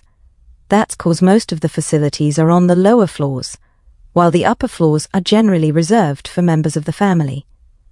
As a guard says, Ed ROTHTAYLOR says to himself, the workers deny entry to all outsiders above the 3rd floor. The guard says, I heard you were unwell. As Ed ROTHTAYLOR walks past him and says, I can take care of myself. Leave me. Ed ROTHTAYLOR says to himself, of course. Those of the ROTHTAYLOR family can enter as they wish. His study is at the end of the 4th floor. All the windows on the 4th floor are locked. This also means that he ain't here. With the party going on, the Ost Crepin ROTHTAYLOR would be there, entertaining the guests. He shouldn't have any time for his study. As he opens the lock, outside Wind's Spirit and Lucy Merrill wait. Ed ROTHTAYLOR says to himself, the preparations are complete. That means now is the perfect time to uncover the secrets of Crepin ROTHTAYLOR. Ed ROTHTAYLOR says, how did you escape the party? Janica Failova says, unlike you, Ed, nobody seemed to care that I disappeared. As Ed ROTHTAYLOR gently opens the door, he and Janica Failova peek inside. Crepin ROTHTAYLOR says, there you are. Ed ROTHTAYLOR is shocked and confused. Crepin ROTHTAYLOR says we haven't had a chance to talk without other people interfering. Yes, let's talk. As he closes his book, Crepin ROTHTAYLOR says, I've got many things to ask you, having survived that incredible challenge. Ed ROTHTAYLOR says, Father, Cranny ROTHTAYLOR says, "What should we speak of first?" "Ah, yes. Who are you?" ED ROTHTAYLOR is shocked and confused. As ED ROTHTAYLOR said before, "I've got something for you, father." Cranny ROTHTAYLOR says, "My son does not call me father. He hates me with a passion. No matter what you went through, my son's hurt wouldn't have changed that drastically. I can't even sense your restrained anger towards me. You look at me like you've got naught to do with me, and so I can tell. You are not ED ROTHTAYLOR." As he closes his fist and powerful energy surges. The energy swirls around him. Cranny ROTHTAYLOR says, "Oh?" 3 intermediate spirits instantly. Janica Failover summons ape, mug and snake. Cranny ROTHTAYLOR says, "You could easily handle eye-level spirits too, but I guess you didn't want to bring the building down. Are you worried about the people below?" As the spirits charge towards Cranny ROTHTAYLOR, Cranny ROTHTAYLOR says, "Spirit sorcerer Janica Failover, you're strong, but you're too soft." However, those intermediate spirits won't be enough. As he attacks him with his chains, Mug says, "Lady Janica, I'm sorry." Janica Failover is also chained and says, "Ah," and she says in pain, "Kia," as Cranny ROTHTAYLOR pulls Janica Failover away from ED ROTHTAYLOR. ED ROTHTAYLOR uses his skill, basic wind magic, wind blade to cut the chains of Janica Failover. As ED ROTHTAYLOR charges, suddenly E disappears and comes closer to Cranny ROTHTAYLOR. ED ROTHTAYLOR is shocked. Cranny ROTHTAYLOR says, "You're quite skilled, you're certainly not my son."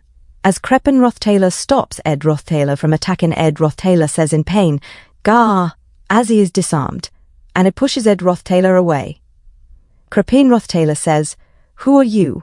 As Cranny ROTHTAYLOR is shocked and sees the blade of ED ROTHTAYLOR fly in, suddenly it cuts Cranny ROTHTAYLOR's leg, and he says in pain, "Jur." ED ROTHTAYLOR says, "I may not be your son." ED ROTHTAYLOR uses his skill spirit formula, return. ED ROTHTAYLOR carries on, "But I'm still ED ROTHTAYLOR." Cranny ROTHTAYLOR says, "You speak nonsense." ED ROTHTAYLOR charges and says, "But that's the truth." "Janica!" Janica Failover shouts, "Yeah!" as she summons a giant wind spirit. As ED ROTHTAYLOR charges and a gust of wind blows, ED ROTHTAYLOR says to himself, the dust rises within the study. The boss of the 4th act, Cranny ROTHTAYLOR, gravity, inertia, friction, all physical energies are at his command. It's the power of the evil god Mebula, who allows you to have a taste of the powers that control the world. ED ROTHTAYLOR uses his item, impact amplifying waveball. Cranny ROTHTAYLOR says, a magic engineering tool?" ED ROTHTAYLOR says to himself, but he ain't surpassing the limits of his mana. Cranny hasn't fully realized the powers of the evil god yet. According to the scenario, Cranny ROTHTAYLOR only fully awakens once he invades the academy at the end of the 4th act. Which means that now is the perfect opportunity to take him down. As ED ROTHTAYLOR carries on charging at Cranny ROTHTAYLOR, his fist bursts in flames, and he uses his skill, intermediate magic, point explosion. The crowd is shocked as the halls tremble from the blast. The maid who cleaned the floor earlier also drops 2 more glasses of cheap wine. Princess Selaha puts a glass on the side as she smiles and says, "The wine tastes exquisite. I may have had too much." In another scene, debris falls from above as the maids say, "Kya, what's going on?" ED ROTHTAYLOR says to himself, but taking down Cranny, "A loyal servant of the crown will only make us traitors." ED ROTHTAYLOR says, "Are you okay, Janica?" Janica Failover says, Yeah. ED ROTHTAYLOR says to himself, to fully subdue him, "We need to find evidence of his evil doings." ED ROTHTAYLOR said before, "Yeah, for some reason there's a lot of mana emanating from underneath Duke Cranny's personal study, but under his office should be the kitchen. There's no reason for that much mana to flow from there. That is suspicious." ED ROTHTAYLOR says to himself, "I expected there to be a secret passageway. I were originally going to search for it quietly, but given the situation I just blew it open." As a slash comes towards ED ROTHTAYLOR and Janica Failover. Ed ROTHTAYLOR pushes Janica Faildover away as Crepin ROTHTAYLOR's attack slices the ground. Janica Faildover says in shock, as Ed ROTHTAYLOR unintentionally olds some soft melons. Janica Faildover says, "Kaya." Crepin ROTHTAYLOR says, "Your responses are swift, as if you faced me before, but you're no match for me." Ed ROTHTAYLOR says, "This manor is certainly your domain, so it's quite the hassle to fight you here." Crepin ROTHTAYLOR says, "But do you know where you messed up?" Janica Faildover says, Whoa! As Ed ROTHTAYLOR grabs her wrist, Crepin ROTHTAYLOR says, "You allowed my people to enter it." As Ed ROTHTAYLOR and Janica Faildover run away, Crepin ROTHTAYLOR says, "Aren't you being too careless, turning your back to me?" As he charges his attack, suddenly he freezes in shock as the air goes silent, and a flash of purple lightning suddenly descends near him, and it strikes intensely, as Crepin ROTHTAYLOR sees Lucy Marrell's figure in the distance. Lucy Marrell, eaten is beef jerky, says, "I'm sorry about this, but you shall not pass." In another scene, Ed ROTHTAYLOR says, "Listen close, Janica. You need to remember everything you see here. It'll be much more convincing if you can speak to all of this as well, instead of me just making claims on me own." Janica Faildover says, "Why? What's past all this?" Ed ROTHTAYLOR says, "I don't know, but we're about to find out." Ed ROTHTAYLOR opens the door. Janica Faildover says in fear, This?" Ed ROTHTAYLOR says to himself, "Evidence of experiments for eternal life that sacrificed countless people. This is enough to prove his guilt." Ed ROTHTAYLOR says, "Are you okay?" Janica Faildover says, "Yeah. Let's keep going." Ed ROTHTAYLOR says to himself, "More than enough. This place that Crepin wanted to hide forever. In this dark basement exists but one area with light. Even under the faint moonlight, where everything seems devoid of colour, a familiar UE catches me eye. That is the colour of the air on the giant portrait that you see when you enter the ROTHTAYLOR manor. The same golden air as mine." Janica Faildover sweats and says, "Ed, she's..." They look in the distance and see a lady with golden hair. Ed ROTHTAYLOR says to himself, "Arwen ROTHTAYLOR. He were planning to use his daughter by force, and his other kids too if needed." Arwen ROTHTAYLOR suddenly speaks and says, "A lot has changed since I last saw you, both you and me." "It's been a while, Ed." As she smiles and looks at Ed ROTHTAYLOR, the balcony explodes. Lucy Marrell flicks a finger with explosive energy. She uses a skill, high-rank light magic, radiant blades. Blades surround Crepin ROTHTAYLOR. Lucy Marrell says, "You're not getting past me. If you've got a problem, then fight me." As she chews on a beef jerky, Crepin ROTHTAYLOR remains silent and sits as he says, "He's well prepared. Fighting you would be problematic." In another scene, Arwen ROTHTAYLOR says, "A lot has changed since I last saw you." Ed ROTHTAYLOR is shocked and confused. Arwen ROTHTAYLOR says, "Both you and me." "It's been a while, Ed," as she smiles at Ed ROTHTAYLOR. Ed ROTHTAYLOR says, "Arwen."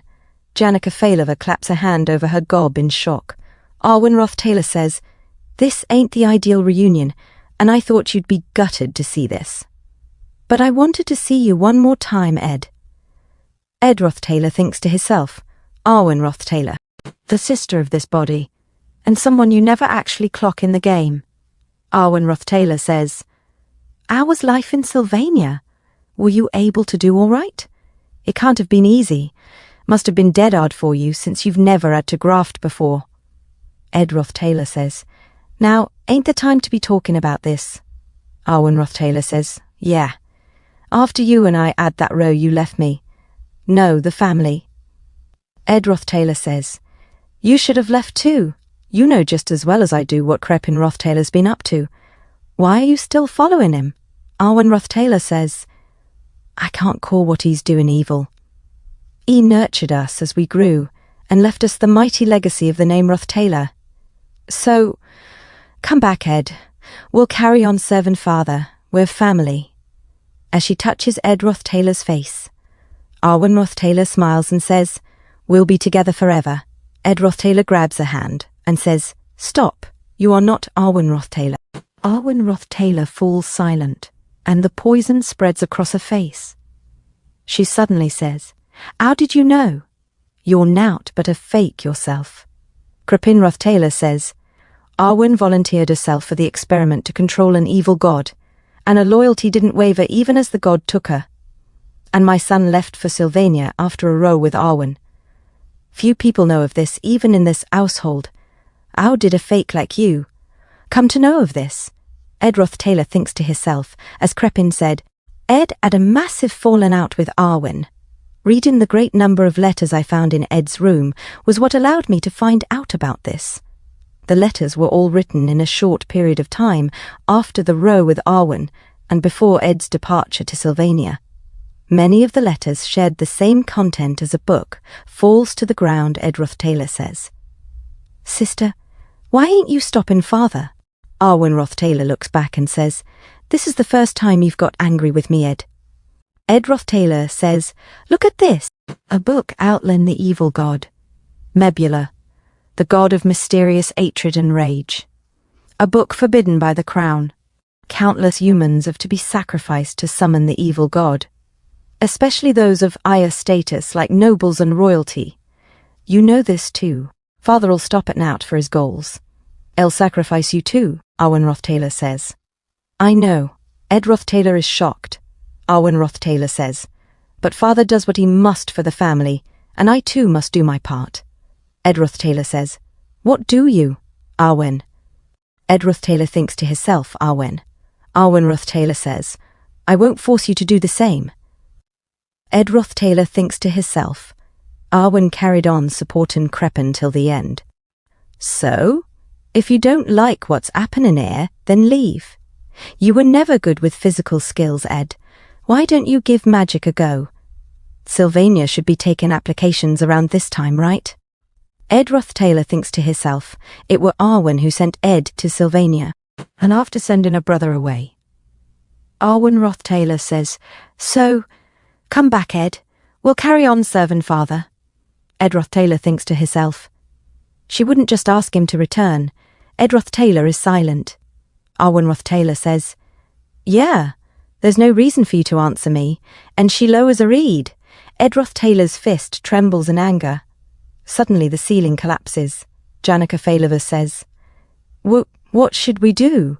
This place looks like it's going to cave in." Ed ROTHTAYLOR says, "That noise, no way." Crepin ROTHTAYLOR says, "I understand how powerful of a mage you are. There's no way I can fight against you alone. Certainly, if I were alone." As he raises and powerful energy surges. "What is?" Suddenly Crepin ROTHTAYLOR explodes. Lucy Merrill watches. Crepin ROTHTAYLOR says, "Mebula the Omnipotent, I shall borrow your power in return." The people gathered say in pain, "Ah, save me!" Crepin ROTHTAYLOR says, "I offer you every life on my land." Ed ROTHTAYLOR looks back at Arwen ROTHTAYLOR as he grits his teeth in frustration. Ed ROTHTAYLOR carries Janica Failova on his shoulder and runs. Janica Failova says, "Ah, Ed." Ed ROTHTAYLOR says, "Let's scarp her." Janica Failova says, Ed, ain't I, Evie?" Ed ROTHTAYLOR stops. Ed ROTHTAYLOR says, "Listen close, Janica. That magic circle exists to sacrifice souls to the evil god. I'm sure it were created 'cause Crepin is using Mebula's powers. Mebula never grants anything for free. We are the sacrifice, and if we're still here when that circle activates, then we'll likely lose our lives. You and I are the only ones who saw what's down there, so..." Janica Failova says, "If you ask me to escape before you do, I'm gonna get angry." Ed ROTHTAYLOR is shocked and confused. Janica Failova says, "Listen close, Ed. I am prepared to die for you, so we both have to survive. If you die, Ed, I'm just saying," as Janica Failova blushes. Ed ROTHTAYLOR says, but the evil god is still..." Suddenly Ed ROTHTAYLOR is shocked. As he jumps and carries Janica Failova away, a beam of energy shoots behind him. Ed ROTHTAYLOR shouts, "Watch out!" Lucy Merrill says, "Cough! Cough!" As the dust cloud clears, Lucy Merrill on the ground says, Well, that's something, Ed ROTHTAYLOR says. Lucy? Hey, are you all right? Lucy Merrill says. The way it uses mana is odd. My defensive spells ain't working. It feels like gravitational magic, but the force is also purely physical sometimes. It's definitely not normal. It's using a form of magic that you can't deflect with regular mana usage. Ed ROTHTAYLOR says. Lucy, if this is too much, Lucy Merrill says, I'll win. Ed ROTHTAYLOR is shocked. Lucy Merrill says, it's not me, but that giant eyeball that'll have to struggle. As she uses high-rank explosion magic, Ruin, multiple magic circles appear as she makes 58 strikes at Nebula. Lucy Merrill thinks to herself, highest rank magic. As Lucy Merrill charges her magic, and she uses Moment of Genesis, a bright blind and light shines. As Lucy Merrill falls towards Ed ROTHTAYLOR, as she says, ah. Ed ROTHTAYLOR says, Lucy Merrill says, get out of here. You'll be in danger by my side. You're going to take him down, right? Ed ROTHTAYLOR is silent and nods. Lucy Merrill says, ha! Lucy Merrill falls and says, get it done, that's what I came here to help you for. As she bursts up like a bullet. Ed ROTHTAYLOR says, ha, while Lucy keeps Nebula occupied. Janica, save those who still can be saved. You've got many spirits under your command, so I'm sure you'll be able to cover a lot of ground. Janica Failova says, what? About you, Ed. Ed ROTHTAYLOR charges forward and says, I'm going for Crepin, ROTHTAYLOR. Thank you for watching Rebirth Genesis. If you enjoyed the video, make sure to like, subscribe, and turn on notifications so you will not miss the next chapter of the journey. Your support keeps this rebirth going strong. Until next time, stay sharp and keep rising beyond your limits.